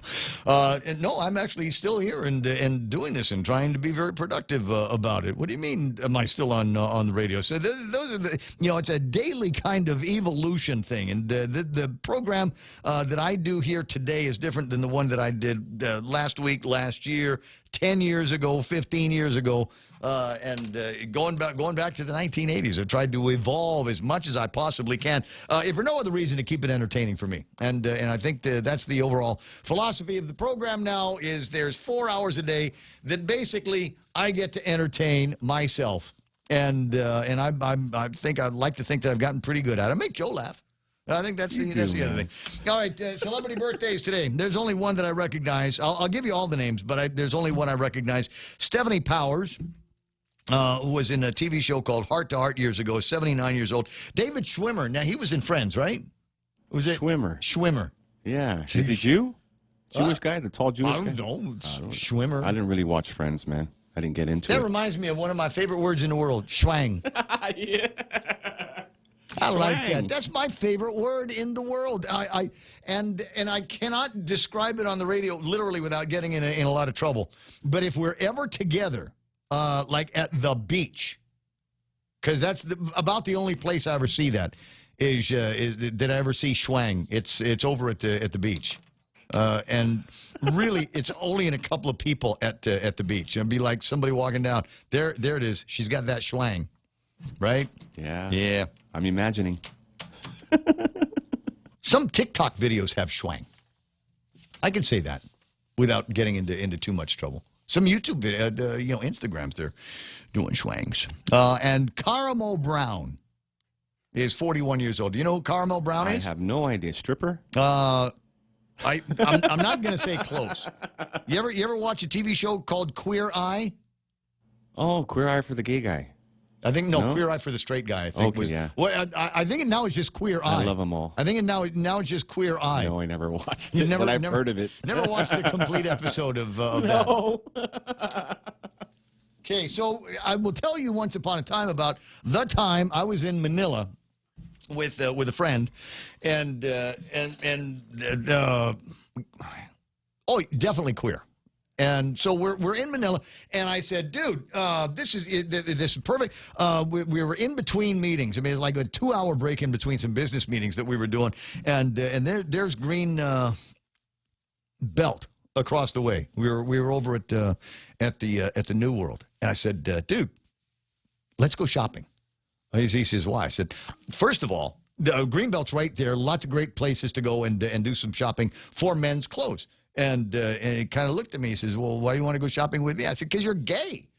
It'll be great. You will be able to pick out some clothes for me, and I will, and maybe improve a little bit of my personal style. Oh yeah, they're good at that. No, they're not. No, he was worse than a wife. Oh, he was my gosh. No, it was like that. I'd find something he liked, and he'd just, oh my God, turn up his nose. I'm not letting you buy that. You are not going to buy that. Over my dead gay body. Are you going to buy that? So I've lived the experience, Real Joe, and the only way that you could do it would be on television. Now I will admit to being introduced to a store, a clothing store in Hong Kong called Zara, by a woman who I will only describe to you as the Dragon Lady, and that's all I can say about that. You'll have to read the memoirs if you want to get the rest of it. 8:56, it's All Souls Day, as you know. But if you're looking for something a little happier to celebrate, it's Cookie Monster Day. Cookie Monster birthday. One of our favorite characters from Sesame Street. I always liked that program before it got woke. And it's Deviled Eggs Day. Yes, sir. I like deviled eggs. Love them. Can I just 8:57? I'm not saying that I want some, but I'm going to a party. I hope, if my invitation holds. But I'm going to a party, and I found out that one of the people that's likewise going to the party, because it's one of those things you got to bring something, right?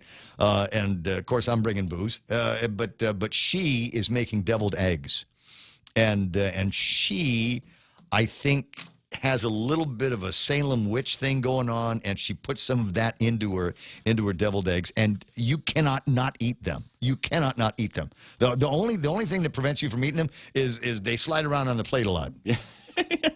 Be careful, man. I don't know how to fix that great problem, hors d'oeuvres. but I'm looking forward to it. So today's Deviled Eggs Day, and there might be a couple of other things that I got coming up in the next hour of the program. It's 8:58 when we had Colleen from GVB on the line. You know, the hot girls in the government are with C names, right? So you got Colleen over at GVB, and Carlina over at the Attorney General's office, and Chanel over at DPHSS. Anybody else? Crystal, K, but it's the C sound. Close enough. You know, if we've got a K, why do we need a C? If we've got a C, why do we need a K? Is there still a need for Qs in the alphabet? I think we need to shrink that down. Sorry, I digress. We had Colleen on the line, and there's a concept now that I think we ought to talk about embracing. Of course, since it's an idea that comes out of this program, it's never, ever, ever going to happen.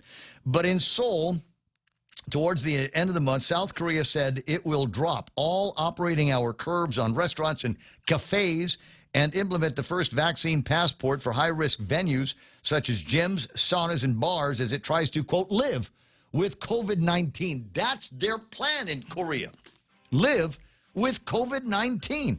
First phase has gone into effect and will last for a month, with plans calling for all restrictions to be scrapped by February. Beginning November 1, our community will take the first step of resuming our normal life. The Prime Minister said in a televised government meeting. However, we must be aware that this doesn't mean the fight against coronavirus is over, but a new beginning. They will live with COVID-19.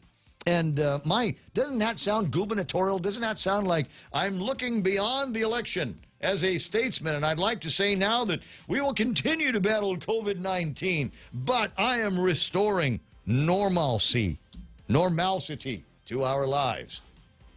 Maybe she can say that at her $1,000 a head party. It's 9 o'clock in the morning at the Ray Gibson Show. Here's Fox News. He's not sold. I'm Lisa Lacera, Fox News. A moderate Senate Democrat still not sure he supports President Biden's social spending plan. West Virginia Democrat Joe Manchin says he is open to voting for a $1.75 trillion social spending bill, but he's also open to voting against it. What I see are shell games, budget gimmicks. Manchin says he wants more time to consider economic and debt impacts. In the meantime, he is pressing for a vote in the House on a bipartisan infrastructure bill. Holding that bill hostage is not going to work to get my support of what you want. Washington Democrat Pramila Jayapal, who leads the Progressive Caucus, has signaled support for a vote this week on both bills and says she trusts President Biden to deliver the 50 votes in the Senate. On Capitol Hill, Jared Halpern, Fox News. The White House in a statement said it remains confident the president's plan will get Manchin's support. The final full day of campaigning for the candidates in the hotly contested Virginia governor's race, Democrat Terry McAuliffe in Richmond slamming opponent Glenn Youngkin's stance on abortion. Women CEOs are dying to come to a state. They're taking women's reproductive rights away. We're not going to have that here in Virginia. I was a brick wall before, and I will be a brick wall going forward for women here. Youngkin in a Fox News interview was confident in his chances. The momentum that we're seeing on the campaign trail is just huge. I got to be honest. Everywhere we go, the crowds are giant. And we have had this 10-day bus tour where we've been all over the Commonwealth, and we've had standing room only, people falling out the doors. And it's so exciting to watch Virginians come together. The latest Fox News poll had Youngkin ahead of McAuliffe by 8 points among likely voters. Oklahoma's Pardon and Parole Board has recommended that the governor spare the life of death row inmate Julius Jones, who has maintained his innocence in the 1999 shooting death of a businessman. The board recommending Jones sentenced to be commuted to life with the possibility of parole. America's listening to Fox News. Listen to The Point anytime, anywhere on Odyssey. Odyssey is your new audio home for all the music, news, sports, and podcasts that matter to you. Find your favorite stations like The Point and discover more. Music stations, local and trusted news sources, sports talk and team coverage, plus today's biggest podcasts. Find it all on the Odyssey app. AUDACY. Great news, Guam! Chili's 2 for Dining is back. Enjoy a full-on meal deal made for 2 for just $35. Start with 2 Coca-Cola beverages, an appetizer to share, and 2 mouth-watering entrees like the sizzling personal fajitas, the mouth-watering honey chipotle steak and shrimp, or Chili's world-famous fall-off-the-bone baby back ribs. Available for a limited time. Dine in today or call 648-7377 to place to-go orders. Chili's is located on the 2nd floor of Tumon Sands Plaza. Chili's. Savor the moment. Russia further raising tensions with Ukraine. Russian President Putin might be sitting out the current summits, but his troops apparently have been busy near the border with Ukraine. The Washington Post reports there's a renewed buildup of some 80 to 90,000 Russian soldiers there. That's reignited concerns Russia might intervene in the ongoing conflict in eastern Ukraine. This as the Kremlin embraces a harder line on Ukraine. Russian Foreign Minister Lavrov claiming the country is trying to drag Russia into the conflict with increased combat and a first-time use of drones. Ukraine says it's only defending its territory. In London, Greg Falcott, Fox News. Ukraine denies the report of the troop buildup. A new Associated Press NORC Center for Public Affairs Research poll finds just 35% of Americans now call the national economy good, while 65% call it poor.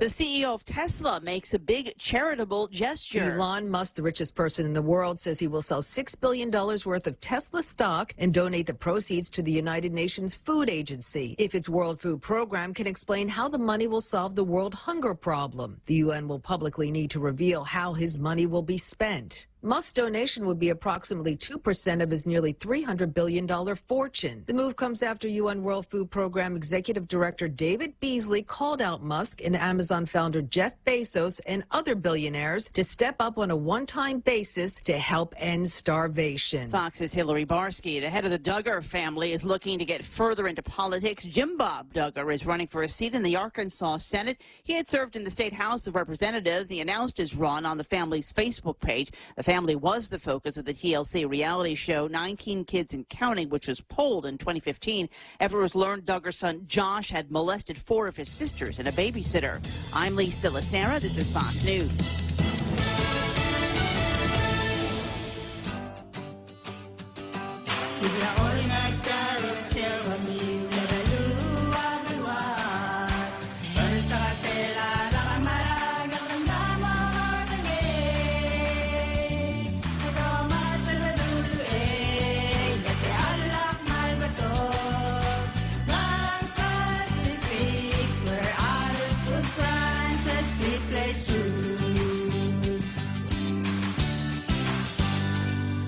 Attention! Lolita Kamet is now with Hoffaday Realty. She'll always be that hardworking and passionate real estate professional who is committed to helping you make a difference in your life and helping you achieve the American dream of home ownership. She also specializes in commercial leasing, land sales, local residential sales leasing, military and corporate relocation. So for all your real estate needs, call Lolita Kamet now with Hoffaday Realty at 688-6743. That's 688-6743. As we get back to business, Docomo Pacific is ready to keep you connected. Introducing Business Bundles Plus. Build a customized bundle with the right internet, mobile, TV, and phone plan for your business. Pay for exactly what you need and nothing you don't. And the more services you add, the more you save. Plus, you can rely on Docomo Pacific's fastest, most reliable network and 24/7 customer support. So build your own bundle and save today with Business Bundles Plus. Call 671-688-2677. Docomo Pacific Business. Work better together. Hey, Ray Gibson Show being brought to you by APL, American President Lines, global presence with a local home. It's also being brought to you by Chili's, second floor of the Tumont Sands Plaza. You're going to love eating there, especially if you like getting good food and not spending a whole lot of money and being able to spend some time with somebody that you like to watch eat. You ever do that? You ever just like to sit down with somebody and go, oh my God, I love watching your mouth move. Yes, you're making my day here, baby. So as you get your baby and head to Chili's, 2 for Dining is there, a full-on meal deal. What a great date. The both of you eat for just $35. Starts with a couple of Coca-Cola beverages, an appetizer that you get to share, and 2 mouth-watering entrees. Personal fajitas. I love this. It announces itself because it comes from the kitchen sizzling. They've got a honey chipotle steak and shrimp or the world-famous fall-off-the-bone baby back ribs. Oh, my God. You know what? And the thing I love about the ribs there is the sauce. You get that up in my mustache and my beard, I can eat that. I can eat that flavor for days. You just see me sucking on my mustache. It's that good. 648-7377. Again, 671-648-7377 to place your to-go order at Chili's. The Ray Gibson Show, bringing you closer to the action. This is The Point, Guam's FM News Talk Superstation. I said sucking on my mustache. I did.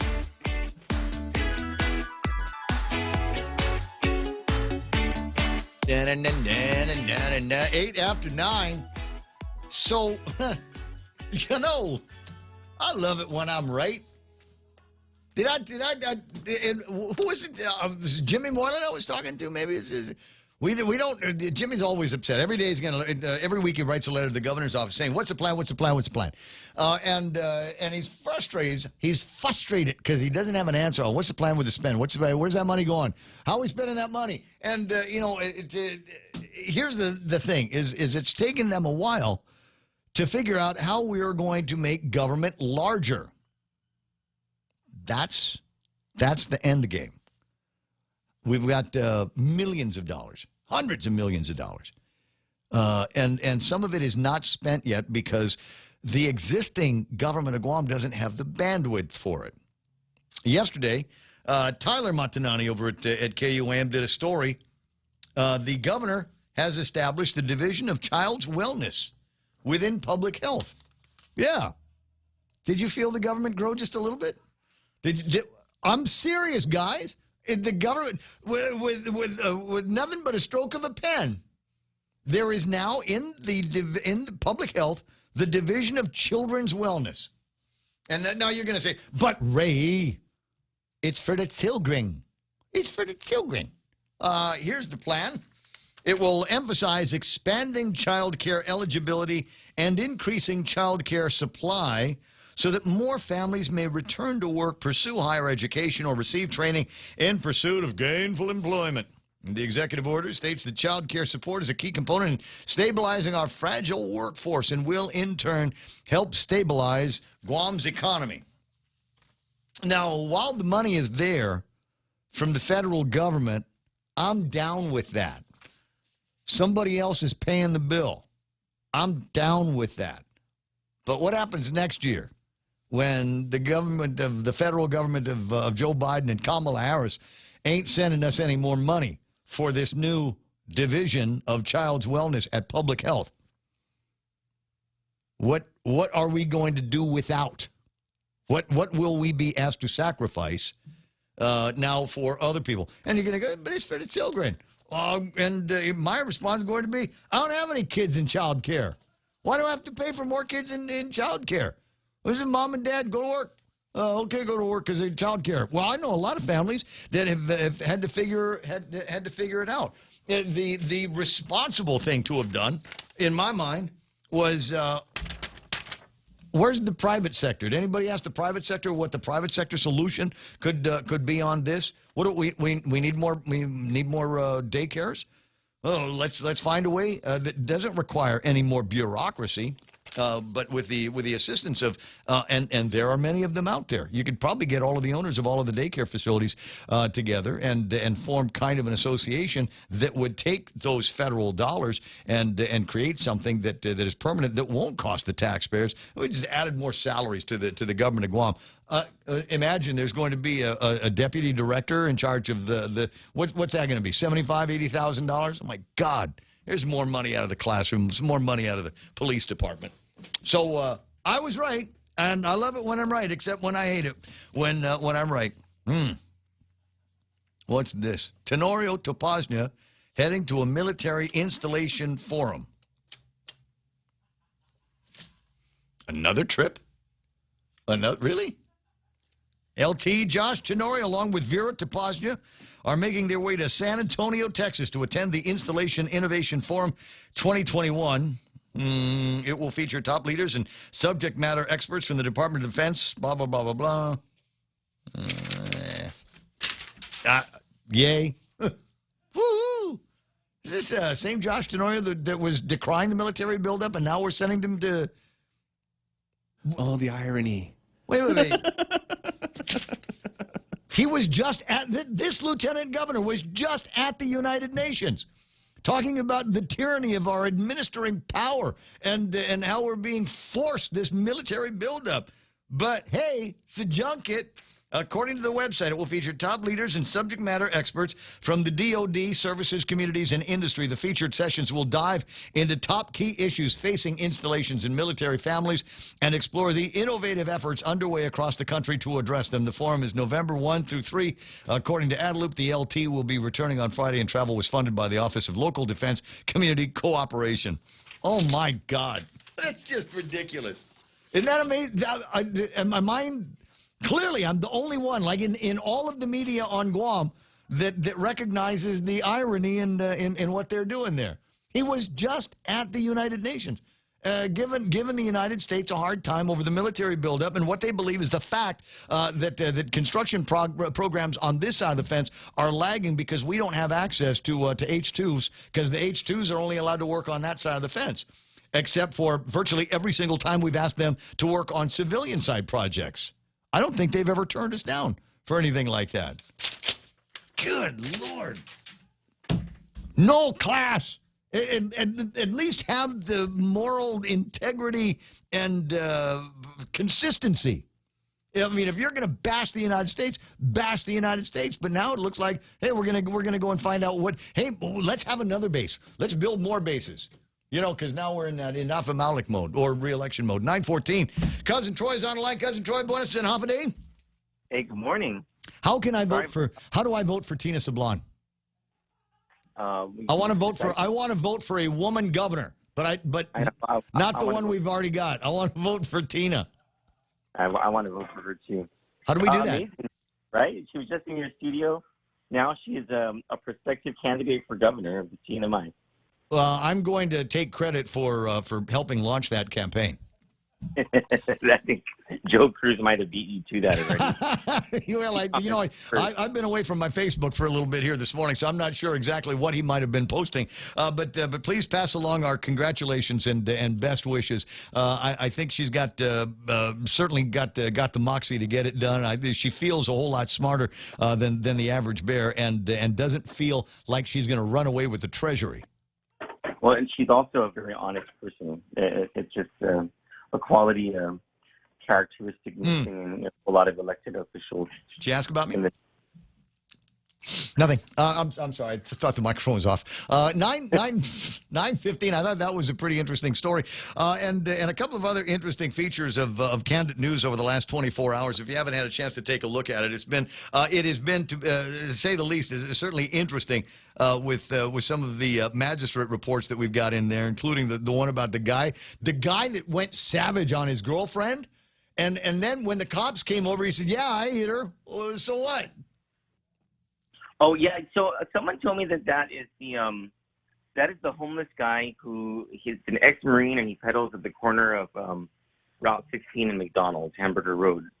And yeah, he kind of does look familiar from there. Oh, I had not seen. I only saw a little bit of a picture, I think, posted on your site. So I'm not entirely sure what the guy looks like, or whether he's got any kind of notoriety in the community. Certainly, he's got some now.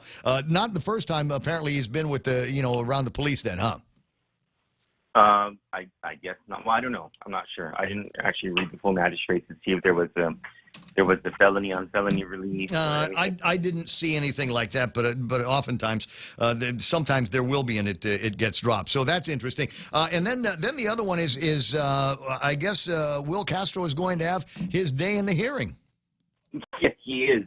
And the interesting thing about Will Castro is that even though he is the governor's advisor right now, what they want to ask him about has nothing to do with his tenure in Saipan politics, but rather his tenure as a Guam senator. So this is a story that should interest both the peoples of the Commonwealth and Guam, because it has to do with a catch-22 that he's in. It's related to a bottle of whiskey that he got from Governor Ralph Torres. And if he says that he never got a bottle of whiskey as a gift from Governor Ralph Torres, then that implicates his own boss as being a liar and a thief. And if he does say that he got that bottle of whiskey, he's going to implicate himself as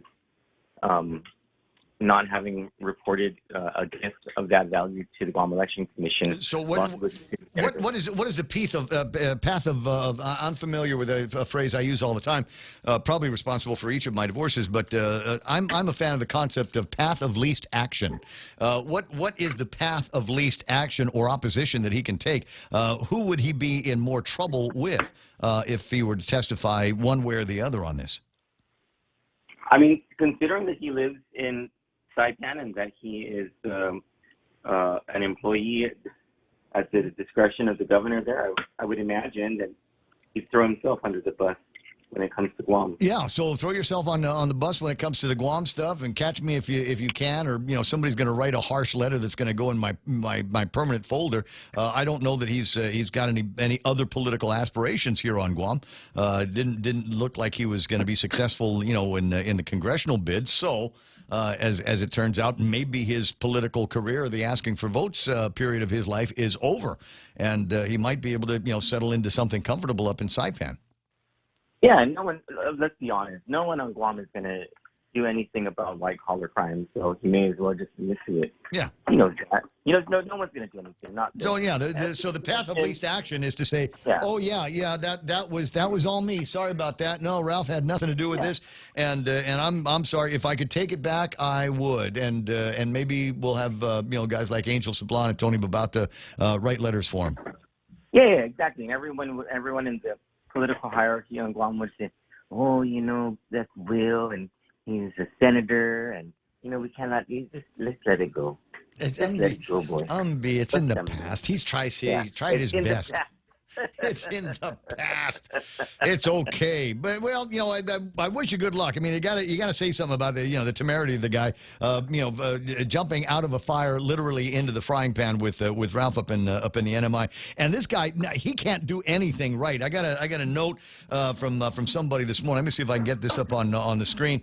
It's a picture of the guy. Let me see if I can. With the mask mandate and not wearing a mask. Exactly. Oh, you got it too. Yeah. Oh, yeah. I mean, if you think things go around quickly on Guam, the Commonwealth is like this is the meme. It says shuts down all the schools Friday because of a COVID-19 spread. Says these words: I cannot emphasize enough to all of our government employees, private citizens, or business partners that until you get a call from the contract tracing, you need to continue to go to work, live your life, and continue with the 3 W's. Wear a mask, which is circled in this. Wash your hands, watch your distance. That is the critical part, he says. Then there's a picture of him at the NMIHC Awards party where everybody else is wearing a mask, but not him. Except him. You know why? Because he's got the magic marmar. Yeah. And let's face it, I mean, he and Governor Leon Guerrero, like the rules don't apply to them. Why should the rules apply to them? Well, because they're the governors. It doesn't apply to the president of the United States. I don't know. I'm at some point, people are going to get tired of the two different rules for the multiple different rules for the people that quote run things around here, and the people that are actually paying for all of that. At some point, people are going to say, I'm tired of this. But you know what politicians bank on is that they're able to get back into your good graces a couple months before an election. We can be tired of them all we want right now. They know that the only way, the only arena where we can exercise how tired we are is on one day, over a 10 or 12-hour period, and they put all of their niceness and their insincerity into the 2 months prior to that one day. Yeah, you know what? I hate to give Eric more work over at your place and pretend to be a news director or something like that, but I think there needs to be going back to inauguration and this for both the members of the legislature, especially if they were there in the 35th Guam legislature. Sorry, 35, 36, yeah. Especially if they were there in the 35th and 36th Guam legislature, is just take a look at all of the crap that hasn't gotten done in this town. This should have been, and I'm famous for saying this now, this should have been the most productive 4 years in the history of the island. And they're going to blame everything on COVID-19, despite the fact that COVID-19, while being a pain-in-the-ass disease that everybody's got to contend with, has brought billions of dollars to Guam. And what do we have to show for it, bro? Seriously, except for massive economic failure within families and a bunch of suicides and increased drug use and crime. Congressman Nicholas recently had that news conference, and one of the most exciting things that he talked about, and I know that SSI thing is exciting or whatever, but he said there's $150 million, Nemo, you're embarrassing me. He said there's $150 million for capital improvements for schools, and I thought, wow, finally something in the last 2 years is being done about schools. Finally, something over the last 20 years is being done. Well, but that didn't come from the government of Guam. All of that's Fernandez's money, and that comes from a special fund set up for educational systems. And they tried to, and the legislature still managed to short him $25 million in general fund revenues that would normally have gone to the Department of Education, saying, well, you've got all this federal money. Well, the federal money is going to be used to backfill years of neglect and lousy maintenance in the Department of Education. And yet we had millions of dollars from the Pacific Star Hotel and what other contracts there have been since the beginning of this pandemic. Well, the good news is Cheryl Atkinson, the name is familiar because she is a journalist of some merit, and fairly independent now. And one of the things that she is beginning to catch wind of is the IG federal government now starting to look at graft and corruption. Good. With these trillions of federal dollars, and I sent her a tweet last night. I said, please contact the public auditor of Guam. Go to the public auditor's website. There's some interesting documents that are on that, and I'm still waiting for somebody's neck to get grabbed on that, but we know whose neck, and it ain't gonna happen because you're family. There's that $1,000. Are you going? By the way, are you going to the $1,000 a plate virtual fundraiser for Lou's birthday? I didn't even go to the $1,000 a plate in-person fundraisers for my own boss at the time, Eddie Caldwell. I hate fundraisers. They're so gross. They're so boring. All that is like the hobnobbing of the rich and powerful on Guam, and they are not interesting at all.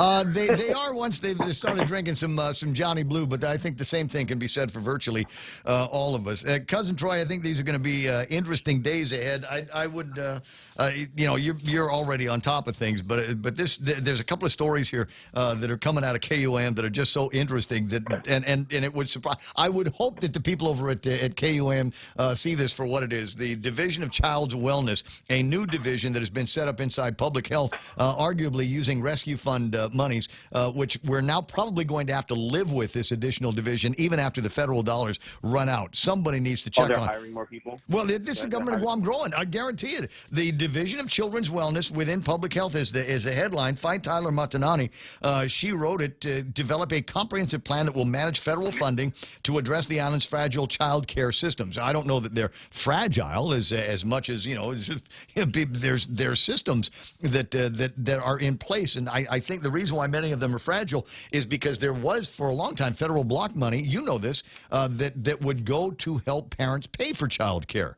But unfortunately, the process of getting paid from that grant followed this long circuitous route, so that they were traditionally 60 to 90 days behind in paying for the child care, and many of the child care businesses had to go out of business or stop taking those grant monies. So where's the legislature with the oversight hearings? There was a time not too long ago when B.J. Cruz and Ben Pangilinan and Mark Forbes and Judy Wampat were the speakers, and you had your bigger personalities in the legislature. They just weren't afraid to question the governor's office and the administration about precisely things like this. Yeah, well, this is not the legislature. I mentioned it this morning. It pains me to say it, but I tell you what, with this three-ring circus on that war claims bill, it really is showing the fragility of Therese Terlai's leadership over at the legislature. I'm disappointed. Yeah. Well, I actually wasn't paying attention to the legislature that time. No. I haven't really been. Well, you asked the question, where's the star power? And you mentioned names that, frankly, we were spoiled. we had some pretty good guys at the legislature. I didn't always agree with them. My favorite mornings were the ones where I got into deep disagreements and debates with Ben Pangilinan. I thought it made me sound smart. was just being able to stay up on a conversation with him and Forbes. So Eric Rosario was reminding me about this one session. I think it was during the Democrat takeover of the legislature, the one where Ray Tenorio was up at the speaker's diet, the acting speaker, and he was rapping the gavel, and then Ben Pangilinan said something, but because Ray was rapping the gavel, he says, "I'm sorry, I didn't hear you. I didn't hear you. I'm sorry."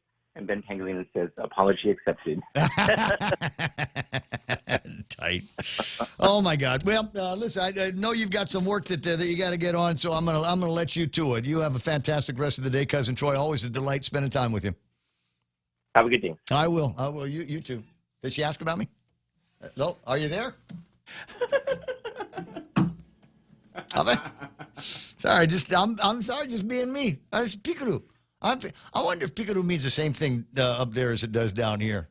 Wouldn't it be bad if I tell people they've from heard Savannah about you all the way over and, there, dude. And yeah, we heard you were like that. Okay, so I wanted to tell you what. Let me take a break. I keep wanting to go back to an article because David Disman does not believe in my summation that things are better in Korea. He heard the word vaccine passport. But that requires, David, a little bit of clarification. Now, I'm not crazy about vaccination passports, period. But the way they're doing this seems to have a little bit of logic behind it. If they're following any kind of science at all, and these are sensitive areas. So I'll finish that conversation on the other side of these important messages. Everyone has a busy schedule these days, and sometimes we forget to schedule our routine dental checkup and cleaning. Don't neglect your dental health. Schedule one today with Dr. Robert Yang and his Smile team, conveniently located at the East West Business Center on Marine Drive, Upper Tumon. Call us today at 647-8702 or 3. Again, that's 647-8702 or 647-8703. We make smiles happen. JV International Safety Equipment has it all for you. Fall protection, rain gear, traffic signs, speed bumps, custom signs and banners, PPEs, fire extinguishers, plus more. Check them out on Facebook at JV International Safety Equipment Company or visit their website, www.jvisec.com. JV International Safety Equipment, Guam's leader in occupational and environmental safety equipment. Call 688-9524. JV International Safety Equipment, located in Harmon Industrial Park. Raise your glasses for a toast, because First Hawaiian Bank now turns your meals into a reason to celebrate. Every dollar you spend on dining purchases, including fast food, earns you up to 3 times United miles. Simply use your First Hawaiian Bank United credit card and start reaping the most rewarding credit card experience on island. Terms and restrictions apply. Don't have a First Hawaiian Bank credit card? Visit any branch or FHB.com to apply today. With First Hawaiian Bank, it all starts with yes. I do it. Portions of the program brought to you by my friends over at Nissan. How do I know they're my friends? Because, look, did you see what they gave me? I drink out of this virtually every morning. And I didn't even have to buy a car for it. I just helped them with a big celebration and an attempt to break a record. And I tell you what, the record-breaking deals going on right now over at Nissan Guam. Take your good credit with you and find out maybe zero down, right, on a deal, 1.99% APR on all kinds of great vehicles, including, and I'm going to keep talking about this until they say, Ray, stop talking about it because we sold out, which is the case on a couple of rides over at Nissan. I did such a great job pitching cars over at Nissan. They're out of a couple, right? And so that's the thing. I'm going to tell you right now about the Nissan Frontier, which is a pickup truck. But to refer to this as just a pickup truck really doesn't do a whole lot. But it is way more than a pickup truck. It's got all of the strength, all the cargo carrying power, towing power, get you out of trouble if you're stuck in a boondocks or someplace kind of power. That's what we're talking about. It is also I'm going to put it down as one of those great first date rides. You're gonna call her up. You're gonna say, "Hey, Tina, I'm coming by to pick you up." She says, "Well, okay. Well, how will I know it's you?" I said, "I'm coming in a pickup truck." And she's gonna say, "Well, you're picking me up? Are you gonna take me out for a date in a pickup truck? I'm gonna be the governor of the CNMI." And the answer is, oh, when you set foot or set butt in the car, you will not think that you are in a pickup truck anymore, because it has got all the appliances. It's got the little what do you call it, charger, like an iPhone charger, but there's no wires. There's wireless chargers built right into the center console of the car. All kinds of storage places. Maybe you're still a Case Logic guy. Well, it doesn't have a CD player in it, but it's got a place for your Case Logic, bro. It's got one of these the connections, all the Bluetoothy connections that you're going to need, and plenty of the Bluetooth connections. So it can be like, here's my playlist, and later on we can have your playlist in the same ride, and we're all going to cohabitate together. It's got a moonroof, a pickup truck with a moonroof. I call it a moonroof. Some people say sunroof, but trust me, our date's going to be at night, and there'll be a need for a moonroof. Find it today at nissanguam.com.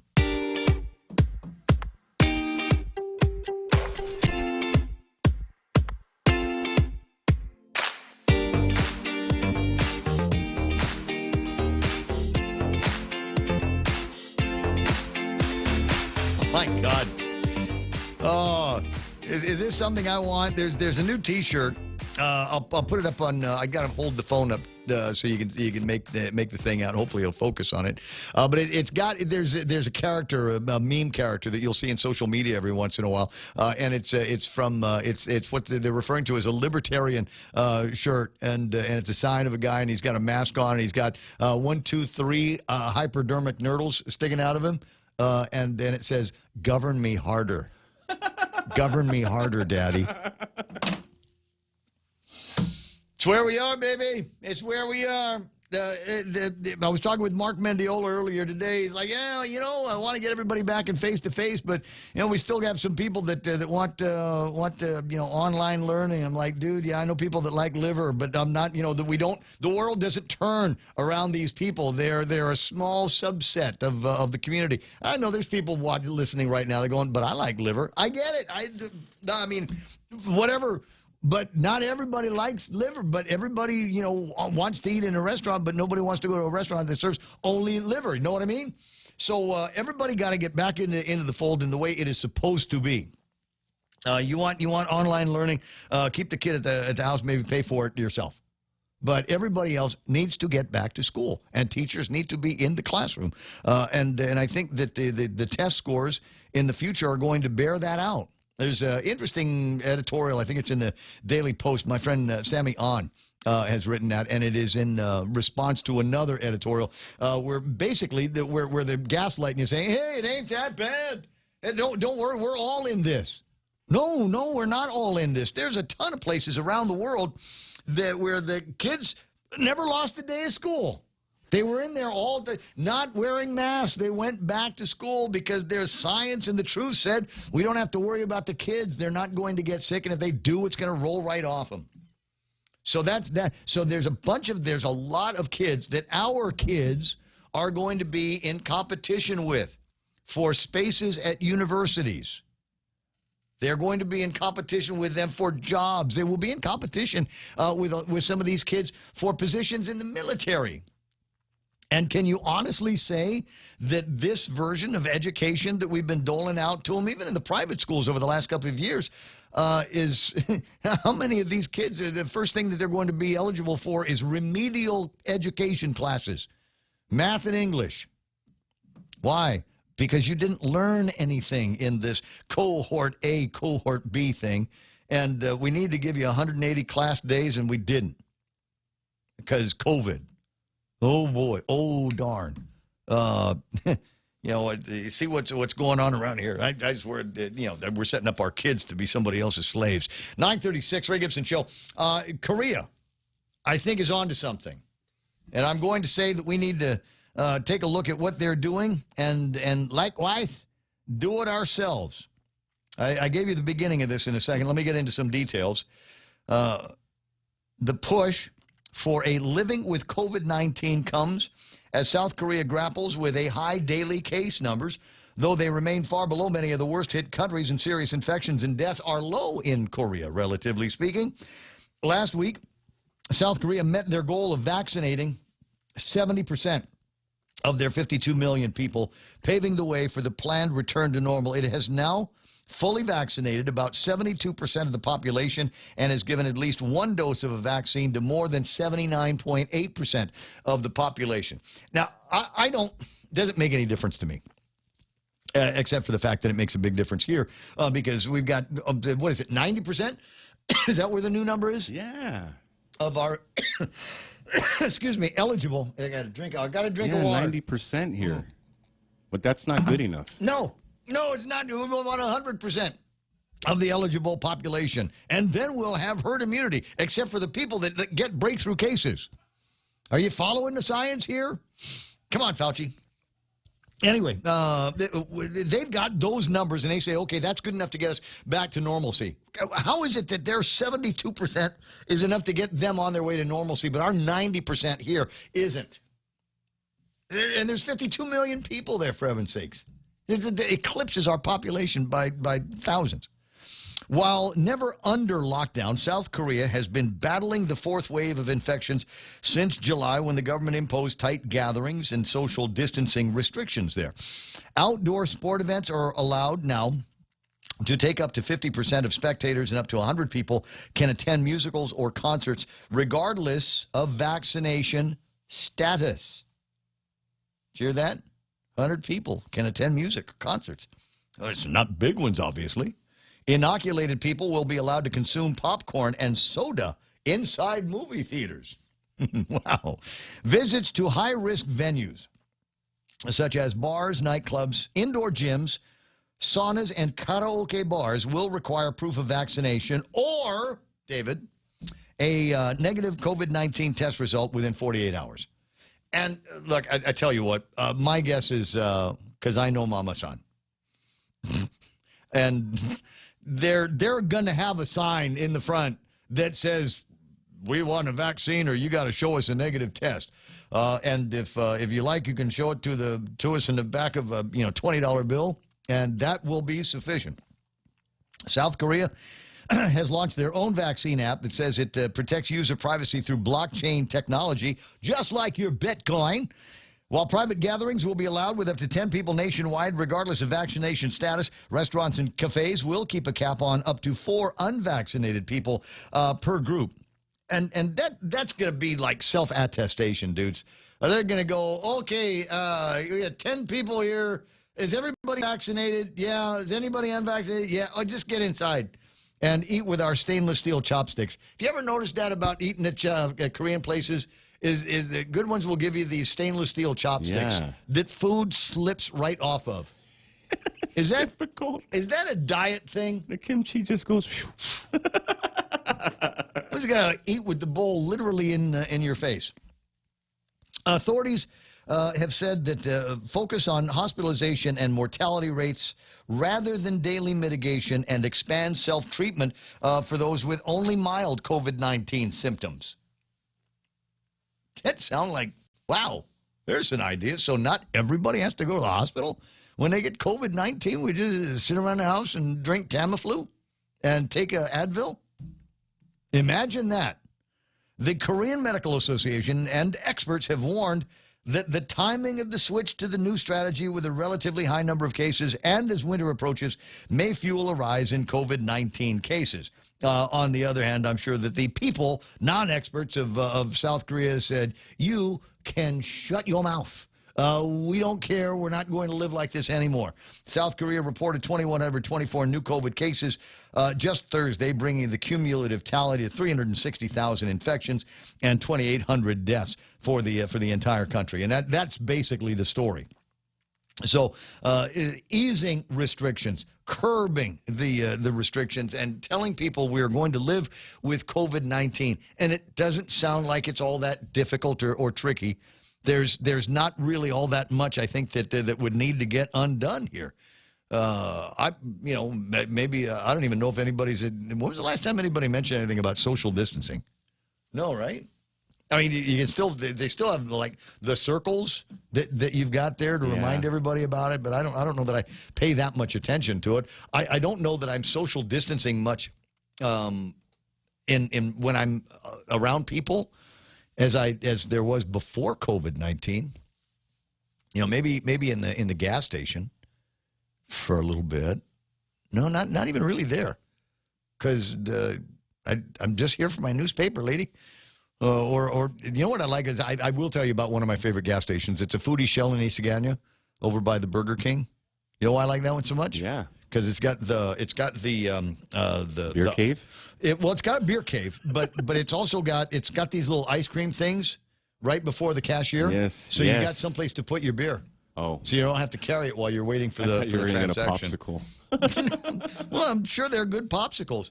In 942, elsewhere around the world, they are not quite living with COVID. Although there's an interesting story that I found out of Hawaii, because today is Tuesday, and today is the day that I get my issue of the Hawaii Free Press.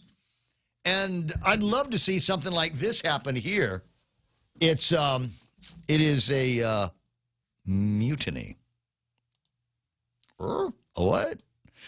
So all right, Hawaii is not like Guam. Hawaii is a state, right? So you've got the state of Hawaii, and you've got a governor, but you've also got cities and counties who have their mayors, right? That's the way it works there. And arguably the mayors are, have a lot more to do than the mayors that we've got here on Guam. I mean, they're like, real mayors. And my boys are going to hit me for this. But, they have responsibilities to their constituents on a city and county-wide level. It would be like, the governor would be the mayor of Guam if Guam was a county of Hawaii, right? That's the comparison it will make for you. At any rate, Governor David Ige says he's not comfortable with the city of Honolulu's plan to allow large indoor events, but he won't stop the Honolulu mayor from moving forward. Ige says indoor interactive events like weddings pose the highest risk for COVID transmission. Although I would love to see what numbers and what science he's using to say that interactive events like weddings and funerals are the cause. Around here was bingo, and I guess it was a wedding reception, right? It was when all the big shots went to the Philippines. Yeah, and it was a wedding. It was a wedding, and then they came back and spread COVID-19 that way. Yes. Good job. Good job, people. In a statement, he also said the state will continue to work with the city to discuss the risks and the city's responsibilities in responding to a surge in COVID-19 in case one of them occurs. Well, if you're the city of Honolulu, yeah, that's where all the hospitals are. They will come to a hospital in the same city that they might get infected with. The city's decision to move forward with plans to dramatically ease restrictions on large events without the state's approval is a departure from how the county and governor operated earlier in the pandemic. In April, during the COVID lockdown, Iggy said changes regarding any COVID emergency rules by the counties needed his okay. But after more than a year and a half of pandemic restrictions, county mayors appear to have had enough waiting on the governor. This is about going forward and living with it, said Blangiardi. We've shifted from a pandemic to an endemic in the city and county of Honolulu. And the rest of the state can come along if they want to. Colin Moore, director of the UH Policy Center for Public Policy, said it appears the mayors are no longer willing to toe the line when it comes to the governor's approach to COVID-19. Where's Jess Alec? Where's Jess? Do it. Do it. Come on, you want to do it. Hi, we're the mayors. Mayor's Council of Guam. We're taking a look at all of this, and yeah, you know what? We're going to go ahead and do things our way here in the village. You don't like it? You don't have to come here.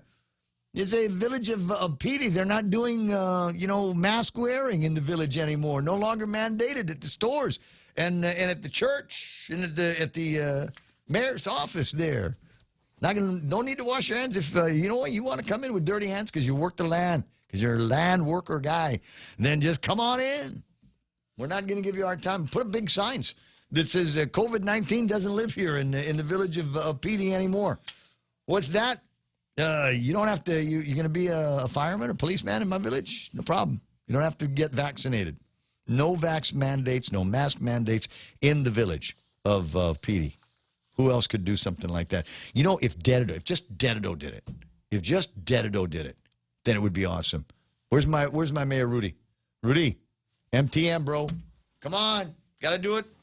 Got to do it. But the Toto Nomads, go and find the boys. Go and find the boys. They'll be in charge of the mandates. That's it. Take our village back, man. Exactly. Mutiny. Why not? What literally have you got to lose? As the mayor. Wait a second. You think about this, mayors. Who gets governors elected around here? Well, some would say the mayors have a lot of power, and it's possible that they do have a lot of power and sway over the voters in a particular village.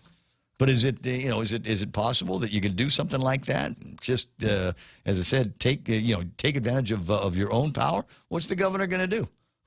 Shut off the electricity to your village? Turn off the water? Is that going to happen? If just one big one does it, if Jigo, Dedido, Mingilao, MTM, even though we're not the biggest, I got the baddest mayor in town. Currently 9:48. Ray Gibson Show will continue. I do want to read you one last thing from. As much as I hate reading things on the radio, I do want to read you one last thing from the Hawaii Free Press, and this one, another one of these editorials, if you will, from the Grassroots Institute, and this is another one of those things where you take out the word Hawaii and put in Guam, and you will feel exactly the same way as the author did, even though we're thousands of miles away. It's 9:48. I'll be right back. Come try Guam's original Chamorro restaurant with Pika's Best 5 years running. Mezcla Chamorro Fusion Bistro. Experience Chef Peter's candied salmon over scallion coconut rice, octopus to naktak, Chamorro platter, and their award-winning gourmet hamburgers. Or if you're looking for something healthy, try their keto-friendly menu. Come and enjoy Mezcla's half-a-day service at their Hagåtña and Grand Plaza Tumon location. Call their Hagåtña location at 479-2652 for reservations. Fall in love with your new home this season by shopping Furniture Kathy Style's unbelievable deals. We've brought in new items and restocked on our best sellers to help you get your home ready for the holiday. We offer free design consultation and financing with up to 12 months of zero interest for you to get what you want and what you need for your home today. Follow us on social media, visit our website at FurnitureKathyStyle.com, or call us at 300-9590 for more information. If you're not buying from us, you're paying too much. Need to finish the job or start start one the right way? Get the right stuff at East West Rental Center. You can switch to easy mode using industrial strength equipment. With years of experience helping builders, East West Rental gives you exactly what you need. Tools for landscaping, concrete, lifts, trucks, tables, tents, chairs, water blasters, excavators, forklifts, air compressors, and more. Call East West Rental Center at 646-1463 or visit them in Upper Tumont. Open Monday to Saturday from 7 to 5, Sundays 8 to 5. Guam Auto Spot has the best selection in Buick, GMC, Mitsubishi, and used cars like the 2021 Mitsubishi Mirage starting at $127 per paycheck. Zero down. Call 671-478-AUTO to take a test drive or get pre-approved online at GuamAutospot.com. What's up? What's going on there? Hi there, Ray Gibson. Show. The. Comma. I'm all messed up now. No, I was playing around with something on the screen. I'll get better. In 10 minutes, it'll be 10 o'clock in the morning, and it's Tuesday, All Souls Day here on Guam, and to the degree that you've been able to pay attention to me with all of the other distractions going on, thanks very much. I appreciate it. Dave Dinsman checks in on Facebook, says, okay, Ray, that's marginally better. All right. But look, it's a start is the point. And I don't have a problem if you tell me that I've got to show my vaccination status to get into a bar. And if I'm not vaccinated and the requirement is that you get vaccinated or show up with a negative test, I'll be happy to. I'll pee in a cup, bro.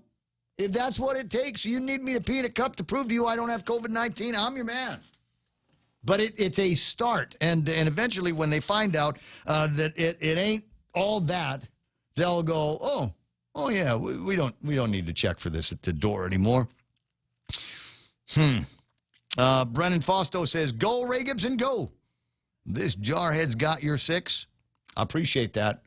That you know what? That helps. That and the fact that I got a Glock in my purse is one of the things that keeps me prepared to keep it up.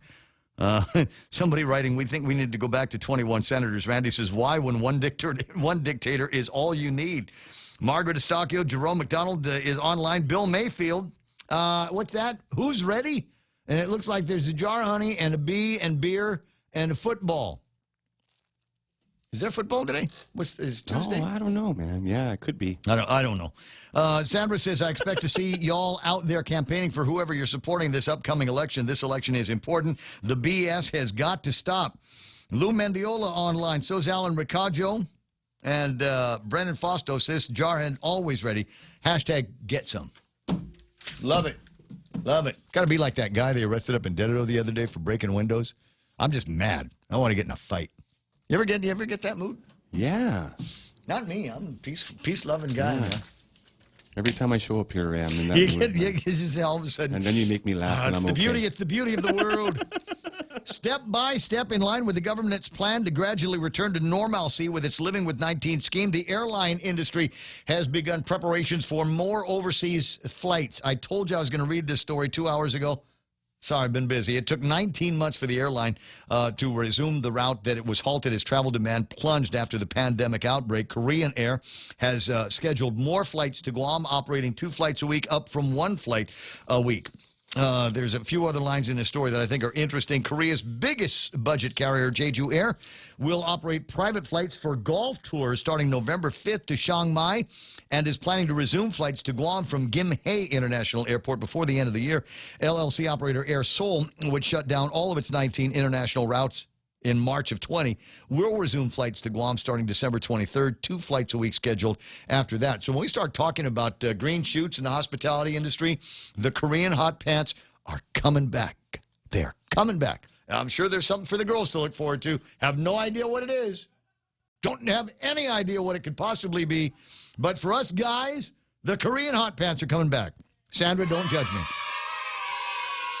Blah, blah, blah, blah, blah. It's true the number of passengers are increasing little by little, but it's hard to say whether they reflect travel demand or whether they're just students and workers returned to where they were studying and working before the pandemic. Yet we are being optimistic about the fact that employees at travel agencies are finally returning to work. Another story, similar subject here at 9:54 as travel demand increased with the With Corona system. Airlines are reopening routes to holiday destinations, Saipan, Guam, Hawaii. as well as mid and long-range routes to Singapore, Australia, etc. Asiana Air, T-Way, Jeju, operating flights to Saipan once a week. And it says these routes are almost fully booked until the end of the year. That's good news for Saipan. Travelers with a negative COVID-19 test can travel freely in Saipan after 5 days. Airlines unable to increase flights to the island due to the lack of... Here's the problem you want to have. Airlines are unable to increase flights to Saipan due to the lack of available rooms. The Saipan government is considering adding more hotels for overseas travelers. That's a great problem to have, if you ask me. Flights to Guam, a popular holiday destination, are also increasing. Since October, Korean Air and Jin Air have been running flights from Incheon to Guam twice a week. T-Way Air operating the same route once a week. Air Seoul will begin operating the route once a week starting December 23rd. And Asiana Airlines will resume its route twice a week starting December for the first time in 18 years. This is great. This is obviously great news. There's more of these stories, but you're going, yay, it'll be great. We'll have some tourists. Hopefully there'll be things for them to do, accommodations and ground opportunities, dinners, stores, that kind of thing. Melissa Nugent from Grassroots Institute writes in Hawaii Free Press, when COVID-19 began wreaking havoc on the planet early last year, the popular slogan was, we're all in this together. 18 months of being under a so-called state of emergency, calls for solidarity, however superficial, have given way to an uglier, more divisive climate. As Hawaii's government imposes new waves of restrictions, many have pointed to particular segments of our population as the reason for the re-implementation. Those who express opposition to vaccine mandates or other restrictions are labeled science deniers or conspiracy theorists. They're talking about us. While there is certainly no shortage of questionable information on the internet, one thing that is not a conspiracy is that our elected officials have walked back on their promises to open up at certain benchmarks and move the goalpost time and time again. To use the aforementioned writer's analogy, toddlers complaining about having to eat vegetables before they get their ice cream, that's us. Our government is like a parent who promises ice cream to their children if they take one more bite of their vegetables, except the ice cream never comes. There's no consensus among those who call Hawaii/Guam home on the topic of vaccines or government restrictions and mandates, and even liberty-minded individuals may sometimes disagree on the specifics of the coronavirus mandates and appropriate role of government. But one thing we should be able to agree on is that government officials have a responsibility to earn the trust of those they govern and follow through on their commitments. There is nothing conspiratorial about reflecting on the performance of our elected officials and questioning whether they've truly earned our confidence. That's the question. At 9:57 on a Tuesday in the beginning of November, as we count down to the end of this month, which will, what is it? It will be the 18th month of this public health emergency. Never mind the definition of confidence. What's the definition of an emergency anymore? So ponder that as you make your way through. You take a look, and I'm not going to say this. I'm not going to lay everything at the feet of Lulian Guerrero and Josh Tenorio. But I mean, you take a look at all of our elected officials on Guam, and even the officials in departments and agencies that have provided the response to COVID-19. Really, how many of them continue to have your confidence? How strongly do you believe that this is the right bunch to get us out of this? Or are you just marking time until COVID-19 goes away on its own? Oh, they'll still take a victory lap. They'll still go, oh, man, we lost 240 people, but we saved 153,000 other lives. It wasn't easy. We had to make hard decisions. Blah, blah, blah, blah, blah, blah, blah, blah. Like, how big and fat can we make the government with all this federal money? So think about that. It's the confidence. How has the actions of the government of Guam strengthened your confidence in their abilities, or whatever the opposite of that is? Hey, I gotta go. I got other stuff to. You know what I gotta do? I gotta figure out. I think I got $1 on me now, so I only need 999 more. So I can go to the governor's virtual party at the I guess the Zoom thing going to be over at the museum. What do I wear? I'll call Tyrone Titano. I'll call Tyrone. You bet, call Tyrone. What should I wear to the fundraising Zoom, bro? What's the name of the other guy, the nose picker? I can't remember either. Look, I got to go because it's 10 o'clock in the morning, and I think I've already made enough enemies for the day. Look, for real, Joe, Montesilva Tower, and Jerry Roberts, my name is Ray Gibson saying thanks so much for listening. Catch me and the rest of the crew again tomorrow. Right now, it's Fox News. His life should be spared. I'm Lisa Lacera, Fox News. Oklahoma's Pardon and Parole Board makes a recommendation in the case of a death row inmate who maintains his innocence. The board voted 3-1 that Governor Kevin Stitt should grant clemency to Julius Jones, less than 3 weeks before his execution for the murder of a businessman during a carjacking in 1999. The 41-year-old in testimony before the board admitted to shoplifting when he was young, but denied committing a carjacking in a separate case despite pleading guilty and claimed to be home with family when Paul Howell was killed. His testimony didn't hold up with prosecutors who said Jones himself previously told trial lawyers that wasn't true. Assistant Attorney General Jennifer Crabb also says Jones continued criminal activities from behind bars. The case has drawn national attention, with Kim Kardashian West and athletes with ties to Oklahoma advocating for Jones. Steve Rappaport, Fox News. The White House COVID response team saying it's ready for when COVID vaccines for younger kids are approved by the CDC. Across the next week or so, 15 million or so doses will be around the country at convenient and trusted sites. Response coordinator Jeff Zients, who says the program to get younger kids vaccinated will be fully operational next week. The FDA approved the vaccines for kids aged 5 to 11 last month. The shots will be given out at family doctors, pharmacies, community health centers, and other locations. As for adults, Zients said 80% have gotten at least one COVID shot. Negotiations continue over President Biden's so-called Build Back Better plan, with West Virginia moderate Democrat Joe Manchin still not sure he will vote in favor of the slimmed-down plan. What I see are shell games, budget gimmicks that make the real cost of the so-called $1.75 trillion bill estimated to be almost twice that amount. Manchin said he wants more time to look at budget impacts. The White House, meanwhile, put out a statement saying it expects the bill will gain Manchin's support. America is listening to Fox News.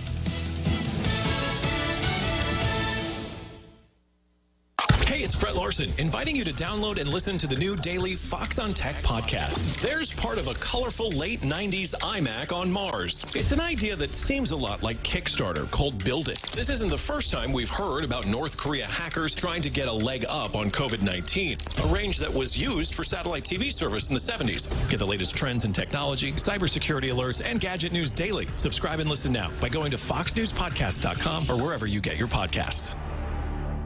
Connect to Fox News Audio on the Fox News app. Listen to hear your favorite hosts like Brian Kilmeade, Jimmy Fallon, and Guy Benson standing up for what's right, live and via podcast. Just click listen, then swipe right and hear the latest news updates on your time. And scroll down to hear the latest podcasts from Fox News. And it's even easier to listen in the car with Apple CarPlay and Android Auto. Get programming alerts and notifications. Fox News Audio is on the Fox News app. The voices America trusts. Download it now. The Chicago judge has made a decision on a challenge to the city's vaccine mandate for police officers. Cook County Judge Raymond Mitchell suspended the December 31st deadline for Chicago police officers to be vaccinated against COVID-19, but left in place a requirement that they be tested for the virus regularly. He also said that disputes over vaccinations should be submitted to an arbitrator as a labor grievance. City policy says officers who have not gotten the shot still must be tested twice a week, and officers can lose work and pay if they don't disclose their vaccination status. The vaccination policy was announced by Mayor Lori Lightfoot in August, prompting strong pushback and lawsuits. Tanya J. Powers, Fox News. About 9,000 New York City municipal workers have been put on unpaid leave for refusing to comply with the COVID-19 vaccine mandate, and thousands of city firefighters have called out sick in an apparent protest over the requirement. Mayor Bill de Blasio said about 9 in 10 city workers covered by the mandate have gotten vaccinated. Outrage at George Washington University after a Torah at the Tau Kappa Epsilon fraternity house at the Washington, D.C. school was vandalized. Vandals apparently broke in, defacing the house and other objects, though other religious items were spared. The scroll, the holiest object in Judaism, was torn and had detergent poured on it. GWU's President Thomas LeBlanc says in a statement he is appalled and that anti-Semitism won't be tolerated. Teak is known for having a significant number of Jewish brothers. Eben Brown, Fox News. Subtropical storm Wanda has formed in the middle of the Atlantic Ocean. Wanda has hardly strengthened since it formed on Saturday, reaching top sustained winds of 45 miles per hour and poses no threat to land. With Wanda, the National Hurricane Center has now used up its initial list of 21 named storm for the second consecutive year. I'm Lisa Lacera. This is Fox News. Fox on Tech. Google continues to offer tools for people to remove images of themselves in search results. In a blog post, Google gives a half-dozen steps that a parent or guardian can follow to remove an image from search results of someone under 18. It's a form that needs to be filled out with the URL of the images and search results page.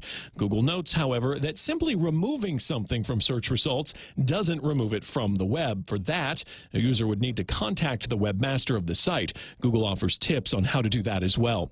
The Verge notes that the language suggests that it won't remove images of the person if they aren't currently under 18. So if you stumble on pictures of a high school party from a decade ago, you won't be able to have those yanked offline. Google already offers ways to remove other harmful content like non-consensual explicit imagery, as well as financial and medical information and any so-called doxing information like home addresses and phone numbers. With Fox on Tech, Brett Larson, Fox News.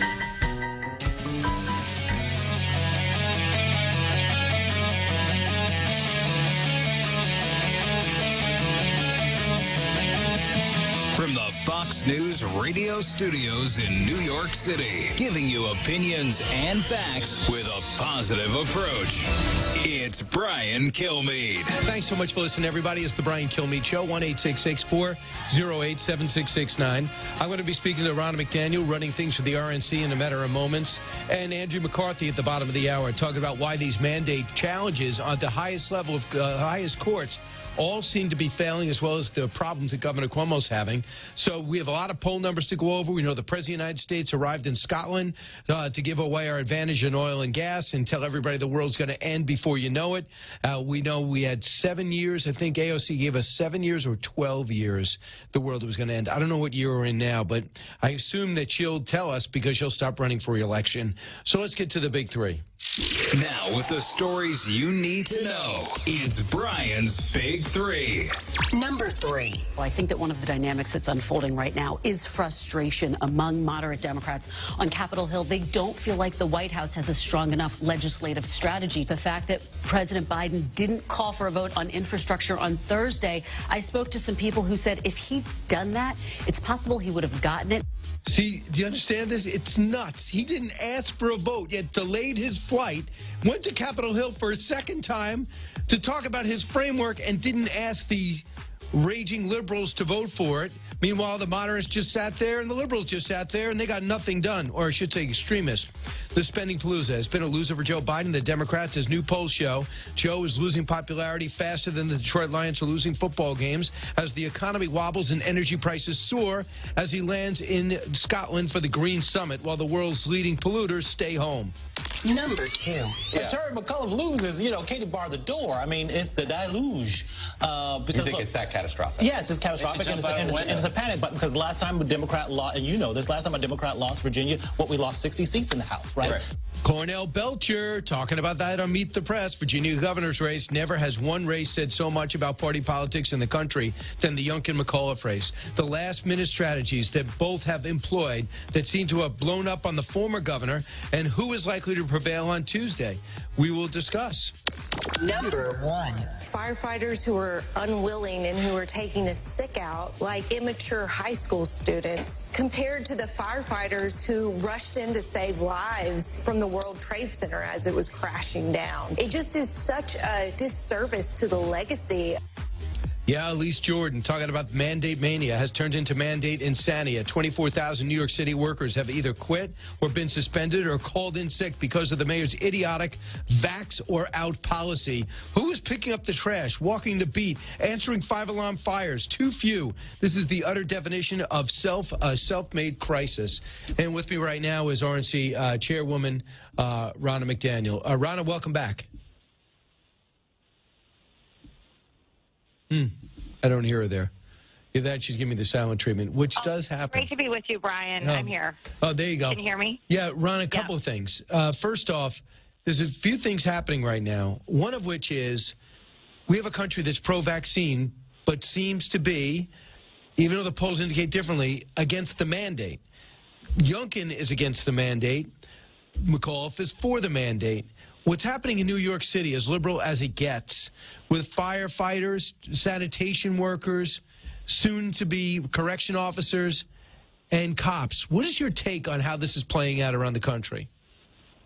Well, I think you hit it exactly correct. We're very pro-vaccine. I'm very pro-vaccine. But I don't believe in mandates. I don't think people who've been on the front lines through this pandemic, police, firefighters, nurses, so many people should be fired and lose their job because they're exercising agency. Agency is a big part of our country, and they have the right to make that choice without losing their livelihood. And I think that's where it's really falling down.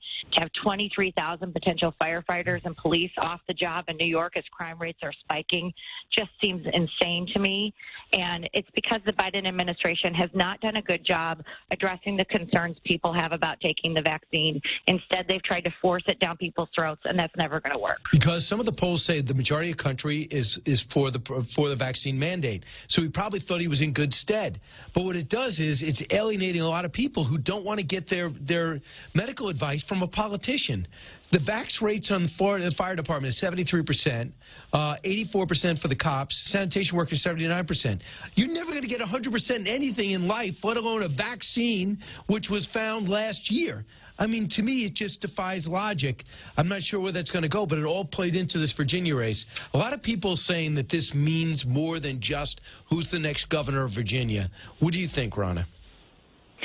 Well, I think the fact that it's even close says a lot. I mean, Virginia is a blue state. The fact that Republicans are competitive right now, not just at the gubernatorial level, but the House of Delegates, where we need 6 to take majority in Virginia, speaks volumes. It shouldn't even be this close right now. Youngkin's run a great campaign. Obviously, if he wins, it will be a warning shot to Democrats into the midterms. But we're seeing this across the country in every race that we've had this year. Democrats are running well behind what Joe Biden did in November of 2020. So, let's talk about this. For example, when it comes to critical race theory in education, you could sit there in a boardroom and say these are going to be the issues more than likely that are going to bring us success in the midterms. But education is something that seemed to have come out organically when we started seeing when parents started getting exposed to the curriculum of their kids. Can you describe from the political standpoint when did you realize this would be a major issue? Well, I realized it was going to be a major issue because I'm one of those parents. I gave a speech about it in the summer. I said Democrats have awoken a sleeping giant, moms, because we've been putting our kids on Zoom classes. I have a 16-year-old son, and I had a daughter last year. They never went back to school 5-day week in person for a year and a half. We saw the suicide rates going up. We've seen the mental health issues, and we've had the greatest exposure ever to our kids' education and what they're being taught. So parents are frontline workers in a lot of ways because we've been navigating this for our kids in many ways when unions have left them and politicians have left them and we've been left helpless. So I am not surprised at all that this is a major issue, especially in blue states like Michigan, like Virginia, where kids really were kept out of the classroom because of Democrat politicians. So the top issues, according to one survey, in September was the economy. 27% said, yeah, that's my number one issue. 16% said the COVID virus, and 15% said education. Now, as we have November 1st, education 24, economy 23, COVID 10. That happened within this campaign. And then you see Terry McAuliffe once again get on the wrong side of this issue when he continues to say, I want the teachers' unions really hold the purse strings and should be defining the curriculum. He said, as much as I love my mom, she should not have been deciding what I learned. And then he said this, cut 7. We have a great school system in Virginia. Dorothy and I have raised our 5 children. Of course, parents are involved in it. What's the problem with that statement, Ronna? Well, his kids went to private school. I have kids in public school. Let me just tell you, the private schools were up and running during the pandemic. The charter schools were up and running during the pandemic. I'm very much for school choice. Democrats aren't. But the kids who were in public school really were left behind during the pandemic. And they feel it. And the parents feel it. We know they lost years of education on top of not being with their friends and the social anxieties that they've dealt with. And for McAuliffe to say that is so disingenuous. And then to double down on parents shouldn't have a say in their education without recognizing the sacrifice parents made, especially women. We had a she session because so many women had to leave their jobs to deal with child care issues during this pandemic, and most of that was at the hands of Democrat politicians who shut our schools down and didn't listen to the parents. They care about the unions because that's where their money's coming from. It's their number one donor. And we know that McAuliffe, again, this is a political operative. He did your job for the Democrats for years. He's been tight with the Clintons. He navigated so many Bill and Hillary Clinton campaigns, formally and informally. He seems to have lost all his instincts. Keep saying over and over again, CRT not being taught. When he signed off on a lot of this when he was there. Listen to this from a mom of a 6-year-old who was experiencing was sharing with us what her daughter was experiencing in school. Listen to this, cut 10. My 6-year-old somberly came to me and asked me if she was born evil because she was a white person, something she learned in a history lesson at school. I refuse to allow you to destroy our schools. They are not your schools. They are our schools. Well, excuse me. Is that made up? Does that kid walk in the house crying over something that never happened? So he sees these personal testimonials and he doesn't pivot? No, he's doubling down, and it's heartbreaking to hear that, Mom, and to hear the father whose daughter was assaulted, and the school board covered it up in Loudoun County. I mean, these stories are so offensive, and parents are really waking up to what's happening in our schools that Democrats have had so much control over. There's a reason why they don't want school choice, because then they lose control. And Terry McAuliffe is doubling down on it. He's out of touch. But I'm going to say something, Brian. Republicans have to get out and vote. That's the only way we win. Democrats, they always stack a huge advantage with absentee ballots because Democrats vote by mail, and we need a huge turnout in Virginia tomorrow to make sure we win that race. It's not over yet. Go to vote.gop. These are the things that are going to determine not just the governor's race, but the House of Delegates and the balance of power in Virginia at the legislative level. So look at some of the numbers. They're overwhelmingly against Joe Biden. An NBC poll, 71% of the country say we're on the wrong track. 22% say we are. His approval is 42. 37%. That's it. Say he has the ability to handle a crisis. 37% say he is competent and effective. 28% say he's knowledgeable and experienced. Knowledgeable and experienced. Are you kidding? So his experience is all negative. So far as a president, Rana, tell me what you think has happened to have the bottom fall out so quickly. Well, he ran in the basement. Nobody got a good look at him. The media chose not to vet him. And now everything he's doing is coming to light. And it's not just policy that we're talking about in D.C. that most people aren't paying attention to. We're living it. We're paying more for gas. We're paying more for groceries. Thanksgiving's going to be cost prohibitive for families. We're seeing the help wanted signs. We know there's a labor force issue. We know there's a supply chain issue. On top of what we saw in Afghanistan, we know there's an open border. These aren't just things that are abstract to many Americans. We are seeing it firsthand in our everyday lives. Biden is a disaster, and the Democrat Party is failing on every single front. And I think there's a lot of buyer's remorse in America right now, which the best way to flip that around is in these midterms in 2022. Right now, if Youngkin does prevail, what are your two top takeaways? Well, I think historically this would be huge. The last time, like you said, a Republican won in Virginia, Republicans picked up about 60 seats in the House. I'm not going to set that benchmark.